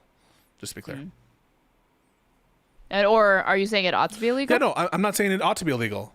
William Warren just misunderstand me. I'm not saying that the speech was a violation of the Establishment Clause. What he said to you was what I was trying to get at. Oh, yeah. And that's why I said at the beginning, this is not a gotcha. I just genuinely wanted to see how you... I'm trying to separate. So one is my kind of preference. I think it's kind of gross to have the imprimatur of the state in these religious functions. But I'm not saying that it's an establishment religion. When we talk about the Ten Commandments and shit, I take a view that I think that it is problematic under the Establishment Clause, 10 Commandments, putting up a Christ. So I'm trying to separate my mind. I'm not saying that he doesn't have the right to say that or to be there. I'm just saying I don't like it's my preference to not have the imprimatur of the state being associated with these religious memorials. And I do think that this specific function where you have every single member of cabinet, where everything's kind of intertwined, political and religious, they're talking about policies and shit. So at that point, it feels like a quasi-state function. It makes me feel gross and I don't like it.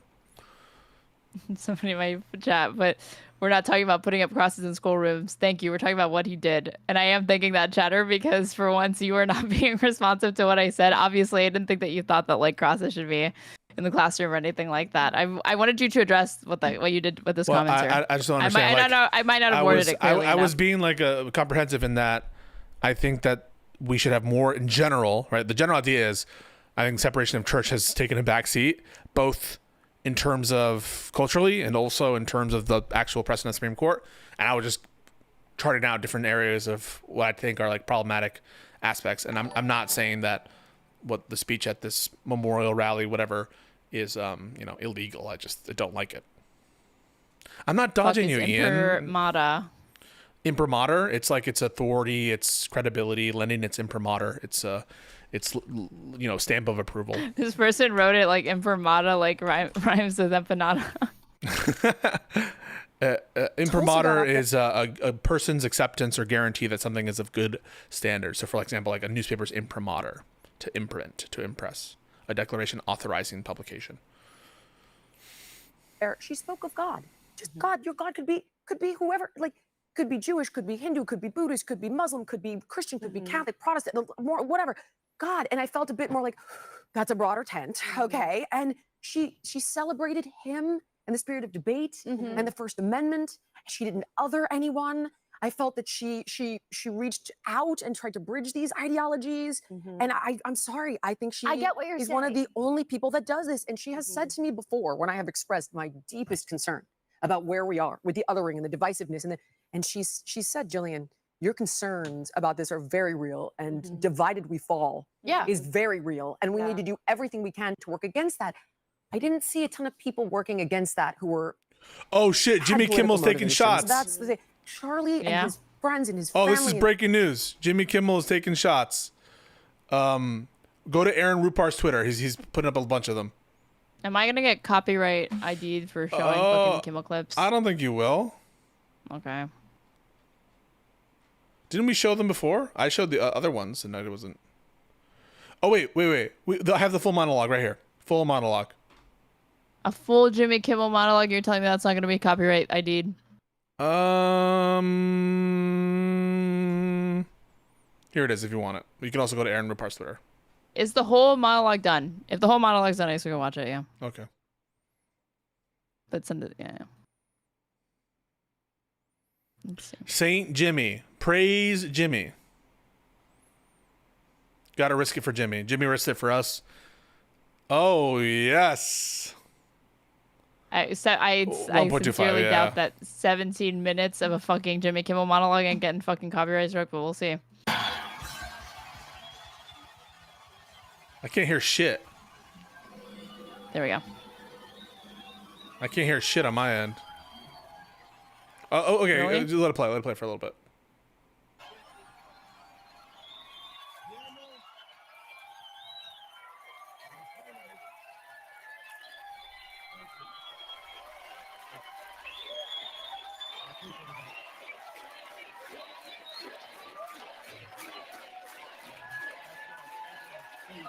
It's hard to hear.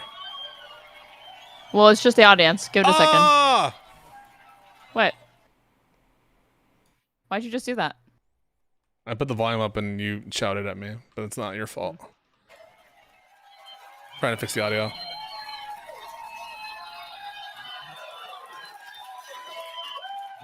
Thank you.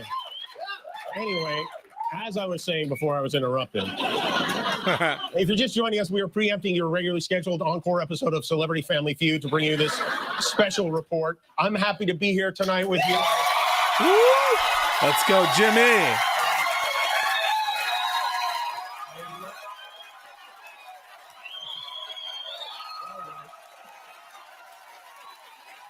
Why do they keep cutting to the fucking crowd? The I'm audio. not sure who had a weirder All right, that's 48 better. hours, me or the CEO of Tylenol. Good It's one, been Jimmy. overwhelming. I've heard from a lot of people over the last 6 days. I've heard from all the people in the world over the last 6 days. Everyone I have ever met has reached out 10 or 11 times. Weird characters from my past are the guy who fired me from my first radio job in Seattle, where we are not airing tonight, by the way. Sorry, Seattle.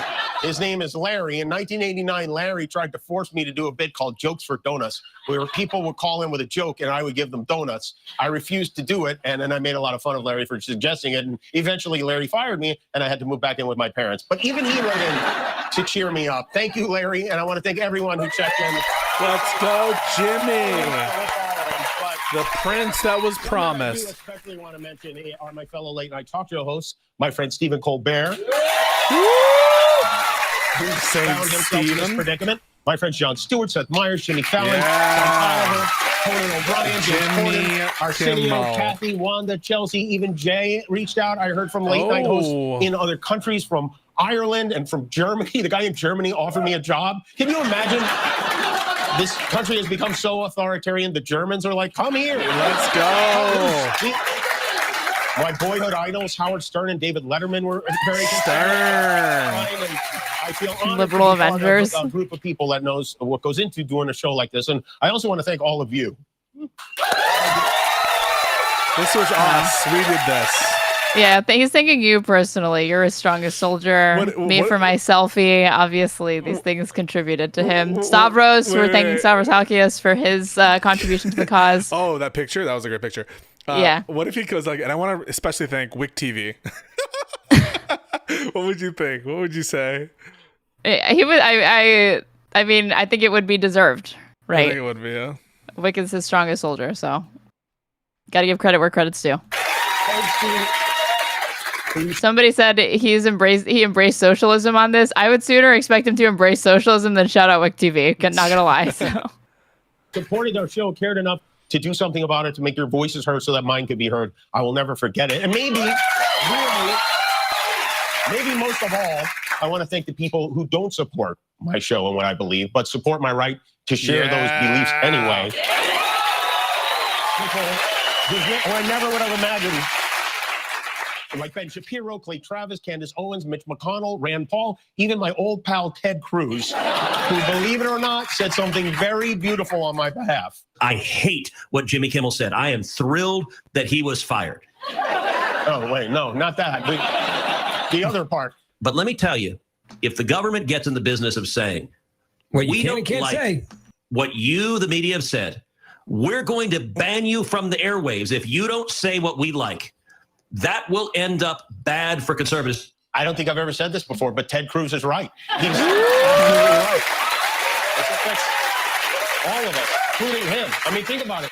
If Ted Cruz can't speak freely, then he can't cast spells on the Smurfs. I don't Even get though that. I don't agree with many of those people on most subjects, some of the things they say even make me want to throw up. It takes courage for them to speak out against this administration, and they did, and they deserve credit for it. And thanks.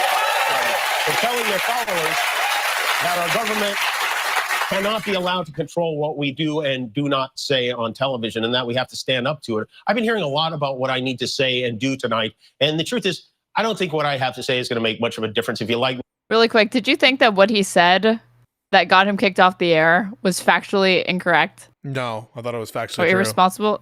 No, it was literally true, and there were so many people, Anna and Jen included, going around saying he told a lie, even though he didn't tell a lie. It wasn't prescriptive. It was just saying what MAGA's reaction was. And before the end of the day, Trump had said he was a far fucking leftist before they had any evidence of that. I totally agree. I think he was factually accurate. I think that there was like an implication that he personally thought it probably was, but I don't think it's a strong implication, and I don't think it's what he said. Like me, if you don't, you don't. I have no illusions about changing anyone's mind. But I do want to make something clear because it's important to me as a human, and that is, you understand that it was never my intention to make light of the murder of a young man. I don't... God, is he making fun of it or what? That sounded fake. I don't think he was actually tearing up. Hold up a second. Condemn Jimmy Kimmel right now. He's making jokes. He's making jokes. And he's not just doing it on TikTok, he's doing it on national TV, late night, that everybody's watching. Condemn it, Pisco Lady, right now.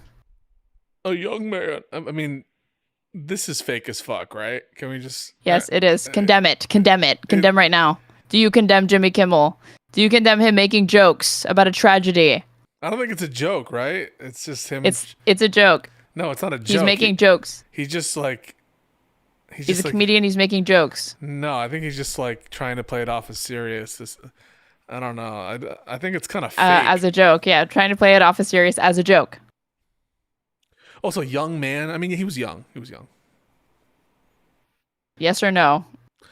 You condemning? I'm not condemning Jimmy. I think Jimmy Wow. was... I think this is like a little... He practices in the mirror. I think he was like a young man. Like, it just felt a little bit... It didn't hit the Pisco mark. will only probably condemn it.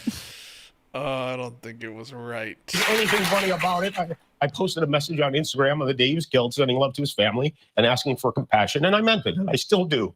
Nor was it my intention to blame any specific group for the actions of... And his voice is wavering. Actually, he might not have been joking. Uh-oh. So, hold on. But it was obviously a deeply disturbed individual. Hold on, You don't. I have no illusions about changing anyone's mind. But I do want to make something clear because it's important to me as a human, and that is, you understand that it was never my intention to make light of the murder of a young man. I don't... Oh, no, he was dead serious. I thought he was joking. You think he was serious? Damn, yeah. He is. All right, I'm gonna say he's serious. I'm gonna say he's serious. I thought it was a joke. I overestimated Jimmy Kimmel. He's not that dark. And I thought he was not only people were saying he was coming out swinging, and so I was like, oh damn, I thought he was gonna go making fun of the murder of an innocent man. I thought he was gonna go, give me a break. The dude was fucking evil or something like that. That's where I thought he was headed.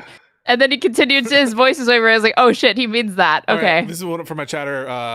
My chatter says Saint Jimmy's heart is just this large. You know what? I'm gonna say Jimmy meant that. I'm gonna say he's Yeah, serious. I think he did. I think he did. Posted a message on Instagram on the day he was killed, sending love to his family and asking for compassion, and I meant it, and I still do. Nor was it my intention to blame any specific group for the actions of what it was obviously a deeply disturbed individual. That was really the opposite of the point I was trying to make, but I understand that to some that felt either ill-timed or unclear, or maybe both. And for those who think, I think he's accurate here. It was the opposite of his point. The Tom Sandoval of late night. Oh no, that's a bad comparison. If you know, you know.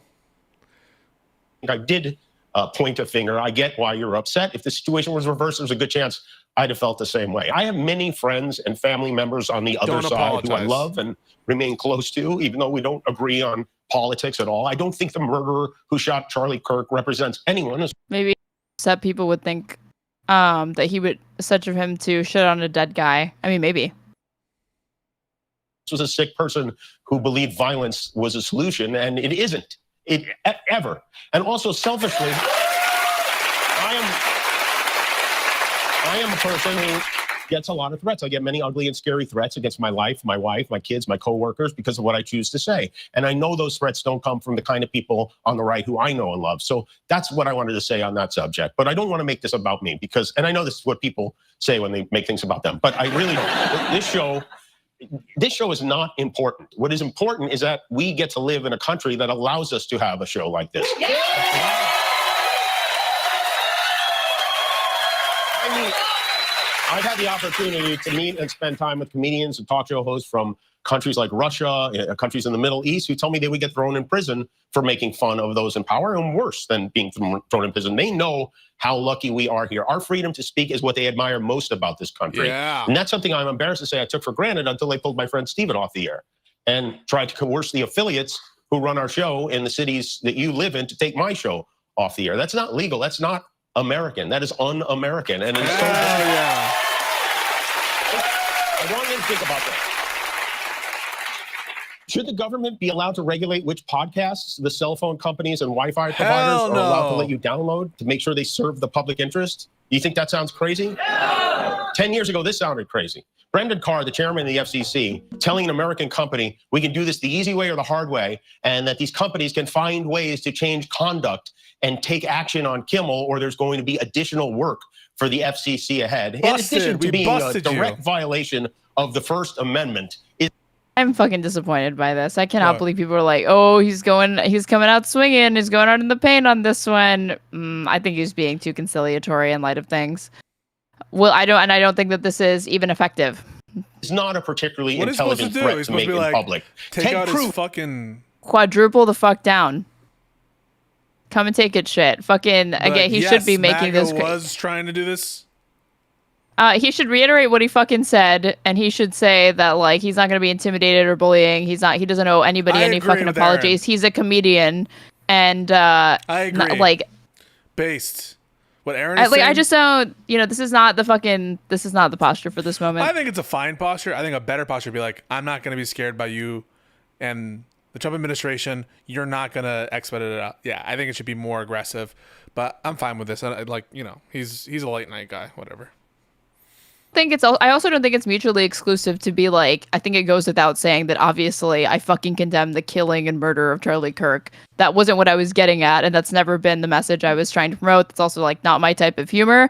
But you could still make that point that but if I wanted to fucking say that or whatever, it's one thing if ABC fires me, it's another thing to have government intimidation, and you could parlay it into a point like that, I think, without, compromising or losing clarity of the message and still being forceful and saying no, we should be able to say whatever the fuck we want in this country. And what I said was it's neither untrue, and even if it were, I still shouldn't be taken off the fucking air. You said he sounded like a mafioso. You just hate liberals. Correct. Although I don't know, if you want to hear a mob boss make a threat like that, It's like I have to remember, like, oh yeah, these are resistance libs. So this is what the resistance looks like. This is what the resistance looks like. Like they can accurately identify a threat, but then their resistance to that threat is usually toothless, in my opinion. To hide a microphone in a deli and park outside in a van with a tape recorder all night long. This genius said it on a podcast. Brendan Carr is the most embarrassing car Republicans have embraced since this one. And this is what I'm. Oh, did you actually think that was good? Oh. It's like, oh yeah, this is my martyr. This is my Saint Jimmy. boy. This is Saint Jimmy. Don't you ever? I've fucking never thought blaspheme. Kimmel was particularly funny. It's Saint Jimmy. And I do think it's so pathetic to make this guy a martyr. The idea that he was taken off the air when that's the jokes he's got. Jesus Christ. Listen, you can hate all you want. But this is Saint Jimmy, and you're a hater. I am, yeah. Saint Jimmy's coming down. You know that song? No. There's a tradition of meddling where they shouldn't under many administrations, but it wasn't always like this. There was an FCC commissioner back in 2022 who worked under Joe Biden who was spot on. He wrote, President Biden is right. Political satire is one of the oldest and most important forms of free speech. It challenges those in power while using humor to draw more people into the discussion. That's why people in influential positions have always targeted it for censorship. You know who wrote that? FCC Commissioner Brendan Carr, who later was appointed chairman of the FCC by this former crusader for free speech. If we don't have free speech, then we just don't have a free country. It's as simple as that. If this most fundamental right is allowed to perish, then the rest of our rights and liberties will topple. Just like dominoes, one by one, they'll go down. That was also in 2022. And I wonder. Jeez, he seems so much sharper there. Holy fuck. Oh, yeah. How did that guy turn into this guy? Yeah, he has. And I mean, again, this is at 1.25 speed. The speed is increased, but even at him at 1.25 speed now, that it's like it's not at that speed. He looks bad. I mean, he looks terrible there. He's melting there, but he's got AI hands now, probably. Who would you like to see replace Kimmel on late night? Look at that. A lot of people, anybody could replace him. Guy had no talent. Kimmel look, he was fired. He had no talent. Fuck, don't make me agree with Trump. Oh, Don't no. But he had no talent, and more importantly than talent, he had no, because a lot of people have no talent, they get ratings. But he had no ratings. Well, He probably broke records on this tonight. Yeah.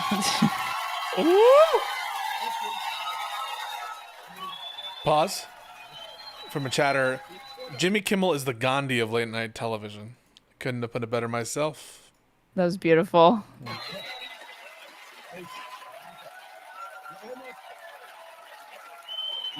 Pause. And Colbert is the MLK, right? Yes. They want a fashion take from you, Aaron. I want Aaron's opinion on Trump's outfit from the UN today. Did she see him speak? His jacket and shirt were extra big and baggy looking to me. The armholes had too much space.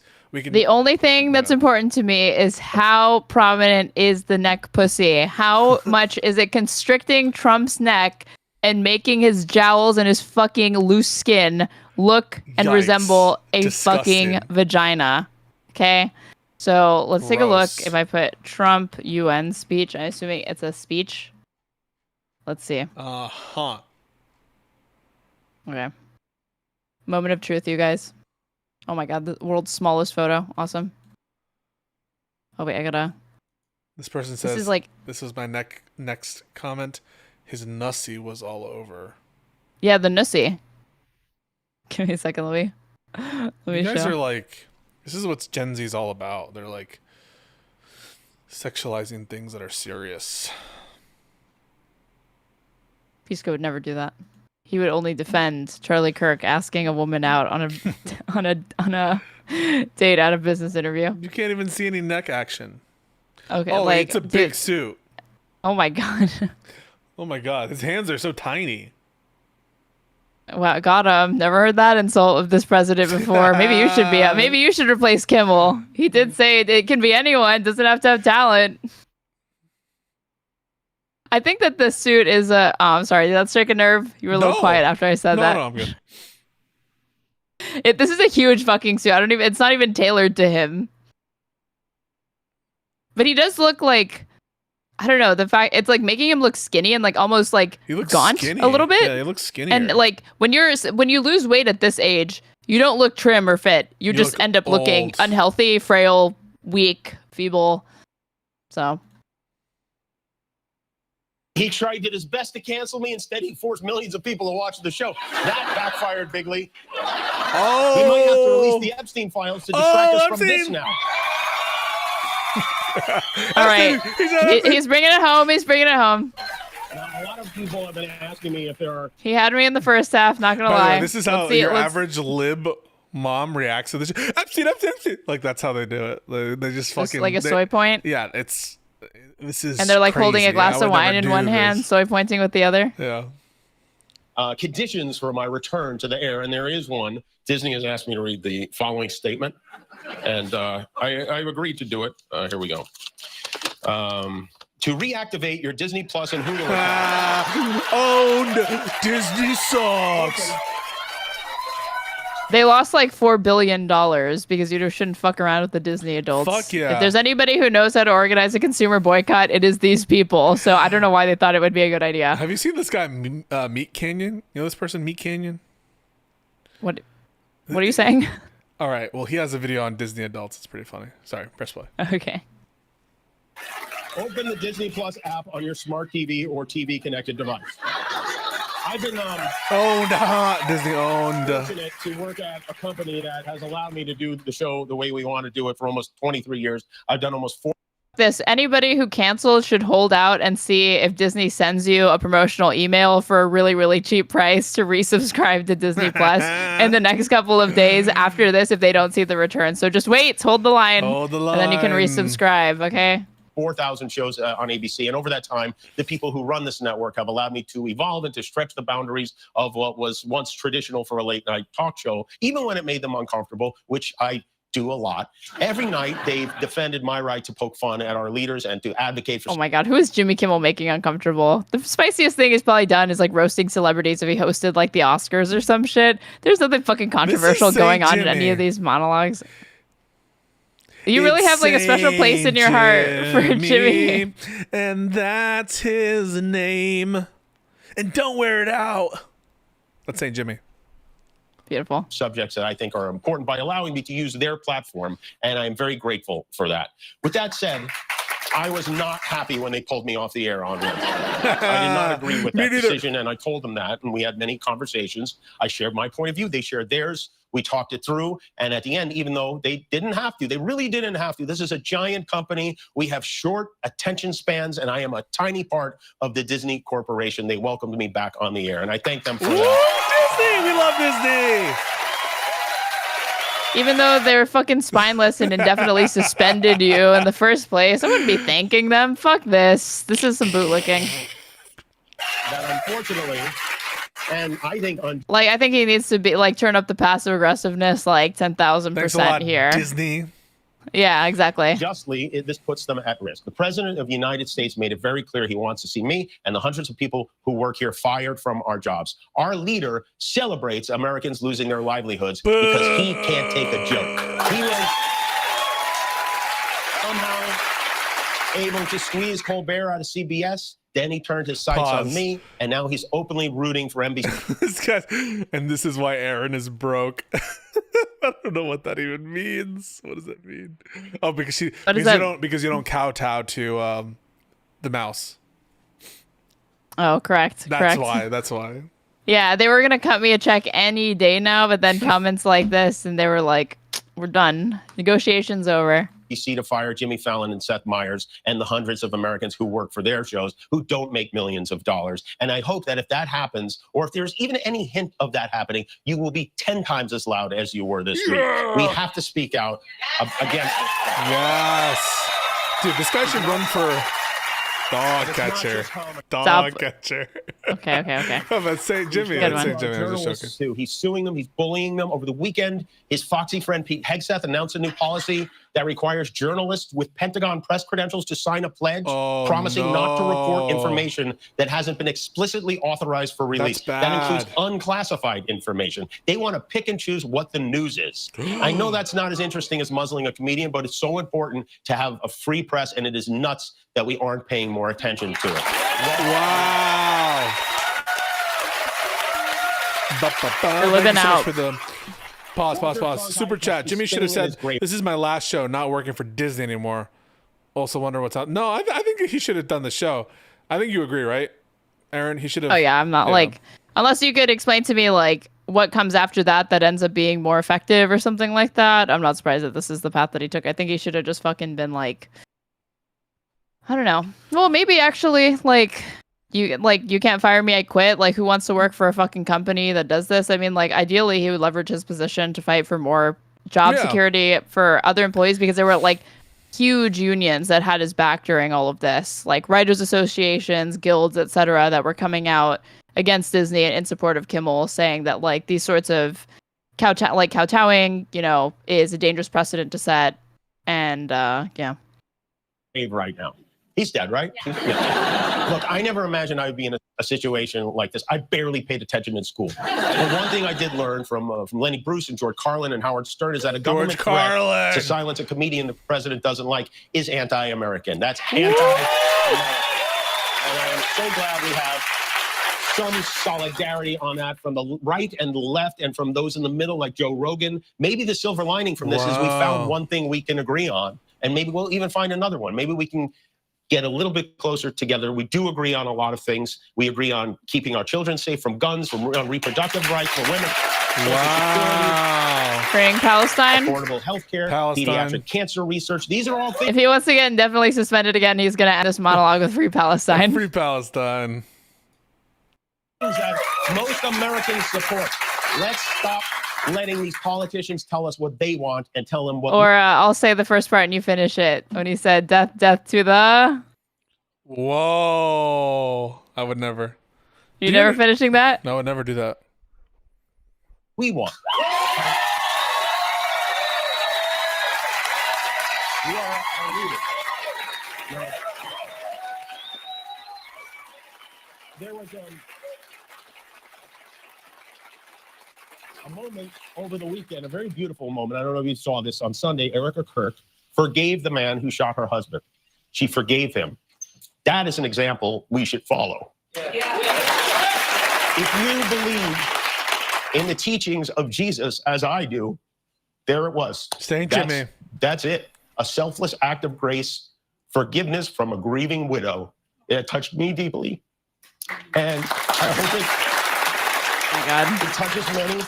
And if there's anything we should take from this tragedy to carry forward, I hope it can be that, and not this. So thank you for listening, and I'll have more to say when we come back. Whoa! What do you think about that? Much more tears than I expected. Yeah, I mean, he's, I wish he were a little angrier. But it's okay. Yeah, I do as well. I mean, like, I'll put 7.3 out of 10. I thought that was a decent job. St. Jimmy gets a 7.3. I've seen enough. Take him back off the air. Performative. This seemed very authentic to me. I didn't think this is performative from St. him. Jimmy, no, this is real. Wimmy Wimmel. You know what else is real? HerTake. Yeah, show it. Wait, you just closed out. Oh, fuck. Hold on. It's St. Jimmy. When I said death to the, somebody put mouse in chat.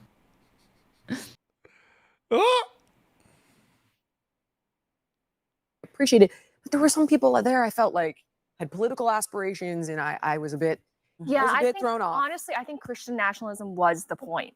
I think that was Really? clearly the point. Absolutely. So I didn't watch the whole memorial beginning to end. I Yes. caught a few of the speeches. I think and they're trying to mainstream it. And okay, frankly, well that's an issue because we're supposed to value religious liberty in this country, and I think that's what makes this I'm country saying. great. That was Base. his core arguments. That's one of actually one thing that he repeated time and time again. When someone would say we're not a Christian nation, he would say, look at the state constitutions instead, and they are clearly Christian. Oh wait, actually, really quick, Yeah. like on what Jimmy Kimmel had to say.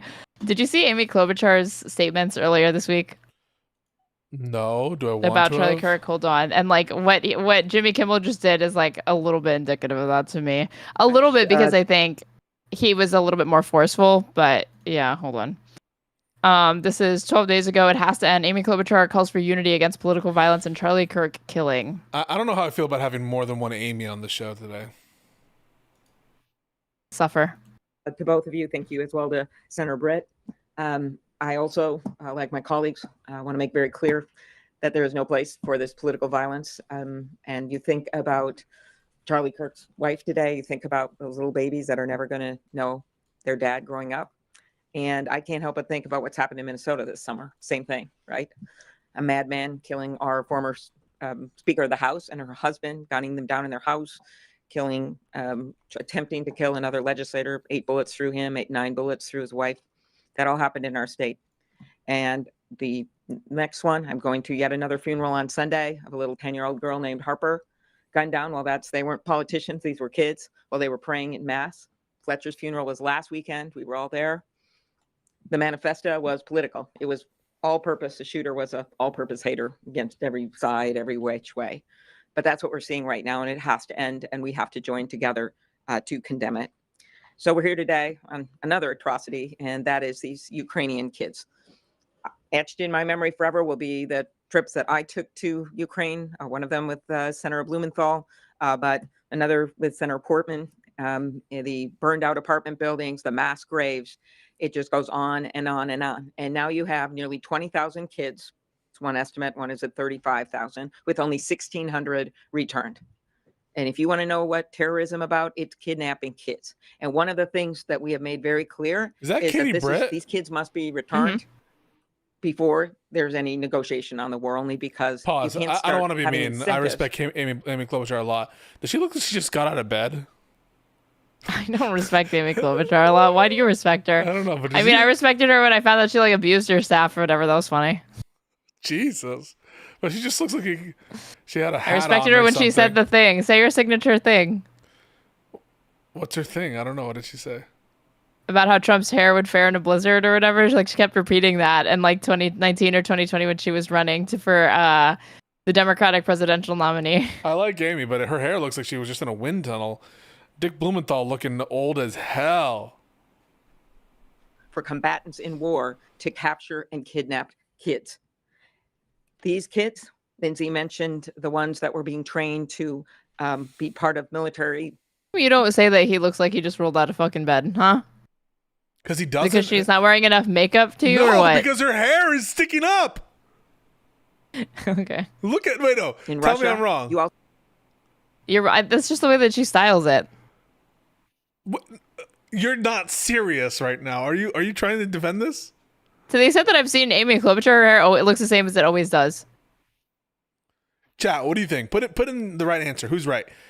Pisco or Aaron? Who's correct? She's wearing a bumpet.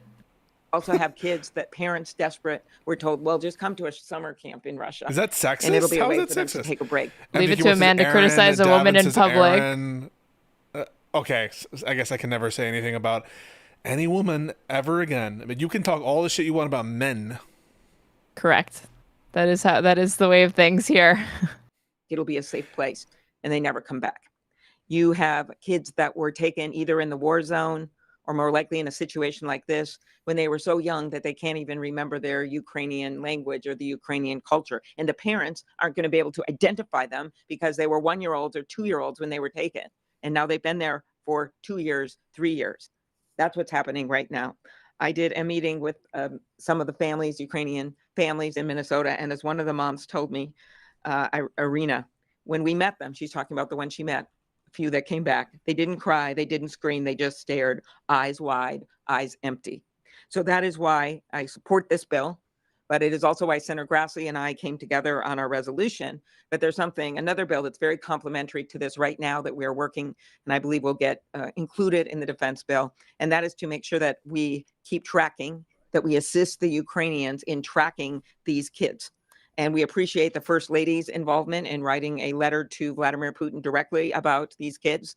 And we believe that this must be bipartisan as we go forward. But Senator Grassley and I are hopeful Fuck, that I totally just I made you guys watch Amy Klobuchar for no fucking reason. This was What not was the this? fucking clip I intended to fucking show you guys. Holy shit! Hold on, I'll find it. It was like she made the most. She was trying to call out right wing violence, and she was like, "I don't want to say it's coming from the right." Give me a second. That was very cruel, you guys. I'm so and sorry. It's the values and the morality, and I appreciate that. I just like, in fact, Tulsi brought up the Constitution. She talked about him being a constitutionalist. And how Yeah, just when he important these rights overturns the are. Constitution. And just for me, Got I felt- him. I think that's a legitimate. I think that's a legitimate, concern to bring up. And look, Christian nationalism is on the rise in America, and I just think having one religion rule the country goes against the founding of this country. That's not what Charlie would want. He wouldn't want it. That's I don't who think he would want it. was. I actually think that's what he wanted. I But, think but he supported wanted, the Constitution literally. He said it. He had this. I actually wasn't He sure. said, I "I'm turned not to a Connor and Christian just asked nationalist." specific. No, he said no. His argument is that people who say that we are not a Christian nation, he said, let's bear in mind that we were 13 colonies, and almost every single colony had Christian language saying we are one. This is a colony under. This is a. I don't. They didn't say colony, but they said this is a community under faith. God is our. God, But would he Faith is want broad, to? correct? I mean, yes, We but have okay. freedom of religion for a reason. It's one thing to say that like Christian religion is the dominant religion in America, right? I think that's what he wanted. Okay, not the again, governing. cultural influence. This is a difference between Yes. legalities, right, and making things like legally The necessary morality versus of Christianity, I completely appreciate, so much so that I almost went to church. And as a gay person, it's really a challenge. I'm not going to lie to you. Like, we were talking about Winsome Earl Sears before this, and I think she's fantastic. And yet she opposes gay marriage. And I just want to sit down and say, like, what do I do as a gay person? Bro, they hate when you. I identify Bro, with they hate 99% you. of the things you said. They hate you, and also the funny thing is that she's like transphobic as well. Like she is clearly like I don't think she's like I don't know that she's a feminist or whatever, but she is transphobic. So Hey, but my family, I have to protect my family. Marriage comes with over 1,000 rights. What am I supposed to do about that? Because your God doesn't believe in my lifestyle. Like it's kind of it's the main rub between the LGBT. it's so funny that she thinks that the majority of like not majority, but that like it's only coming back to religion. Like the only reason why people are homophobic or whatever is like just because of religion. That's obviously like a major factor, but it's not the only reason. What other reasons do you think? LGBT community. You can find secular people that are just as homophobic as your most fervent like evangelical Christian in this country. Okay. Disagree? I think that you have the right to say whatever you want. And the gay community can accept it however they want. Okay, well I'm asking you. I don't really have The a only view. member of the gay community in this chat, you know. Are you using gay as a pejorative? No. Being descriptive. You know what I'm being descriptive as? You're a huge bitch. Got him. Did that feel good? Yeah. And it's really good for your image because you're like fighting accusations of sexism earlier, and your mic drop moment tonight is you calling me a bitch. Got anything else that you want to add? I'm tweeting about Jimmy. You want to That's make why comments on my didn't hair? actually- Do you want to defend, I didn't like, you know, if I actually go on a hear- job interview getting like asked out or something? I didn't actually hear what you said. 'Cause Saying just be like, you can just say no. You can just say no, Aaron. I had to tweet about Jimmy. I wasn't tracking what you were saying. So it's Jimmy's fault. St. Jimmy's Yes, fault. I mean, yes, I was distracted by my Jimmy It was- tweet. Oh, okay. Now the post Jimmy tweet clarity has hit. Anything Yes. else you want to add? Can you just press play? Like, why do you do this? Why do you try to like catch me in these little things? Yeah. Why do I call you on when you say here's the fact you're a bitch? You said you are gay as a pejorative. That's what you're reading into it. You're saying, and the gay community. I was can saying judge it for themselves. descriptively. I'm saying it descriptively. You weren't saying it descriptively. You were saying it as a goof. You know you're saying it as a goof, And look at you, you're smiling. You can't even, you know what you were doing. Yeah, because you're grasping at straws. You're flailing. You're flailing right now. You're being destroyed.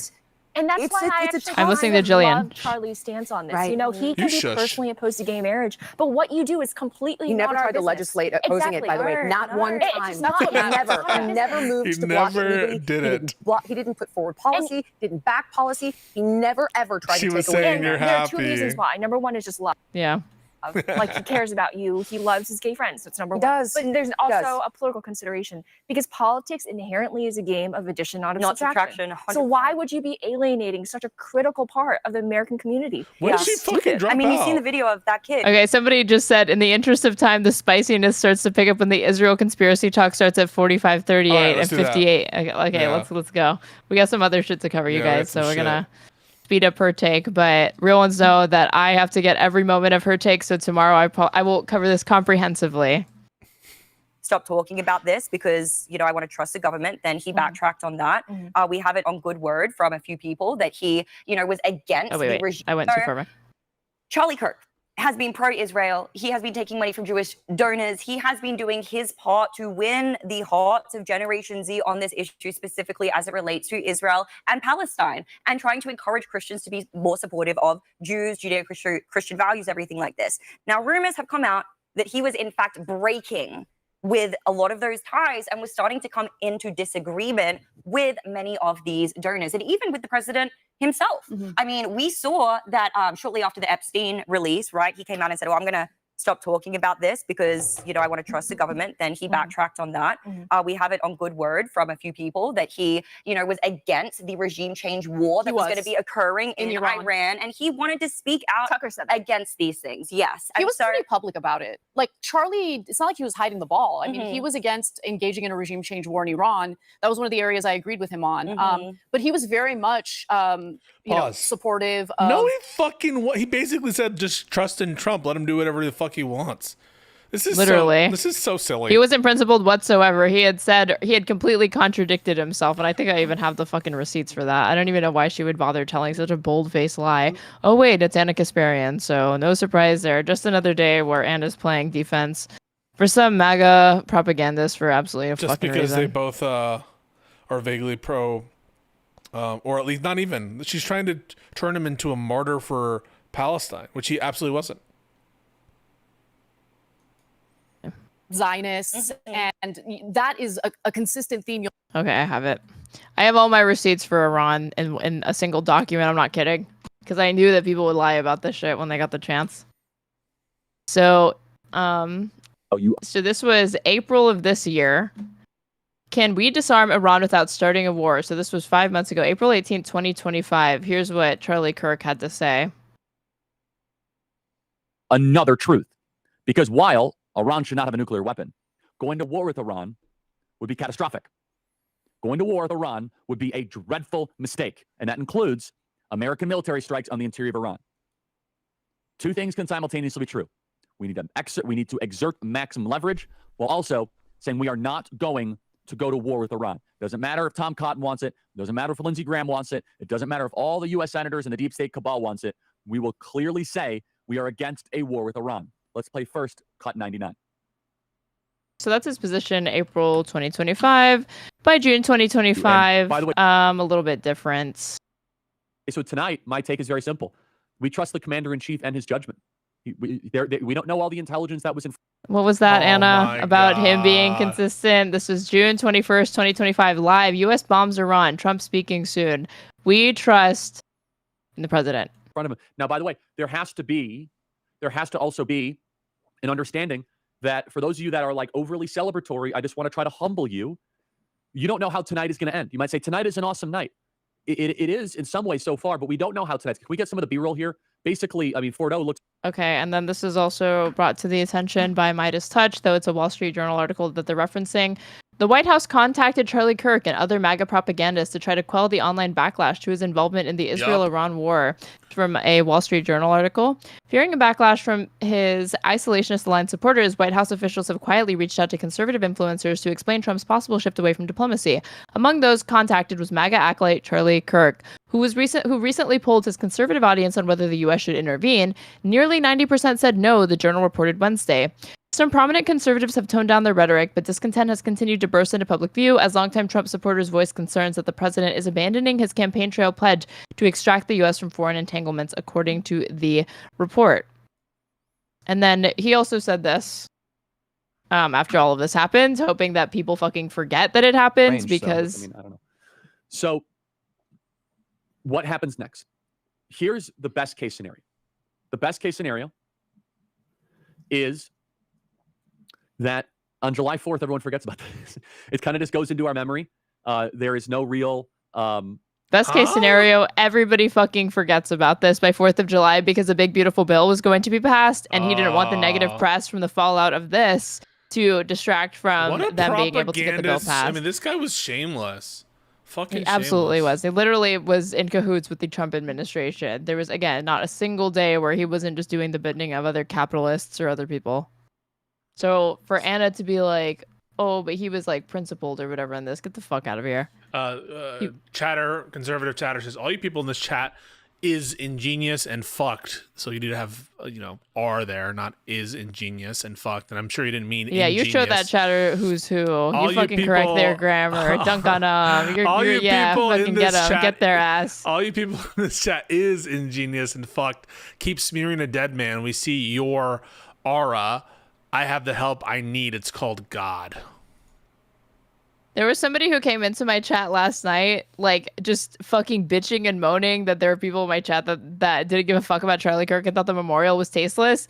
And they wouldn't come debate me. And then I noticed that they were live. They had been live for over 5 hours to one viewer. And they were it was like stream of consciousness. It was called like looking to meet, like make new friends. And it was like a hashtag, we are all Charlie Kirk. And it was like, these disgusting trans people, Muslims are the ones behind this. Like it was just like, just going off, this person. Oh shit. Loneliness. Yeah, it was like a slur every other word. Another Mexican Charlie Kirk fan. No. Career. Exactly. It's just that in recent months, he started to become a little more critical of Netanyahu, critical of the ongoing, genocide in Gaza. Apparently he went on Megyn Kelly and he was like, I'm annoyed with the fact that like I gave this very modest criticism of Israel and like I'm getting called an anti-Semite or something like that. But this idea that he was going to make this huge pivot, I've not seen any evidence for that. I also think the conspiracy that like he got taken out by Israel is like stupid. Why would they take out Charlie Kirk instead of somebody more notable if it's to distract from other shit? And also pressure exerted on Israel has never stopped them from like carrying out this genocide or like easing up. So I just don't even understand like why people think that that's the case. Other than the fact that Bibi is stupid to make a statement. He was like, we are not guilty of anything. We didn't kill anyone. God, he used to be able to like pretty much control, have pretty good control of the, I don't know, or a good read of the American media, but I feel like he's kind of... Said control. Were you suggesting that a Jewish man had control of American media? That was... Do you rescind the anti-Semitism you just did against Benjamin Netanyahu?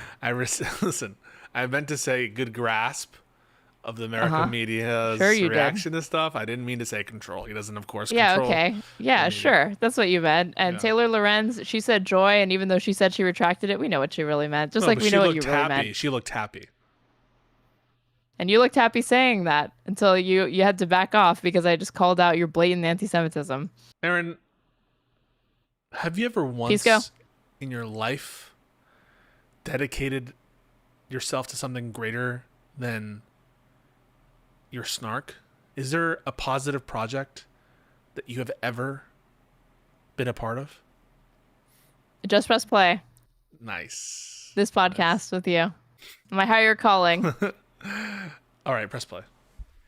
Gaza, and it's not like he turned his back on Israel. Not at all, not at all. And also the fact, we're going to dive into it in a minute, but that he was being called anti-Semitic for just providing slight pushback. So let's go ahead and bring up this tweet here. I'm not going to name names, but I was told by someone close to Charlie Kirk that Charlie thinks Israel will kill him if he turns against him. Now, You this cropped was the posted. timestamp. Yeah, was that cropped off, Connor? I think I actually just put the link to the tweet in there. Maybe it was cropped off, but this was well in advance. This is back in August. Okay, yep. This tweet was posted, and obviously nobody gave any credibility to it at the time.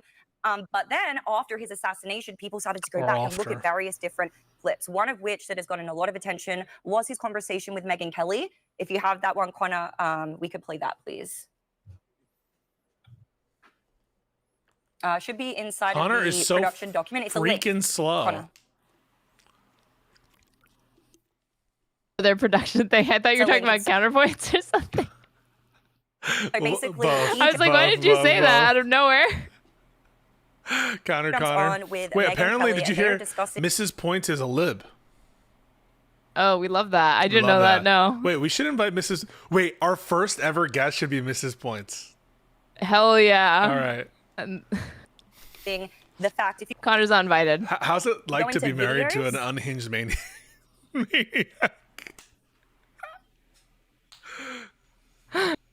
So this just Megyn Kelly, Israel. Just to give you guys a little more context into this conversation with Megyn Kelly, literally No, not that one. the day before he had this exchange with Megyn Kelly, he had gone to the Hamptons, I believe, for a meeting in which Bill Ackman was involved. And we'll get to the details of that meeting in just a She minute. is but- like full Yes, on. we can go ahead and play this, please. She is full on. We're just going to try to, we're going to just stamp out everything type of practice. But it goes to the point where if, for example, if I have less ability sometimes online to criticize the Israeli government about backlash than actual Israelis do. And that's really, really weird, isn't it, Megan? That's It's not so right. wrong-headed. I'll tell you this for me. So I got some blowback after saying Mossad possible. I mean, he made anti-Semitic remarks earlier this year defending Elon Musk because he had said like Elon Musk. Let me see if I put like Media Matters. By the way, someone says Charlie- it's anti-Semitic to criticize Aaron. I Correct. saw there's going to be a rally in honor of Charlie Kirk in Lima, Peru. Are they okay? He said Jewish donors have a lot of explaining to do, apparently. What? Hold on, Media Matters. No don't way do he me, said this. Don't do me dirty. Why- Yeah, Charlie Kirk, can you believe it? Said something anti-Semitic. So crazy, I know. Let's see. Why does this not... There was like a different one where he was like... If I put Charlie Kirk, anti-Semitic.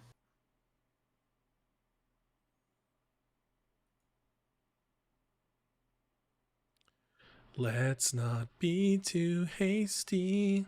Yeah, Kirk blamed Jewish dollars for funding cultural Marxist ideas. According to Jewish Currents, Wow. cultural Marxism is an anti-Semitic trope that reports that Jewish people are attempting to undermine traditional American values. This is like a 3-minute clip, but I'll just read what he said. Kirk said that Jewish people control not just the colleges, it's the nonprofits, it's the movies, it's Hollywood, it's all of it.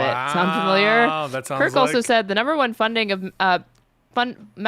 mechanism of radical open border neoliberal quasi-Marxist policies, cultural institutions, and nonprofits is Jewish donors. Claims that wealthy Jewish people and donors control major institutions and Hollywood are common anti-Semitic tropes. This is true. And then it was also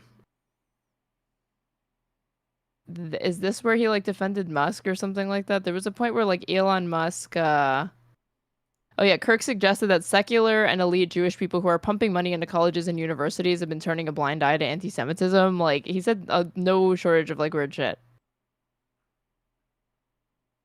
Damn. I wonder what Anna's going to say in response. Abilities with Epstein, a comment behind which I stand. I mean, I really, and I've of course reported what Alan Dershowitz has said as his lawyer. He says, I think he would have told me. He didn't say he had any of those connections. I hear all that. That doesn't mean it's not true. I think all these things should be explored. It's one of the many things that should be explored around Epstein. But saying that, and also saying he might. Oh, also, did you see the joke that he made about Gaza? What did he say? You know how I feel about that. You're gonna disavow. Get ready to disavow. I disavow. Yeah, I'm going to disavow. So, you know, it's funny. I used to say that, hey, if you as a gay person would go to Gaza, they'd throw you off of tall buildings, right? Now they don't have any tall buildings left, so I don't. It's a joke, Aaron. Just like those people on TikTok were joking about him being dead and finding it funny. Oh, wait. Just a joke, you know? Conservative snowflakes, do you have a response to what Aaron just said? Because this seems pretty bad. Yeah, and Pisco is interested in acquiescing to you guys and appeasing you. That's why he condemns it all. This is pretty bad. This joke he will not condemn. The people on TikTok making fun of the man making the stupid joke, we will condemn that. That is necessary to condemn. Making fun. Is that too soon? I'm sorry. Maybe you shouldn't kill Jews, stupid Muslims. What? No way. Charlie Kirk saying, again, I told you at the beginning of this that the shit that he said about Muslims was like easily the worst stuff that he would say. Yikes. I like that. I like that. Where was I? So I don't believe anybody would celebrate the death of this man. These crazy kids, am I right? Yikes. He was such a class act, that Charlie Kirk, doing politics the right way, according to Ezra Klein. That's how you do politics the right way, folks. Might be a U.S. It was a asset, joke et cetera. that didn't Doesn't make you land. anti-Semitic. What, him saying stupid Muslims? Yeah, but I just feel like we should be consistent. If he's going to joke about, like, you know, the death of children, and calling them stupid Muslims, I think that you gotta be even-handed. You gotta condemn it all. You gotta condemn all that, or none of it. I thought comedy was legal.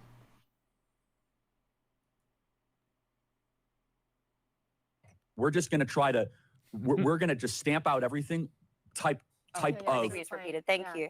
So obviously he was starting to become more boisterous and vocal about some of the issues that he has. Again, in no way is he saying we're pro-Hamas. Obviously he wants Israel to win the war. What But Anna he- said, wait, hold on. What Anna Guys, said was in so that we have. clip, he is saying he's being criticized for giving an audience to people like Dave Smith. He is not saying that he is changing his mind and thinks the Jews are evil. Like, No, he wasn't I changing his mind. But I want to be real clear here. That's Anna's point. That's probably Anna's point, that he wasn't changing his mind just because he had these very, very modest criticisms of Israel. Wait, so why is Jillian going to leave? I mean, what's going to happen?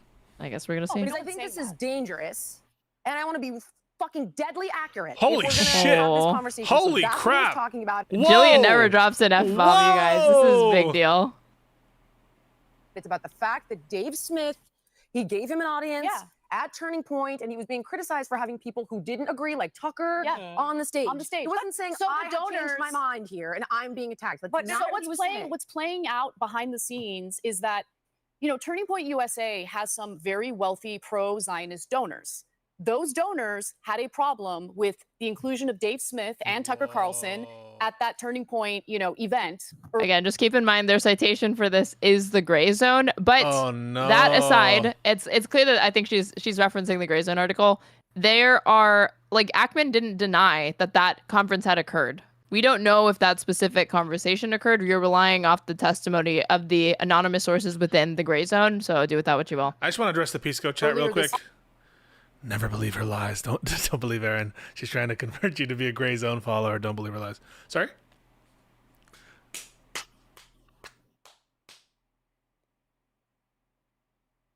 I'm just joking.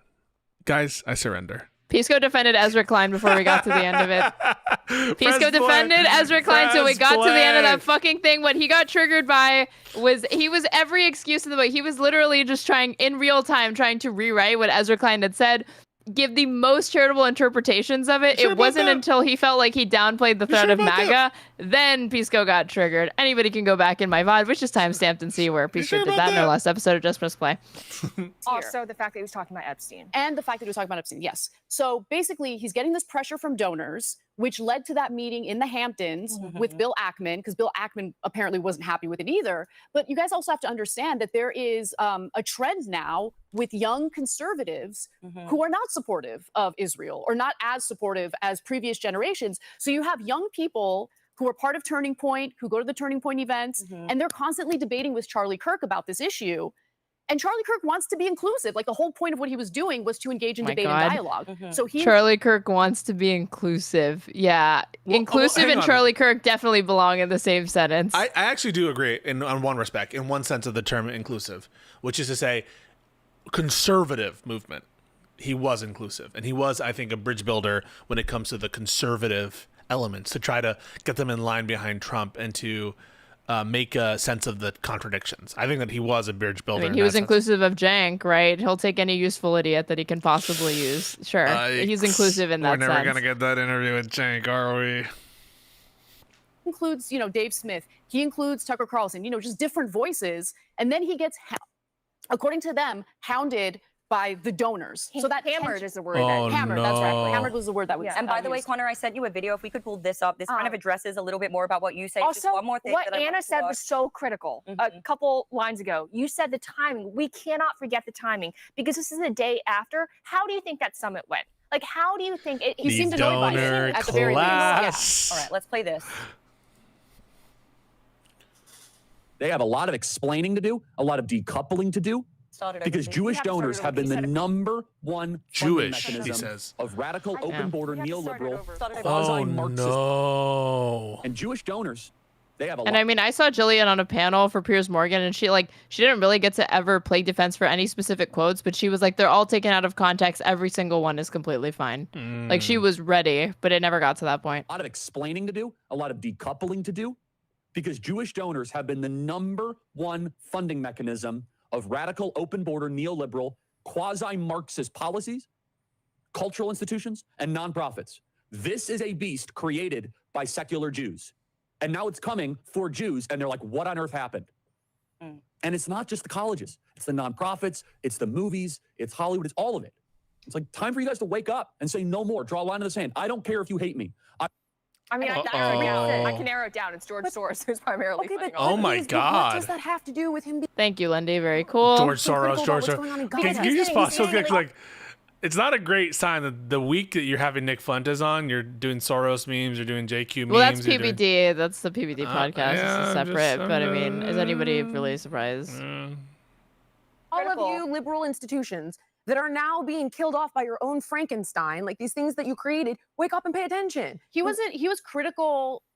So he was definitely critical of the pressure he was getting from his donors. Fair, but there's absolutely no evidence whatsoever. Quite to the contrary. Well, apparently he was offered $150 million, $150 million infusion into Amy. Turning Point USA, which would have There's then no doubled. proof of that. In Well, fact, it the is- opposite is true. And even PBD showed that on his show. Amy. I mean, that this came from a guy who writes for like radical. Max Blumenthal. We We're need talking about we, Max but, Blumenthal and Gray Zone. simultaneously, We have a Siding with Jillian that you can't necessarily trust Max Blumenthal's reporting. Oh my reporting, but God! PBD debunking that. I actually found his reporting to be fairly credible. I mean, play it. it was validated corroborated. by Tucker Carlson. Play the clip, please. Oh, well, if Tucker Carlson corroborated it. If you look at this one, this is a Oh no! post. They said, according No, to no, multiple no, voices, no, Israel that Prime Minister boy. offered the Charlie Kirk Turning Point USA $150 million in cash to adopt an even more pro-Israel stance. Kirk refused the money. If you go a little bit lower, look at the AF amount of views posts? this thing got. 7.2 million views. They're citing 160,000 AF likes. posts? And then there's AF another post, Rob, if you can pull up the other No, I think I assume he's going to ask a guest to confirm or deny something. It might be Okay. Tucker or something. one Let's that see. says, right below it, that says the journalist behind the report accusing Bibi of offering $150 million is Max Blumenthal, a man who used to work for the Iran-backed newspaper Al Akbar in Isn't he Beirut and also contributed Jewish? to Al He Jazeera. is, yeah. I mean, Why is it every time Isn't we he track also down the line, we Jewish? end up finding people connected to Qatar or Iran? There's no proof behind it? this ever happened. So None. Wait, how does that debunk the So, yeah, fact so that he just read it? and Where's your proof that $150 million was offered from Bibi Netanyahu? No, I'm referring. Where is Wait, the proof? please do not get. No, because I didn't want to cover Whoa! this, and you guys insisted. And I Because told it's you, what the you cover marketplace this is shit, talking I'm going to about. rip you apart. Where is Oh the proof? no! Oh my God. I've never Holy seen Jillian fuck! this animated over anything. But for fucking BB, man. What is nothing, this, Jillian? I have No! no clue. This is like when Anakin is killing all those younglings. I'm like, no! Netanyahu We're really offered not Charlie saying that it $150 million. Jillian, Okay, so we're not. Okay, so what we're conversely, reporting on is now people there in is the this- marketplace, what they're saying. This is a discussion that's happening literally everywhere. We would be remiss if we didn't It's cover it a to week debunk it. old, this conversation. It's Over I mean, a week. it's still That pretty prevalent. Oh is a week old. no! It's still going on, Jillian. I Okay, well, nevertheless, where is the proof that actually Jillian, happened? I just said, according to this guy's reporting, Mhm. According to he was this offered guy. $150 Okay, that was Wasn't it where's also the proof of corroborated by that? Candace? It was And then- corroborated By by Candace, and Candace? not only that. Candace By Owens, dude, Holy this is so shit. weak. Oh my God, it was corrupt. I'm scared. This is probably so when Trump got elected, I was scared. This is the most scared I have ever been for the fate of humanity and this country. According to did she really just say that? Tucker Carlson and Candace Owens. Corroborated But by wait. Candace. Really quick, this not Anna Kasparian, right? It was Amy who said that, right? I'm just saying, Candace who says that. Anna said it was Macron- corroborated by someone else, but I don't know who she was referring to. Okay, you'll have to go back and get it. But just to be clear, Candace Owens says that Macron is married to a trans man who is actually his father. That's Candace Owens. So if they're using that as corroboration, I'm scared. Like, I'm actually scared for my country. Go back. I want to hear. Candace. And also okay, because that's listen. I like Candace. No, She go- has go people back, from go his back. own team. Hold on. Hold this conversation. It's over I mean, a week. It's still that pretty prevalent. is a week old. It's still going on, Jillian. Okay, well, nevertheless, where is the proof that actually Jillian, happened? I just said, according to this guy's reporting, he was offered 150 million. Okay, that was and also also corroborated by Candace? Candace. It was corroborated by Candace, and not only Oh that, my- no, it was both of them. It's both of them. Okay, it was both of them saying it. That yeah. is crazy. I like Candace. She has people from his own team have said he has not seen her I'm in scared. years. I just got the shakes. I just got the shakes. I can't believe they both said it. Wait, if you want to talk about people on his team, time they've been on camera together was Andrew, his 2023. president. No, it was last year. They have a Andrew, tour that guy together. was Okay, everybody let's on calm his down. team Let's just calm down has for a second. subsequently said this is not true. No, they His never, pastor, they actually, Colvin, they Eric Balling, all of them are like, Oh yeah. my Eric God. Bolling hasn't. Eric Bolling thought that he had 2 daughters. Okay, so I'm not gonna. Okay, Andrew Colvin. The narrative is Andrew- not true. Andrew said- Charlie has a cordial relationship with Ackman. There's no black Also, no intervention. said, Nothing like what Candace is Andrew suggesting. said that same Andrew said that Okay. Candace and Charlie remain friends. I just want to He's saying this is not true. But they were literally touring together last year. Nothing like what no. Candace is suggesting. What does it have to do with Wait, their what does friendship? that have to do with you? Just What said does that have to do with their friendship? He's Julian, saying you're what so- Candace I is can't suggesting. engage with you if you don't He is calm saying down. what Candace is suggesting is not true. He's talking about her suggesting can't Israel killed him. engage We're talking if about you 100. don't Please do not calm conflate the down. two. Okay. Also, like, they're pushing for like more citations, or Jillian's pushing more citations. Like, what evidence do you have that this huge $150 million was offered to Charlie Kirk, and they're like pointing to things that are not evidence of that, or not, and like not even like, well, they did meet with each other, well, they knew each other, they were on good terms. That's not proof of anything. I'm still thrown that like I had no idea that Anna Kasparian was that lost that she's talking about corroboration from Candace Owens. Like that is It's Tucker. Now you are truly lost. Unilaterally across the board now, we've got multiple accusations that all pile up to the same exact. And Candace is doing her like multi-part like expose on like who really killed Charlie Kirk. She said the only thing that's gonna stop her is if fucking Erica Kirk says cut it out, and she hasn't done that, so she keeps streaming about this shit. When she was last live, I saw that she had 170,000 people watching her live talk about this crap. Are you serious? Mm-hmm. They all get like millions of views. I'm gonna cover it start to finish because they like it's getting too many views for me to ignore it. We're cooked, guys. We're cooked. We're so cooked. I know.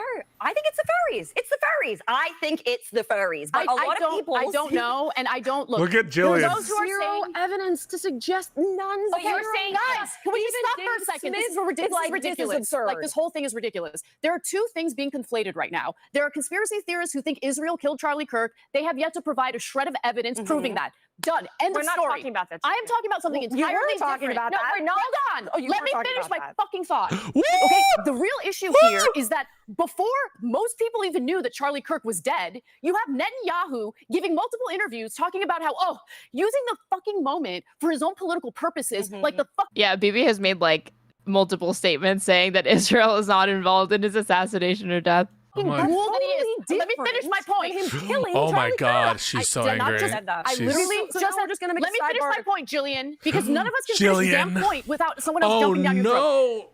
I don't Oh, think that Israel no. killed him because there's no evidence of that. But I had a problem with Netanyahu exploiting an assassination in this country for his own political means and purposes, and lying about the This is nature like when you of called his me gay. relationship with Charlie Kirk. Because Charlie Kirk didn't like Netanyahu, just like any warm-blooded American shouldn't. That would've Netanyahu been was a fun. bad guy, and he wanted to make it seem like no, we were all great, we were good, we had a great relationship. Little did we know behind the scenes I don't there know was a how lot every of pressure show toward ends up Netanyahu. being about how do we bash Israel. This is not for Oh. me. I'm not interested in this. Oh. Guys, Oh, wait, that's where that's where it's coming from. Is that like, oh no, how She dare you left. like criticize Israel or whatever? Like the fact that she's leaving over Amy, this. Look at Amy's face. Look at Amy's face. Oh no, Amy. Oh no, are you gonna be given the crown, Amy? That would be. No, sorry. Let's be good. Let's be good about precious Israel. Let the country committing a genocide. Yes. Oh Okay. no! Oh no! Oh no! It's like I would have put it past. This is live. Like- This is crazy. This And is I guess they continue crazy. on, like just the three of them after this. Oh wait. I'm sorry. Cool. Oh no! What do they do?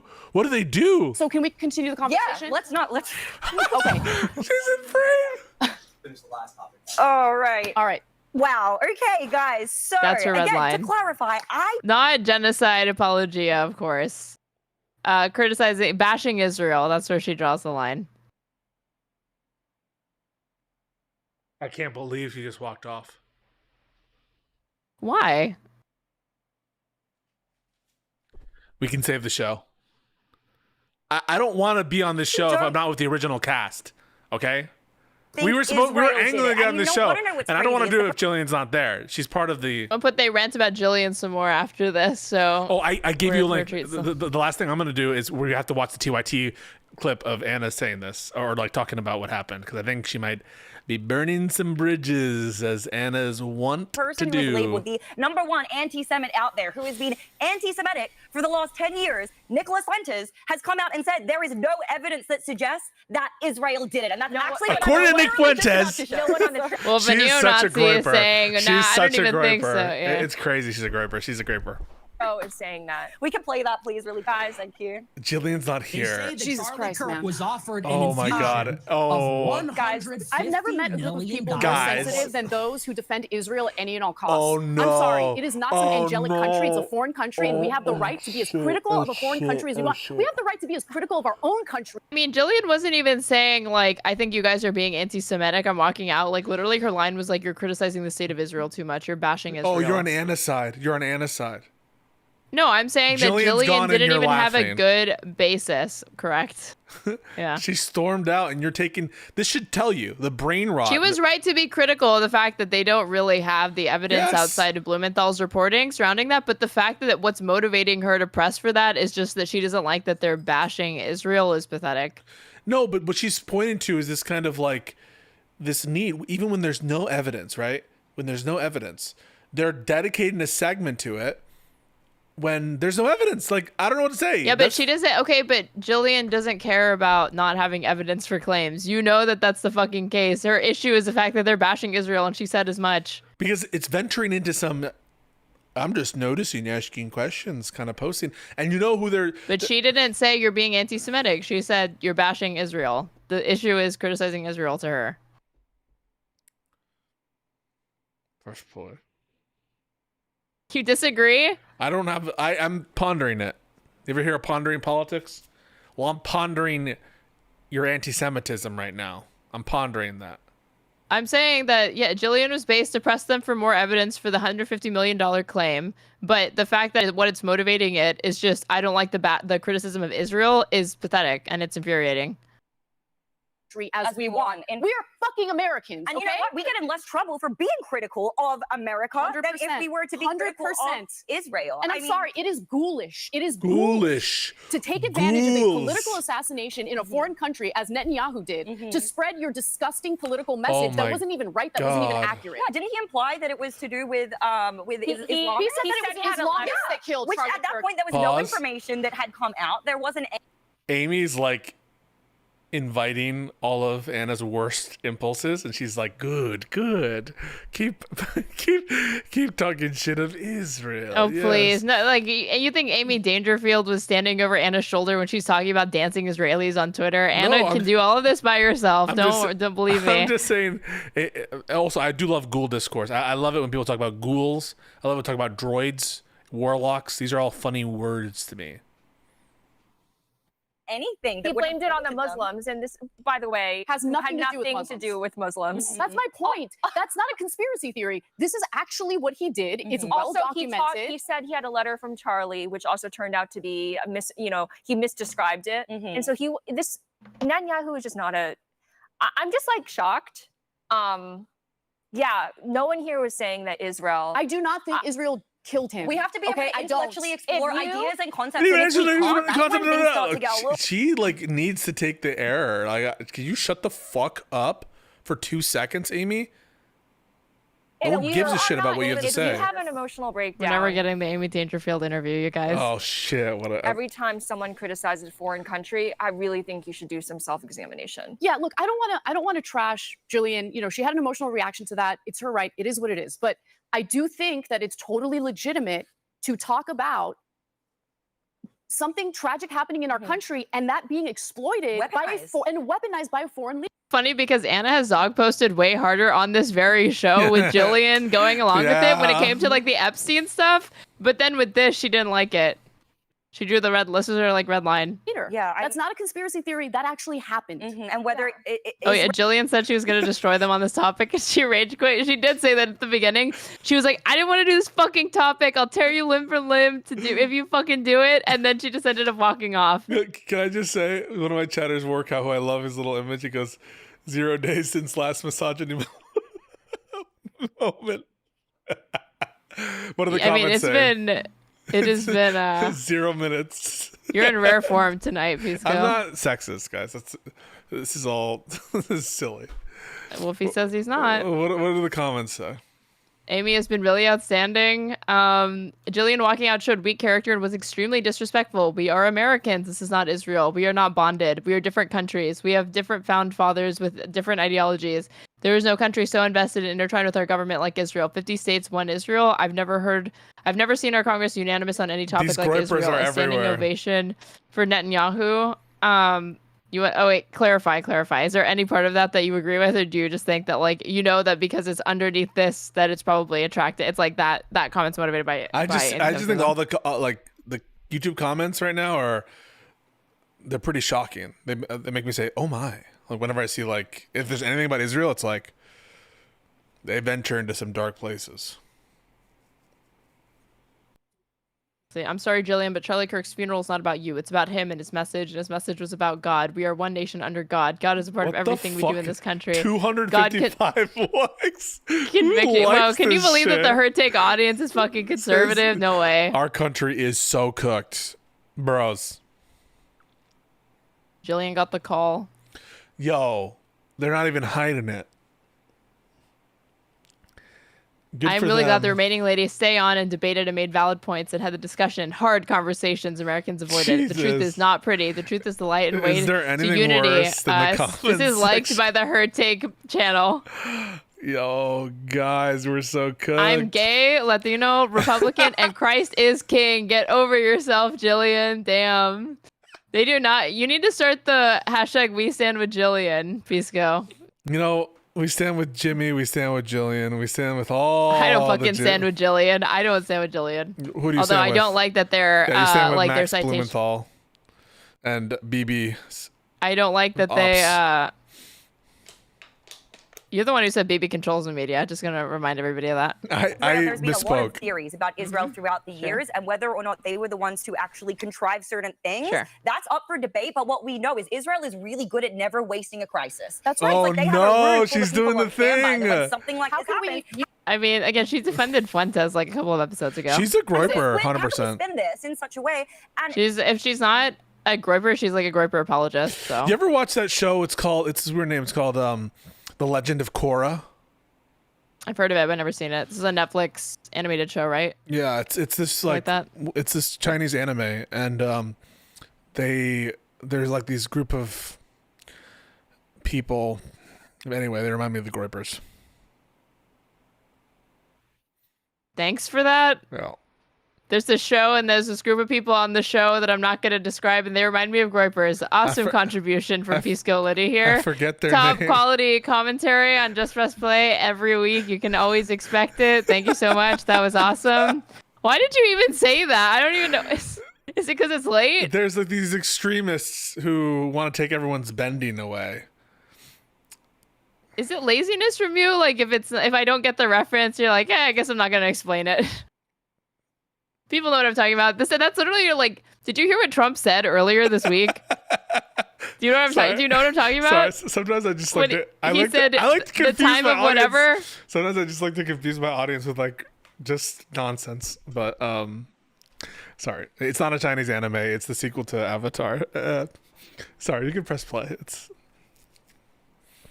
Nobody can deny not that. Well, right. everybody was looking the other way during this incident, consumed with this news cycles. There were various different legislations that were attempting Well, to be the Epstein files, they That were decided they blocked, voted yeah. not to release that. Also, someone Why are you laughing? I'm What is sorry. your- My chat's funny. My chat's funny.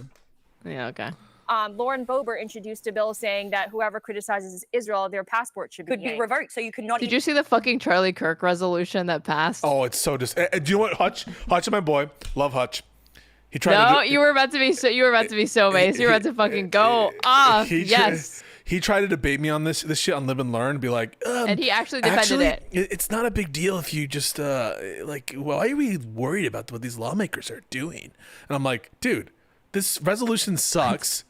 And why would we like be okay with the majority of Democrats either signing onto it? Or, 100 it's almost crazy. 100 Democrats signed on to it. And Even though there I was love an Hutch. alternative I measure love that Hutch. just blanket condemned political violence. Wow. And it didn't say Thank you, that Ray. like Charlie Kirk was a fucking like saint or whatever, which is what they actually voted to say. I just like, I love Hutch's practicality. If you had to How is say that practical? not in this context, I mean in general, his frame of thinking is like, how do we benefit from Maybe this? pragmatic? What did I say? Practical? Yeah, practical, Yeah, I think maybe pragmatic. pragmatic. Fuck's wrong with you? I'm waiting for you to say it. You said, I love that he is practical. I thought you were about to say but or like a No, follow-up to that. I think that Or oftentimes, say this is not an example of that. This is stupid. oftentimes we have this lefty brain rot, which is like, just do anything. Don't worry about the morrow, right? Don't worry about the morrow. Okay. But Hutch worries about the morrow, and he is very pragmatic, practical. He thinks about these kinds of things. And I respect That's that. not I lefty brain rot. That's you're talking about the Vanguard for one. I know that you're talking about I'm the not Vanguard, talking but about two, that in general Americans have like an impoverished understanding of civics and how things work in this country. So they do kind of sometimes default to like, why can't the president just do the thing? Can't they just do it or whatever? And I don't think that is really unique to like the left. It's the Green Lantern theory of politics. Sorry, that's one Yeah, of the by things. Ezra Klein, right? Okay, but anyway, Your favorite, he's my writer. He's my whatever. your boy. Hutch is my boy, and I respect that. But sometimes it feels like there are moments that are indicative of strength or weakness where there isn't much cost to Democrats to do something. So, for example, what does it cost Democrats to say, hey, we're not going to sign on to this resolution that's unhinged, talking about how Charlie Kirk embodies constitutional values and Nothing. If anything, they have shit to gain by saying we're not doing yeah, this. of course. So I think sometimes it's a bit much to stomach that, like in those instances. But yeah. even travel internationally. So And that all was for this citizens, happened- right? Was that for citizens or for Well, visa if you have a holders? passport. Yeah, anyone who has a passport. That includes Mhm. American citizens. Right. Yeah, That so- is fundamentally wrong. I brought this up to someone recently and they said, oh no, that's just for visa holders. No, if you But- have a U.S. passport, you're by definition American citizen. Exactly. And look, they pulled back on that, luckily, because there was so much But backlash. the fact that they even thought it was okay to introduce even it. Exactly. introduce That it, is so exactly. anathema to everything we Anathema. hold dear as a country. I think there's something wrong right now in American culture where there's literally just one country and one Shit on government Jillian Moore, that is just go. above any and all criticism And or Charlie said backlash. that. You know? That is right. Really quick, Resevere, thank you so much for the raid. We're watching HerTake and fucking Jillian's just crashed out. And he did say Jillian that. Michaels. And he fostered the type of environment where debates were allowed. And the fact that you can't have a conversation Yeah, about and this is crazy. I want to mention that at the Hampton Summit, he asked the people there, he invited a group of influencers, to talk about, it wasn't even just about Israel, it was all sorts of things, like the threat of Marxism and Zoran Mamdani. It was not just about Israel, let me be clear. But one Yeah, it was also about Jews. he asked a group assembled there, he's like, what do you think would happen if I demanded Bibi Netanyahu's resignation? And some of the reactions were like, you would be called anti-Semitic. And he said, that's problematic because me criticizing a leader is not anti-Semitic. In fact, it's like my love for Israel. This guy is deeply committed to Israel as a He Christian. believes in the biblical prophecy of Exactly. the Old Testament. He's more of a Semitic, like. It doesn't mean that you applaud every decision made by this government. this Amy's secular G government. posting. Yeah. So let me Which ask means something. She almost said it. She didn't finish that thought though. Yeah. So obviously Charlie Kirk was deeply religious and very conservative. Because usually when people finish that thought, they're like, they're actually the fake Jews or whatever. Like they say shit like that. In an alternate universe where the Israeli government is a leftist government, where they believe in Marxism, is Charlie Kirk not allowed to criticize that? Right. I mean, like, How really many think about I mean, it. like literally the founders of Israel were like secular and they were, some of them were Marxists or like they were socialists. Zionists. Well, they were Zionists, but they were like socialists and stuff. Yeah. But what were you going to say? How's Amy what? What was I? How no? Sorry. How are they making the same point a trillion times? Like, why can't we criticize? Would they criticize? Like, we get it. You see, you have to say it once. You know? You know why? You know why? I don't know why. For a second. Because to me, a because they're just dog posting. Foreign government is not representative of an entire people. Right. Right. I don't look at Israel and think Israel is Jews. That's no, I don't think that at You all. did not for a say that second. someone's The current Jewish Israeli government identity. is not representative of all Jews. You did say that They're just not. there were some dancing Israelis on 9/11. Talking about an appearance on Piers Morgan where she was arguing with like a PragerU propagandist or whatever, where she was like, I know this has to do with your Jewish identity. Like she was going hard. It was She also posted about like pretty- dancing Israelis. Pretty yikes. Right. And so the way a government operates should be criticized if I see it fit, if you see it fit. I mean, it's up for debate, it's up for discussion. But the fact that it's like, oh no, you can't touch it, that's wrong. We're going to call you anti-Semitic, we're going to smear you, we're going to destroy your family, which You know, for one second, but it is kind of pertinent though, because I mean, Jillian did say like, I'm not here for the Israel bashing. Like that really was her fucking line in the sand. That was her mic drop moment. That was her Kodak moment. That was her sign off. by the way, I've had my own taste of that. That's why I am inclined to believe that Charlie Kirk was under the kind of pressure that he was under. That doesn't mean Israel assassinated him, but it does mean that totally Please, like Charlie Kirk wouldn't go out and like do all of this shit for the love of the game in the same way Huckabee does because they're massive Christian Zionists. separate story that he was under a lot of pressure because young conservatives are not in line with older conservatives as it pertains God. to support for Israel. At the same time, the Zionist Okay, donors they're gonna for loop. Turning They're Point USA looping. didn't like the fact that young conservatives were moving away from Israel. They've been looping on this for forever. Can we watch the TYT thing? Hold on. Somebody sent me something. I'm gonna make sure it's real. No way, it's real. Hold on. This. Oh! America First. Nick's interview on PBD podcast was I tremendous. called Go it. watch it now I from fucking Amy called it. Dangerfield. Oh, so when somebody takes a photo with a notable, a Holocaust denier and anti-Semite, they're a Goiper. Wow, Pisco. She's like, this is not just a photo. This is a statement. Are you auditioning for the role of Nick's beard? I didn't say it. That picture is not a. That's like a. That's you know what that is. What? No, I mean, she's been doing like the apologism for him and like downplaying like since it came up. She's real close. So I'm not surprised. and She's like, this is somebody who like again defends like the Tate brothers and stuff. I mean, we are in trouble, folks. We're in trouble. Okay, let's watch the TYT follow up from Miss Kasparian. Yeah, let's watch it because they're looping on the same. You know, they were Israel connections. Okay. Uh-oh. I'm going to tell the truth, even if it comes at a significant cost to my career, Jillian, as you voiced some concern about. Where's your proof that $150 million was offered from Bibi Netanyahu? No, I'm referring. Where is Wait, the proof? please do not get. No, because I didn't want to cover this, and you guys insisted. And I Because told it's you, the you most cover this. I'm you gonna know. rip you apart. Oh, Where is the proof? no. Netanyahu We're really offered not Charlie saying that it has $150 million. This is not for me. I'm not interested in this. They didn't bring the receipts though. They They really didn't. they It was didn't bring just it. Tucker Carlson, Candace Owens, Gray Zone. Max Blumenthal said it. Yep, they didn't bring it. We only have the only thing that we know about is that this summit of some sort or whatever, like Max Blumenthal like did meet at this time. We don't like you're relying on the testimony of these anonymous people within the Gray Zone. This. Okay, love I you know. guys. I know. I'm sorry. Let's be good. I have Let's be good zero about precious interest Israel. in Let the country fucking commit a genocide. Oh genocide. no. Like, and you also can't say that like Israel committing a genocide excuses you from having to do your like due diligence or like source your claims.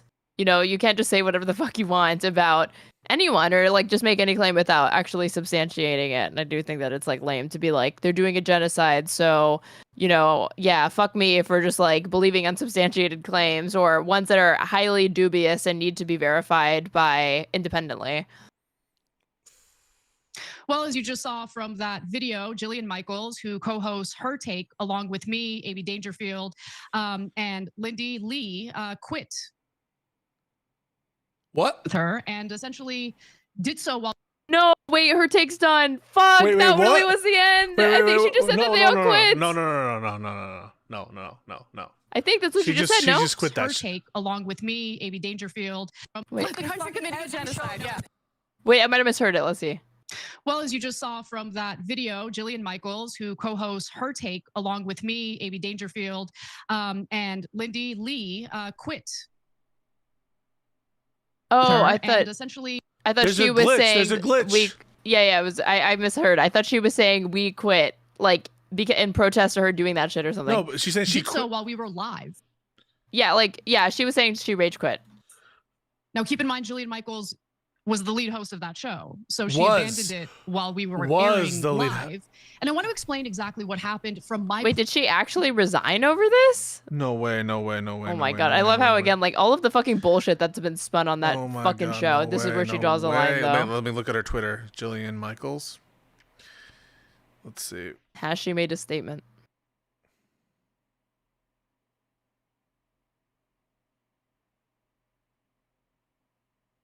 Leave this segment. Point of view. Is she done? She says that she step out of the most recent segment. I expressed deep concern prior to the show with other hosts, but when it became clear the best choice would be to leave the segment. She's not talking about she quit the show. So it's possibly still gonna happen. While doubling down on what I believe about some of the rumors and some of the theories floating around about Charlie Kirk's assassination and these allegations that Israel, played a role in his assassination. Now, I want to be very clear right off the bat. I do not believe that there is any evidence drawing a direct connection between Charlie Kirk's assassination and Israel. As everyone knows, I am not someone who holds back when it comes to criticizing Israel, but I think the truth matters. And if there's no evidence, I just think it's super irresponsible to, preemptively place blame on Israel for Charlie Kirk's assassination. That's crazy. Now, that is an entirely different story from what I have talked about on this show. And that has to do with what Charlie Kirk was personally experiencing in regard to Zionist pressure in the last few months of his life.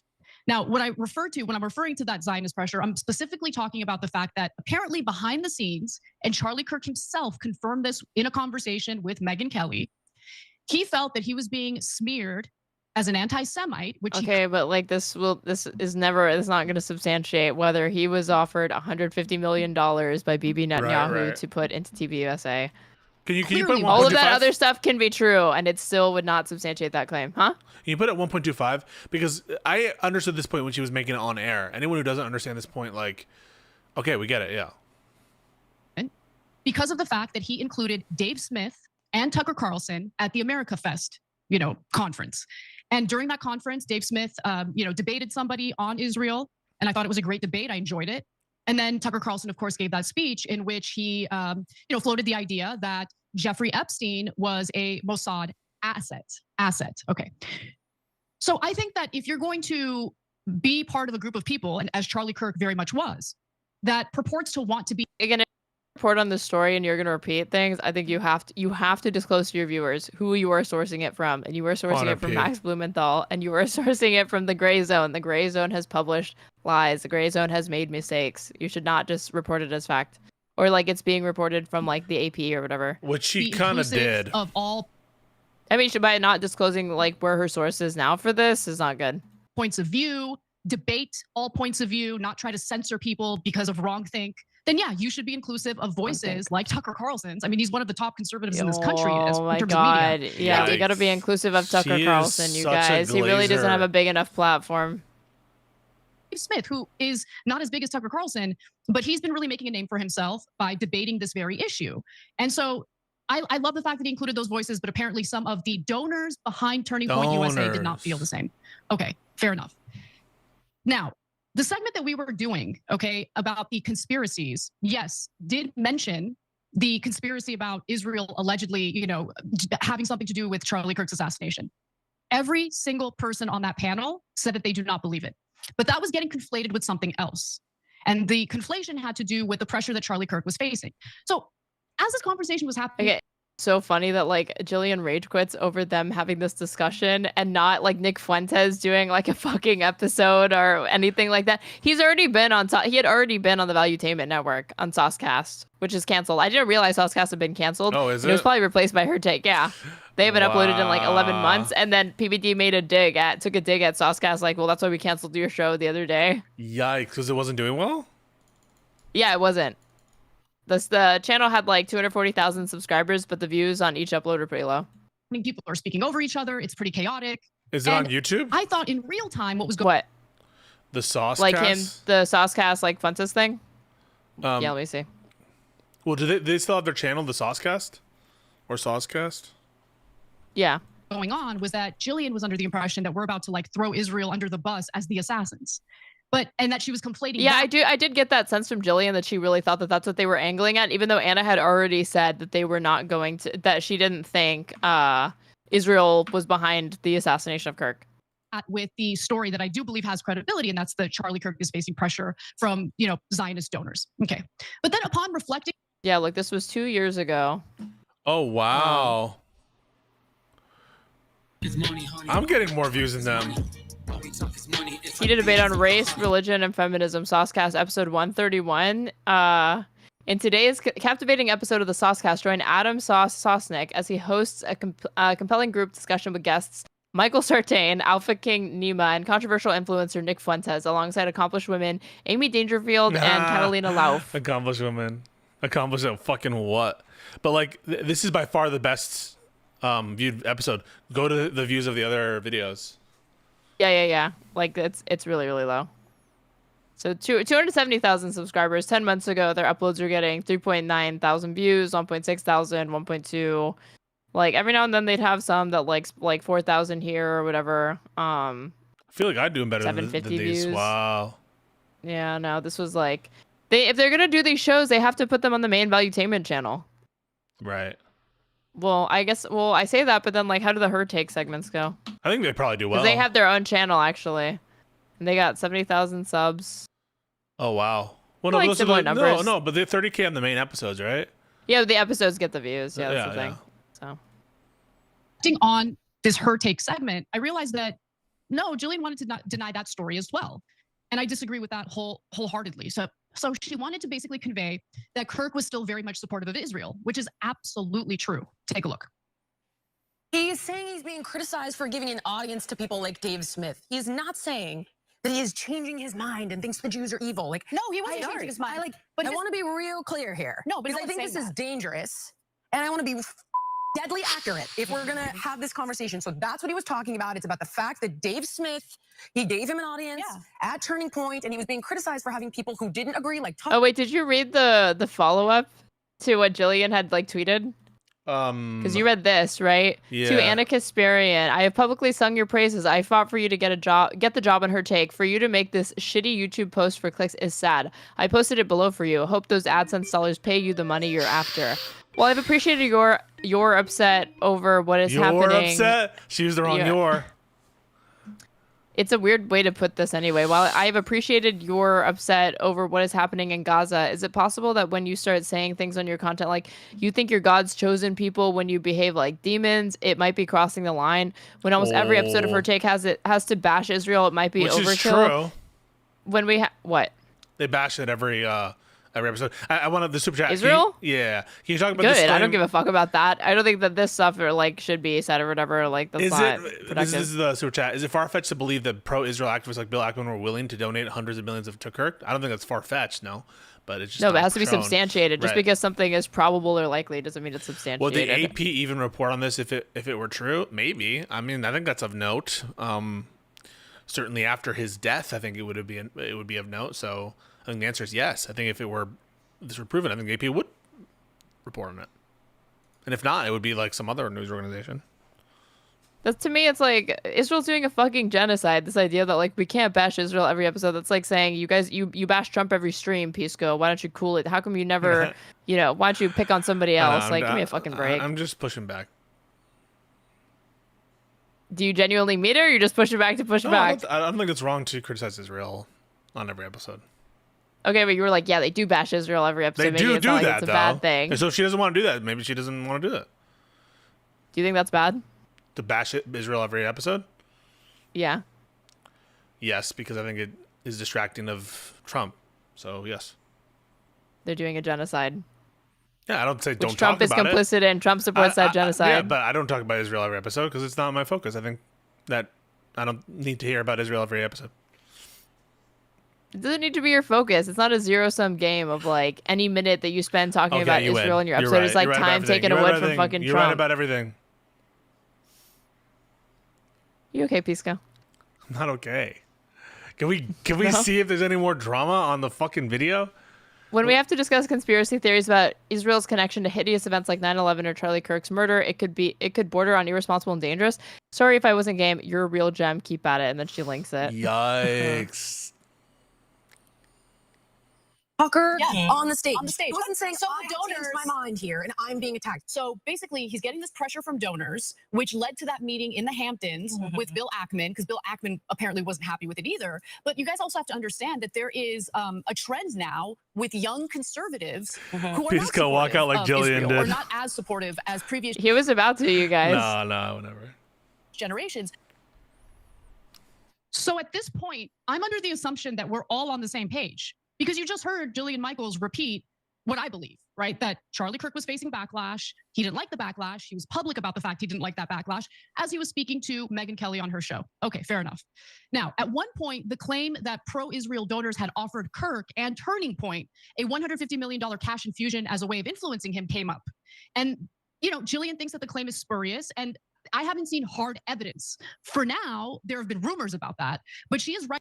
Oh my God, you're conceding it then. That's you were reporting it as fact, Anna, and now you were. Jillian thinks it's spurious. It is true there's no evidence. That's a spurious claim, Anna. You don't have the evidence for it. Right, that there isn't hard evidence of it.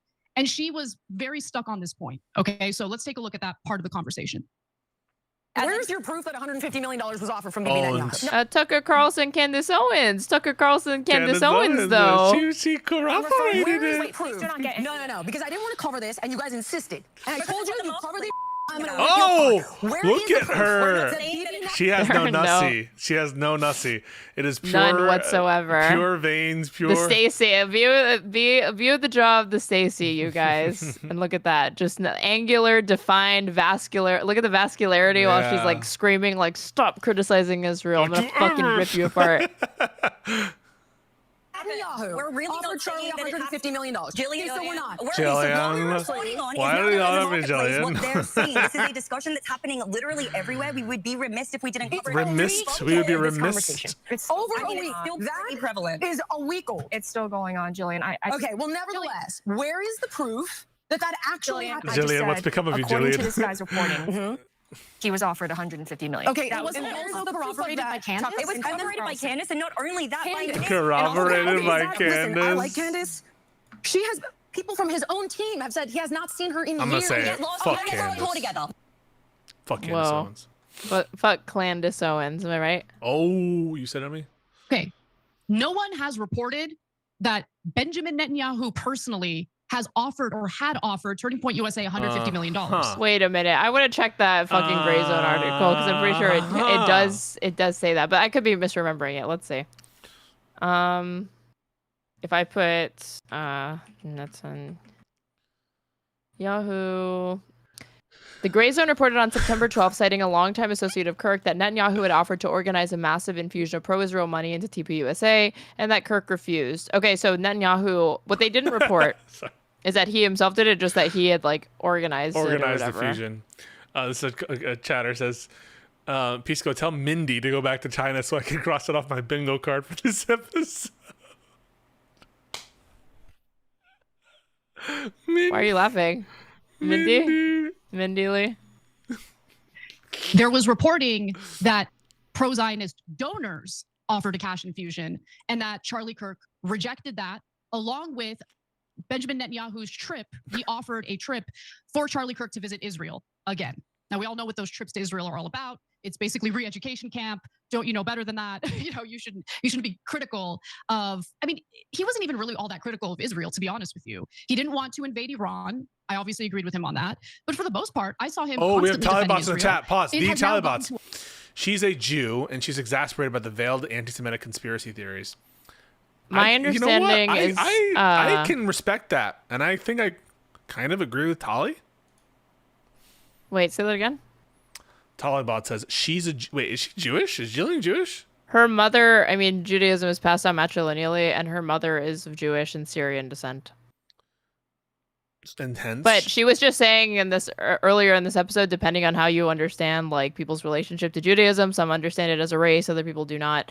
But she is obviously irreligious because she was like hammering on about like, oh, what does it mean that like he's saying Christ is king or whatever. But I think that Anna's kind of like, she knows what she's kind of doing a bit with this whole thing. Like, you shouldn't be running with this shit, especially if you've had a conversation with your co-host beforehand. Hey, I really don't want to talk about this. And for you just to like jump in gun ho on some uncorroborated garbage, which is really stoking That's my shit, issue like, with it. dude. Not that we're criticizing Israel. My issue with it is that we should not be repeating things from the gray zone. But I think without we shouldn't take Jillian literally, which is you guys are just criticizing Israel all the time. I think Tali is probably right that she's not saying you can't criticize Israel. Like you said, she's stomached a lot of criticism of Israel on her show, and I think that that's happened. And so I think that we should like listen to it's a frustration. It's a professional frustration at her basically saying I didn't want to talk about this and legitimize it. And then that being spurned, and the substance of what's being alleged here, stoking the fires of, and being uncorroborated, and stoking the fires of a raging inferno that Candace Owens and other bad faith, I think, probably anti-Semitic actors have done. I don't know what you think about that. Went back to the fucking bombing of Iran because she was like, but they say death to America. Do you remember when we covered those fucking episodes? She's a little simple Jack, but I mean, I don't know. When she says like I've sat through many conversations that were highly critical of Israel, it's like there have been multiple points where in those conversations she framed it as the criticism itself was anti-Semitic. Which one? Jillian Michaels. What do you mean? Like when she says here in this tweet, I have sat through many conversations that were highly critical of Israel. I've never. But like the same way that like how like you've made fun of how Jillian pushes back. She always like hand rings and she's like, you're saying this and like I hear you, okay? But I don't like that. I just don't really like that. Like I don't know, you guys. When we're making it about the Jews, I get uncomfortable. Like you know how she is. That's a pretty good impression. Yeah, that's good.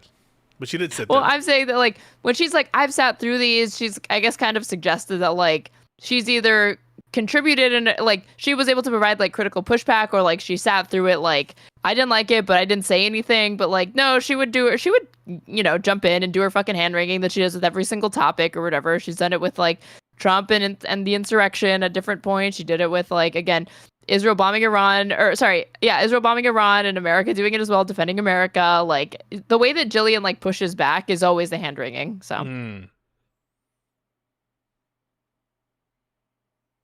to a point where the ongoing slaughter in Gaza, but like principally her saying that like we don't need to bash, like when almost every episode of HerTake has to bash Israel, like just replace it with bash X. And it's like I'm sure in every single episode or almost every single episode of HerTake I can find a common theme of like Democrat bashing or bashing of like whatever. It's not the frequency, it's not about like balance or anything like that to Jillian Michaels. I don't think it's just that. Here's the Talibot's response with my embellishment. She says, and I quote, her point is she didn't jump in and scream anti-Semitism, where basically the way Anna was reacting was like, we're allowed to criticize Israel and doesn't make us anti-Semitic, kind of implying that Jillian wasn't open to such criticism, that Jillian is enforcing this kind of taboo not to criticize Israel when she hasn't really done that. And what do you think about that? Where it's like she in this is like responding and saying, hey, you're painting me as this person who's not willing to stomach criticism of Israel, but I have She explicitly said when she left, I'm not going to stand for the Israel bashing. I don't want to do this story. But take her. And then she also don't take her says here literally. in the Don't take her follow-up, literally. however, I do not want to participate in discussions that center on unfounded conspiracy theories that could inadvertently stoke the fires of anti-Semitism. So she is saying here that like she's concerned about anti-Semitism. I don't have an issue with Jillian Michaels being concerned about anti-Semitism. I'm concerned about anti-Semitism, but that's not what she said when she walked off. So there's no reason for people to believe that she's coming at it from anything other than what she says. Aaron, what do you think she's saying? Like, I never want to hear you criticize Israel again? Or do you think that she meant, what do you think is more apt, like likely to be like? I think that like the vast majority of Zionists, she thinks that Zionism and Judaism are intrinsically linked, and that she believes that criticism of Israel is exceptional. It's like being singled out. It's held to a double standard. This is the new anti-Semitism definition. And she believes that very, very oftentimes, if not every single time, there are a lot of criticisms that overlap or become excessive, and they do feed into anti-Semitism. You've been hitting that Tylenol, says my chatter. Yeah. What do you have to say? I think that there's like I could respect if she was saying I think it's anti-Semitic to suggest that like Jewish people are like we're behind this or anything like that. I would agree with her, but that's not what she said. I know it's kind of just like more of a feeling, right? Like I don't when she says Israel bash, Israel bash, Israel bash, she's pointing to a kind of feeling which I think is fair given Zog posting from Anna, given the kind of Groyper posting from Amy Dangerfield, and the kind of like, I think it's irresponsible to be pushing. She was happy to go along with all of this because she did not, with the Epstein shit. The Epstein stuff has been nothing but Zog posting. What do you want to bet if we go back to that episode? Jillian actually wasn't doing too much hand-wringing in that instance, even though that is the most explicit anti-Semitic conspiracy theory they have pushed on the show, whether Jillian realized it or not. The whole thing with Epstein, like, being a Mossad asset and that they're, like, it's critical pedo theory shit. The idea that... But, like, at least with the Epstein stuff, it's not as, like, gaslighty as this current form of Charlie Kirk denialism, where it feels like we're in there's this like Epstein was percolating for a little bit. This feels like corruption in front of our eyes, like just like this thing that's out of control now that we can't even like the Epstein thing was circulating, was sitting and cooking for a little bit. I don't know, man. This feels a little like I'm more scared by this than the Epstein stuff. I mean, honest, in terms of its implications on the critical faculties of our country. Because with the Epstein stuff, you know, he met with Ehud Barak, right? He was like, he has been to Israel. Like, we have no evidence whatsoever that Israel was behind the killing of Charlie Kirk. None. And but Anna said that. She literally said that multiple times like, on the show. In the context of, on conservative media, this thing is spreading, and Candace Owens, like you said, 100,000 people concurrence? Jesus fuck. 170,000, yeah. I think I can understand the frustration. Like, holy, like, you know, they're platforming Nick Jillian Fuentes. has never cared about sloppy sourcing or bad reporting. That has never been the issue. This is somebody who, again, not for the bad she reporting in engages and of herself. Itself. It's not for the bad reporting in and of itself. It's the bad reporting, I think, plus the anti-Semitic tropes in the background. Not necessarily being spread by Hannah, though she has before. But I don't know. It feels a little bit like, read the moment. And right now the moment needs like strong people to be like, hey, this is not okay for us to just like, you know, and they're not citing Candace Owens with like negativity. They're like, Candace corroborated this thing. They're explicitly backing Candace in terms of her credentials, maybe not on her overall conspiracy theory, but as someone that we should look to. And that is a kind of pseudo endorsement of, yeah, we have an issue with Candace. Do you think Jillian Michaels has an issue with Candace Owens or Tucker Carlson? I'm not sure. I would be very, very skeptical of that. Then if it's not, then if she doesn't, then maybe I can't explain it as well. It's because it's a vibes-based thing. Yeah, I don't know. It does feel feelings a little. Are facts. It feels a little wrong. I don't know. I listened to what they were talking about. And I had a fucking chill up my spine. The only thing I could relate to her is if she had expressed beforehand that she wasn't comfortable doing that episode, and covering that story for whatever reason, and she's the host, and they did it anyway. It's disrespectful on like a professional level. But I think your criticism is like going beyond that. Maybe. Is Pisco Israeli? No, dude. I'm Latino, man. I was Pisco Israeli. I'm not religious, but have you gotten the call, Pisco? No, but I was baptized in the Catholic Church when I was a baby. But I'm not. As was I. Two Hispanic Catholics. You guys run the show. Is too difficult to defend. So I think he was starting to find himself in a very uncomfortable position where you have the donors pressuring him to continue defending Israel at any and all costs. I don't know. I also just like on this. Could you imagine if somebody conflated like bashing Trump with like you hate America? Yeah, no, that would be annoying, and I think that that's a problem with pro-Israel people for sure. I just don't know that that's what was happening with Jillian. I'm not sure, and I think that there's a problem now when you're inviting Nick Fuentes, and Nick Fuentes is becoming more and more influential when he explicitly says it's not an Israel problem, it's a Jewish problem. It's everywhere they are. That is his outlook. And I agree with you, but at that point, quit the network. Like, why? Like, somebody in my chat, but she got into bed with these kooks. Now she's realizing that might be a bad idea. Yeah, maybe you realize it too late. Jillian's is the centrist, and so like again, all of these centrist outlets, they're always fucking far right, or they're either right wing or far right. So she's realizing like, oh, this is not actually like a centrist or like if what they mean by centrist is like, let's have Nick Fuentes on to debate this shit or whatever, then like, yeah, that's like, I think Jillian is actually a true centrist, TM. Or she thinks of herself as such. Yeah, I think she thinks of herself. But like, I just want to say. Wait, what did you say? I think she thinks of herself as such as well. Oh, yeah, like enlightened or whatever. Yeah. But even though she's like obviously like a conservative at this point. This gripper stuff, this anti-Semitism, this is getting out of hand real fast. The stuff that we're seeing, the Candace, this is getting out of hand fast. What's inflaming it? Because I agree with you. What's inflaming it though? I think that it's inflamed by Israel's conduct, but it's also inflamed by bad faith anti-Semites who are getting pushed by algorithms, by social media, and by themselves and their other complicit members of the influencer class. And this is getting out of hand very quickly. But you also have young conservatives who see what's going on, and they're moving further and further away from being as supportive toward Israel as conservatives traditionally have been. Okay, so at this point, honestly, I lost patience. And the reason why I lost patience is because it doesn't take much to get you to set off. We're having a conversation. We are discussing what various people are saying, what various reports are alleging.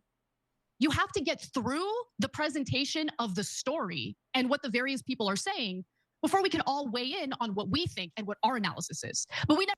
They put this soy pointing needs to end. Israel's a far-right government doing war crimes and expansionism. To pretend they aren't trying to influence our politics because it's a trope is doing nothing but covering for them. I'm here for the criticisms of Israel. They have to be good criticisms of Israel and factually grounded, and that's actually not hard to do whatsoever. So when these people drop the ball, it's either indicative of laziness to me, being charitable. In some instances, it really is just a flimsy cover and veil for anti-Semitism, and it's just about being able to discern which is which. And in the case of Candace Owens and Tucker Carlson, it is obviously a Trojan horse for anti-Semitism. In the case of Anna Kasparian, I think that it started off more principled, and it has gotten to the point where it's unclear. It is I'm not going to say motivated by, but I will say it's informed by anti-Semitism. Never even got there. Okay, Amy is trying to present everything. As she's trying to present everything, she keeps getting interrupted. Amy's she keeps getting interrupted. Jillian already has in her mind what all of us think about all of these issues without ever hearing what we think about any of these issues. And when I heard her look at Lindy, who I have gotten into many arguments, heated arguments with, when she looked at Lindy and said, I told you I didn't want to talk about this, and if you did talk about it, I was going to rip you apart. That kind of threat is unacceptable. It just is. Oh my God. I have had all sorts of moments on that show because of the fact that that to me is like pearl clutching. It was a rhetorical flair. I don't think it was indicative of a physical threat from Jillian Michaels. So Come on, lame. Anna. Have many disagreements. It is more heated than we've ever seen Jillian. Yeah, for sure. But like she was animated, but to pretend like those were like fighting words from Jillian, it's like, no, come on. The whole point of that panel is to have various perspectives represented. We get into debates all the time. There have been Adam moments threw a where I have felt- dildo at you, Anna. I think it was a tampon. It is tampon. I don't remember if it was a dildo. That was very disrespectful, though, and disgusting. Yeah, that's horrible. Yeah. disrespected, not by But now I know where it's coming from because Saucecast was canceled and it was replaced by HerTake, so that's why he's ass mad. To be fair. And there have been moments where it's been, 3 versus 1. Next episode of HerTake, guest star Nick Fuentes, absent Jillian Michaels. Oh my God. Or, in the case of Adam Sosnick joining us, it was, basically 3 versus 1 because Amy wasn't really attacking me as we were debating Israel. But to be fair to Anna, she has never downplayed or played defense for Nick Fuentes. Oh, wait. No, she does lend credence to the dog posting shit. She did lend credence to the dog posting, but she didn't if and or but anything related to the fact that he is obviously a Holocaust denier and he is openly a neo-Nazi. It was just one of those gotta give him credit though when he criticizes Israel. I never threatened anybody and I never told anyone that I'm going to rip them apart. So at this point I lose my patience and I want to clear the air because I'm still at this moment under the impression that Jillian is conflating 2 different stories, okay? The conspiracy about Israel allegedly assassinating Charlie Kirk, which is ridiculous, and then the other story about the pressure that Charlie Kirk was facing. So I attempted to clear the air. Get a load of this. There are 2 things being conflated right now. There are conspiracy theorists who think Israel killed Charlie Kirk. They have yet to provide a shred of evidence proving that. Done. End We're of not story. talking about that I am today. talking about something You entirely were talking different. about No, that. we're not. Hold on. Oh, you Let were me talking finish my about thought. Okay, the real issue here is that before most people even knew that. Let me finish my fucking thought from Anna. I mean, have we ever gotten this heated? Not yet. Not yet. That chorus episode is a little spicy. That was a spicy A episode. little spicy because someone was in a little bit of a bad mood. You're not yourself when you don't have your sneakers. Charlie Kirk was dead. You have Netanyahu giving multiple interviews talking about. Also, the episode where we were talking, the one that we just had, I was in the sunglasses or whatever with Prime and Tim or whatever. There were points, or I was spicy with you, but it was not. It was not shut the fuck up, you won't, or whatever. It was it was heated over the substance of what we were talking about. It wasn't personally animated to the point that I was like, shut the fuck up, let me talk. Using the moment for his own political purposes, like the fool that he is. Let me finish my point. Him killing Charlie Kirk. Did I not just? I literally So now we're just gonna make let me finish sidebar. my point, Jillian, because none of us can finish the damn point without someone else jumping down your throat. Pause. I don't think that Israel killed him because there's no. Technically, in this conversation, Anna, if you're just following the terms of what they're saying, Anna is correct, right?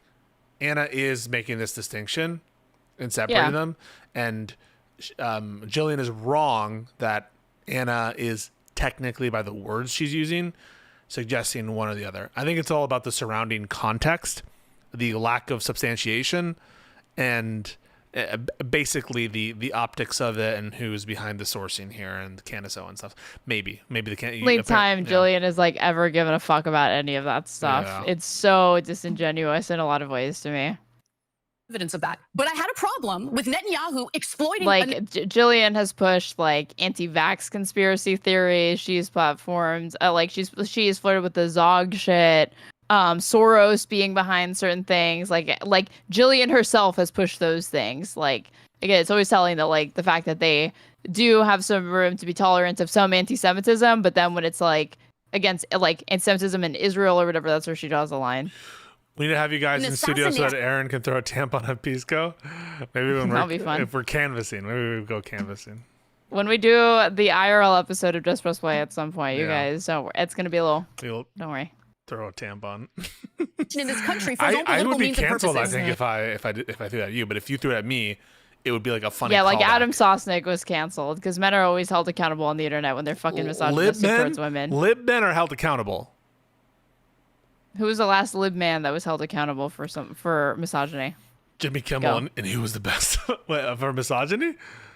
Yeah, because you said lib men are held accountable for misogyny. So who? Lib men are never. Sorry, lib men actually might be the most. Male feminists are the most sexist there are. Hot take. Thoughts? I mean, you are a male feminist, so I would agree. Yeah. I'm an egalitarian. You literally said, like, I want women to be in charge of the government, you guys. I voted for Kamala Harris, and I do it again. Stop with your shit. How did you mean that? How did you mean that? I don't even want to continue this line of inquiry. Pisco wants a matriarchy.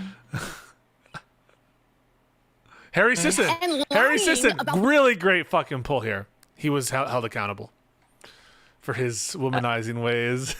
Right, for being a fuckboy. That was less about misogyny, more about being a fuckboy. Yeah.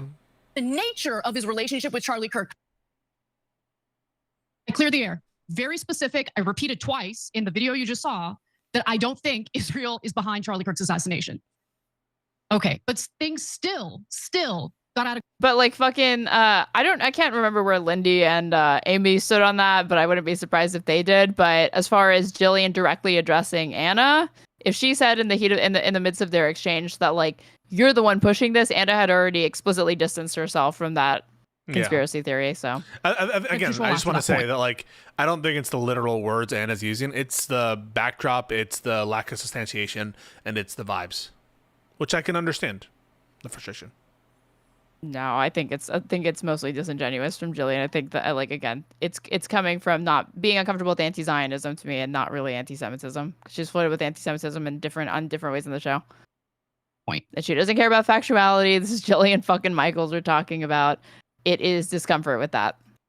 And it's just I don't understand it. Well, actually now thinking about this in retrospect, I do understand it.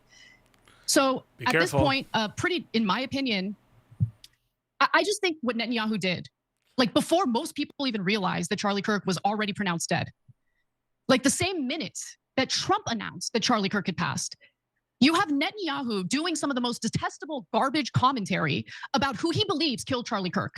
Okay, he goes on Fox News. I want you to take a look at that video. This is what I was referring to. He certainly didn't invite the violence, the horrible violence that tried to silence him. And you know, this is a worldwide problem.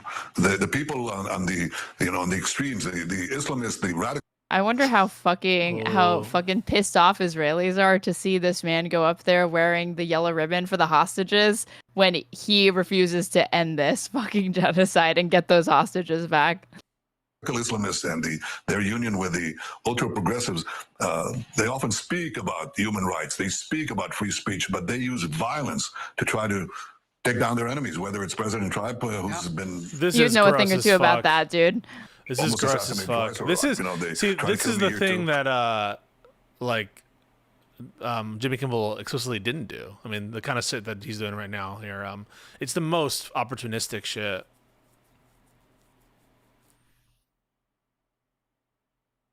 So let me understand something. It is so below the belt and so unacceptable to prematurely blame Israel for an assassination when there's no evidence. And I agree with that take.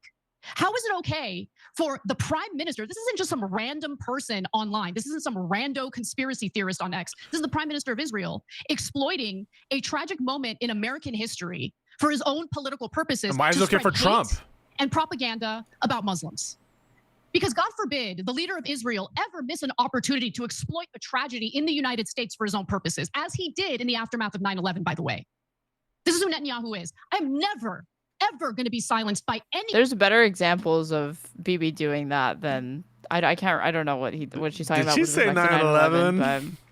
Anyone in calling out how detestable and disgusting that was. Like the Malaysian airliner, I'm thinking of one specific. I think the Malaysian airliner thing overlapped with an operation he was conducting in Gaza. Now, that afterwards, Obama was like, "Cut it out," and then it stopped. Me on that. She could have had a conversation about it, but that's not what happened. This is what happened. Because Charlie Kirk didn't like Netanyahu, just like any warm-blooded American shouldn't. Netanyahu is a bad guy, and he wanted to make it seem like, no, we were all great, we were good, we had a great relationship. Little did we know behind the scenes, there was a lot every of pressure show towards ends up being about how do we bash Israel. This is not for me. I'm not interested in this. Okay, I love I you know. guys. I know. I'm sorry. Let's be good. I Let's have be good zero about precious interest Israel. Like the in country fucking committed every genocide. show Yeah. about this. Okay. I have zero. I think you guys are great. I fundamentally disagree with you about like every show. This is I'm sorry. crazy. Cool. So can we continue the conversation? Let's not. Let's. Okay. Wait, what? Or like what? I don't- Because we saw this. I don't think that Jillian should leave. I'm not in favor of this kind of shit. What, like just storming off and fucking leaving? yeah. Yeah, it's unprofessional, especially if you're the host or whatever. I think that she should have done her job and steered the topic away or like, you know, put a button on it. And I don't think, even if you had an issue with them bringing up the story, I think that once it's occurred and like they've already begun, it's a thing that you have to handle offline and say to them after like, hey, I had already asked you guys not to report on like that I didn't want to talk about it, and you guys went ahead without my approval. I think to do it in the middle or whatever, you're putting all of them in a very uncomfortable position, even if they've just put you in that position. You wanted to do it anyway. Let's finish the last topic. All right. All right. Wow. Okay, guys. So, again, to clarify, I don't think Israel did it. I'm sorry. It is not some angelic country. It's a foreign country, and we have the right to be as critical of a foreign country as we want. We have the right to be as critical of our own country as we want. That's my take. And upon reflecting on that moment and the fact that the actual lead host Triple down, of the triple show down. quit the show live on air because she's so offended that we're critical of Israel. That was not only unprofessional. Wait. You said, what do you think she's tripling down on or what? No, I'm saying triple down on what you said. And also, I don't know if quit means permanent quit. I read Jillian's statement to say she quit the segment. I don't know that she quit the show. I don't think she's quitting the show or whatever. We're saved. Although I don't know how they're going to recover copium. given this. Wait, well, what? Because now she's about to go after her professionalism. Let's hear what Anna said. I don't know that she's going to, how they're going to continue the show with that after this. Professional. It was disrespectful to but like they continued after Anna went after Lindy. Like she literally said on TYT, I have the displeasure of hosting a show with her, and they still continued. So, but Jillian is like drawing attention to it. Now compared to how respectful I am of my co-hosts, just saying. Isn't it nicer to be respectful? What, you're talking about yourself? Mm-hmm. Mm-hmm. And you're being completely serious? Mm-hmm. I think that's the funniest joke you've made all night, Pisco. Okay. Show, working on the show, I traveled from Los Angeles to Florida to host the show. That was disrespectful beyond words, unprofessional beyond words. Period. That was basically. There was unprofessional behavior on all sides here, but true. I do think that Jillian she takes the cake. Yeah, you can't do that. Fucking took the cake by walking off. Taking a big ridiculous on all of us live on air. Because she allegedly doesn't like that we're too critical of Israel. Let me just say something. Did you just say taking a crap on all of us? You go back. She did. She literally shit on all of them live. Israel or any country as I want. We have a production meeting prior to. And Jillian also gave her a fucking bone by being like, I'm not here for the Israel bashing, and not saying like, you guys are flirting with anti-Semitism and I don't like it. Like, she just handed her a fucking bone. Every taping, every live show. She's part of those production meetings where we decide what the stories are. I take detailed notes to make sure that we're all on the same page. We all know what we're going to discuss. At no point during that production meeting. Anna that she did not actually say, do not bring this up. You liar, Jillian. I came out of a fucking limb for you and you fucking betray me? The show, as she typically likes to do, she tried to change the entire rundown or at least add some weird Islamophobic story. The tea. Anna airing it all out right now. Oh, this is not good. Like, there's a Muslim person or a Muslim leader in Texas or something who is going to Muslim-owned grocery stores and calling them out for their hypocrisy because they're selling pork items. I don't care. I mean, you have conservatives protesting abortion in front of abortion clinics. This is America. Wakey, wakey. This is what religious liberty is. Religious people get to protest. You're not allowed to sing that song here. And also, things that they don't agree with. You get to not sell pierogies to Alan Dershowitz. This is America. As it pertains to their religious doctrine. But some weird hyper-local story that's specifically meant to demonize Muslims. No, she wanted to do a quick rapid-fire round where we talk about those stories without any debate. And I said no. Also wouldn't surprise me if Jillian was trying to do like a story that would maybe feed into like Islamophobia or something like that. No surprise there. That's a story that's worthy of debate. So we didn't add it. Literally a day before our show. And what she said there, it was just so clear. It wasn't about reporting what was correct, what was incorrect, what had actual evidence behind it, what didn't have evidence behind it. She just didn't like that we were being too critical of Israel. A few weeks ago, she was trying to encourage me to sign on to a debate on the show with Coleman Hughes, who had just put out a piece denying that there's mass starvation in Gaza. Okay, but she probably wanted you to get BTFO'd by Coleman Hughes, who's a fucking dipshit who works for like the Free Press or like with Sam Harris or whatever. And Wait, Sam Harris pro-Israel? I had no idea. Yeah, shocker. Can you believe it that a fucking guy part of the new atheist movement is fucking pro-Israel? Hitchens wasn't that pro-Israel. He wasn't pro-Israel. Okay. Yeah, but he was like pro-Iraq war before he died, and I would not be surprised if he had continued on that sort of like liberal interventionist path or whatever, that he definitely would have been or like that was more neoconservative on his part, but that he would be supporting a lot of this shit. But I would have to I'm not as like well read on Hitchens's past. Maybe he's spoken up for Palestinians, so multiple times. He was pretty Islamophobic. Yeah, that's another thing. He was also pretty Islamophobic, so you never know. When you walk off the show, Can you pause? What do you mean Because your Islamophobic? feelings are- I hate this term. Can I just be honest? I don't like the term Islamophobic either. I was just talking about this yesterday. I prefer the term anti-Muslim bigotry because I don't think that so all criticisms of the Hitchens doctrine wasn't of anti-Muslim Islam. bigotry. He was Okay, against agree the to religion disagree. of Islam. Well, can you name one instance? No, not off the top of my head, but I don't think it would be hard for me to find instances All right. of him being demonstrating like anti-Muslim bigotry, because again, his reaction to fucking 9/11. So if you supported that, I don't think it would be too hard to find that. I think Sam Harris has been the one to display the most egregious forms of it in the form of like an op-ed that he wrote for, I think, the Washington Post, where he was like in defense of torture and also advocated for profiling. Whoa. What? You don't know about the Sam Harris op-ed? I know about the torture thing, but I don't know about the Sam Harris. He just baby's first utilitarian. All right, just press play. No, you wanted to do this. No, I don't want to do this. No, we're not doing this. Yes. I veto. I have my veto. I knew about this. Wait, This is not her take. This is not her take. If I just put profile, or He's whatever, just saying if there was an actual ticking time bomb, it would be justified. Yeah, that's all he was saying, dude. That's all he was saying, Okay, bro. yeah. And in 2005 or in 2006, when there was a national debate going on about torture. Yeah. That's all he was saying. Or hurt. And you're the main host of the show. Do you like the new atheist movement? Are you fans? Press play. We're not doing this right now. Were you fans? Yes or no? We're not doing this right this moment. I want to finish this episode. That demonstrates a level of disregard and unprofessionalism that I'm not going to stay silent about. And to twist our words and make it appear as though we're trying to draw a connection between Charlie Kirk's assassination and Israel is ridiculous, because literally no one did that. And today, there's even more evidence backing up what I believe is credible, that Charlie Kirk was in fact dealing with a lot of backlash because he's being inclusive of voices who are critical of Israel. And he felt afraid to be critical of Israel himself, as you're about to hear in this next clip.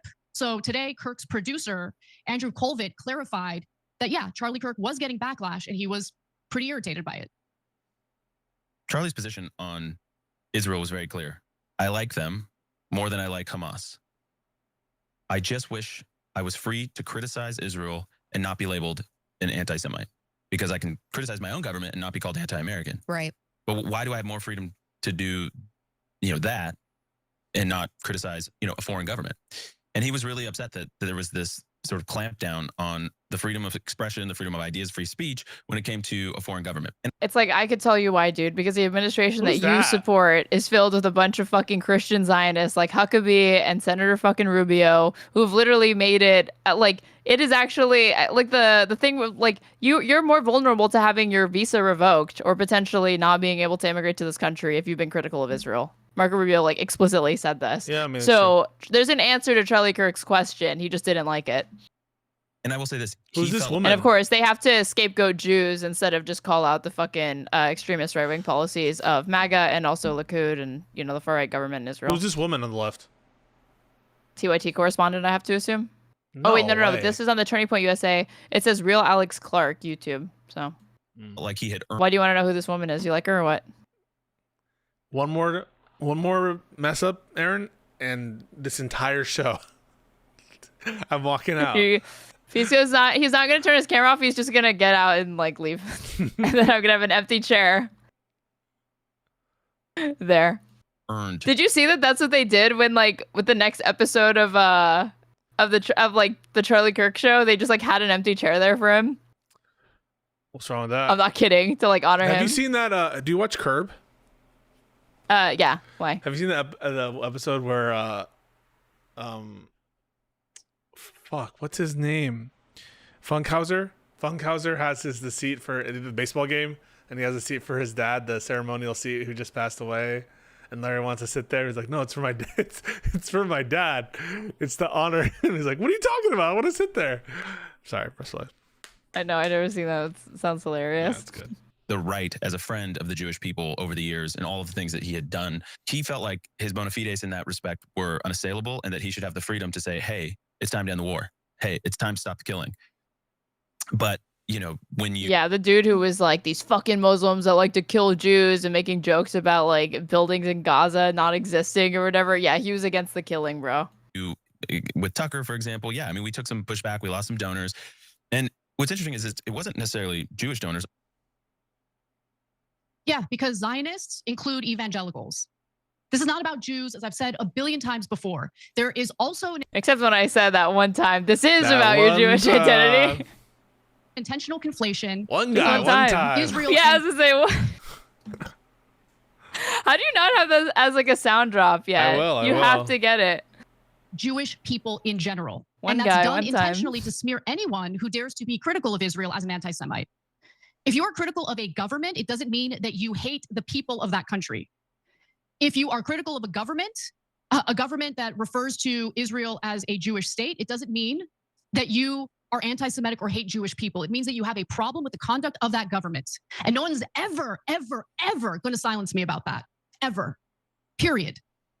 I'm going to tell the truth. Period. Even if it comes at a significant cost to my career, Jillian.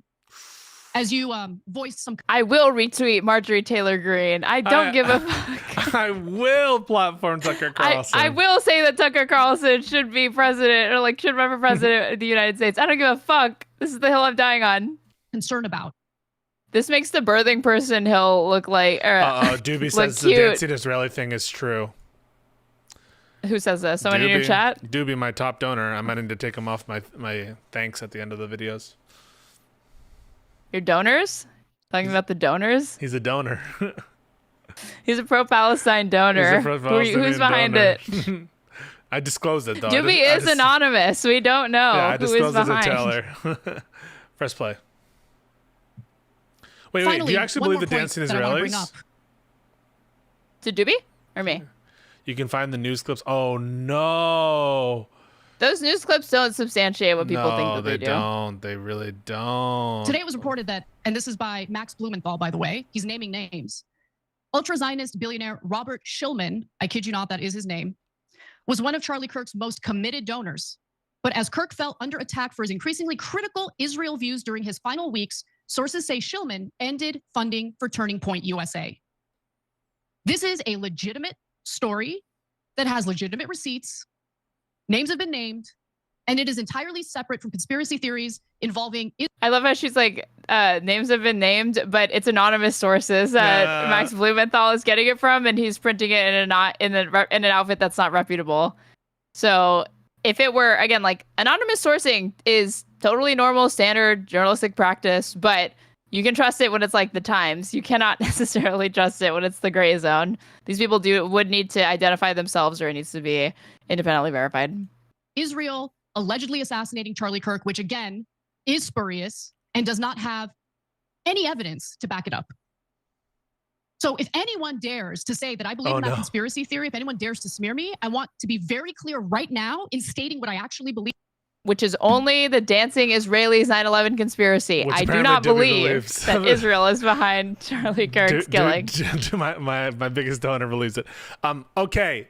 I want to thank Erin for a wonderful, wonderful episode. She's going to stick around for... But don't raid into me because I'm not going to continue. I'm also going to end. It's like fucking 2 You're done?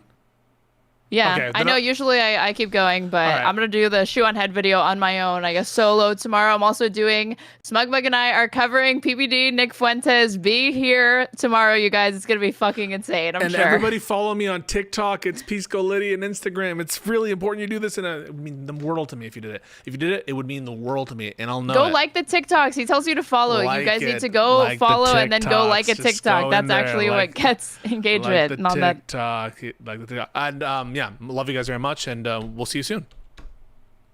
All right.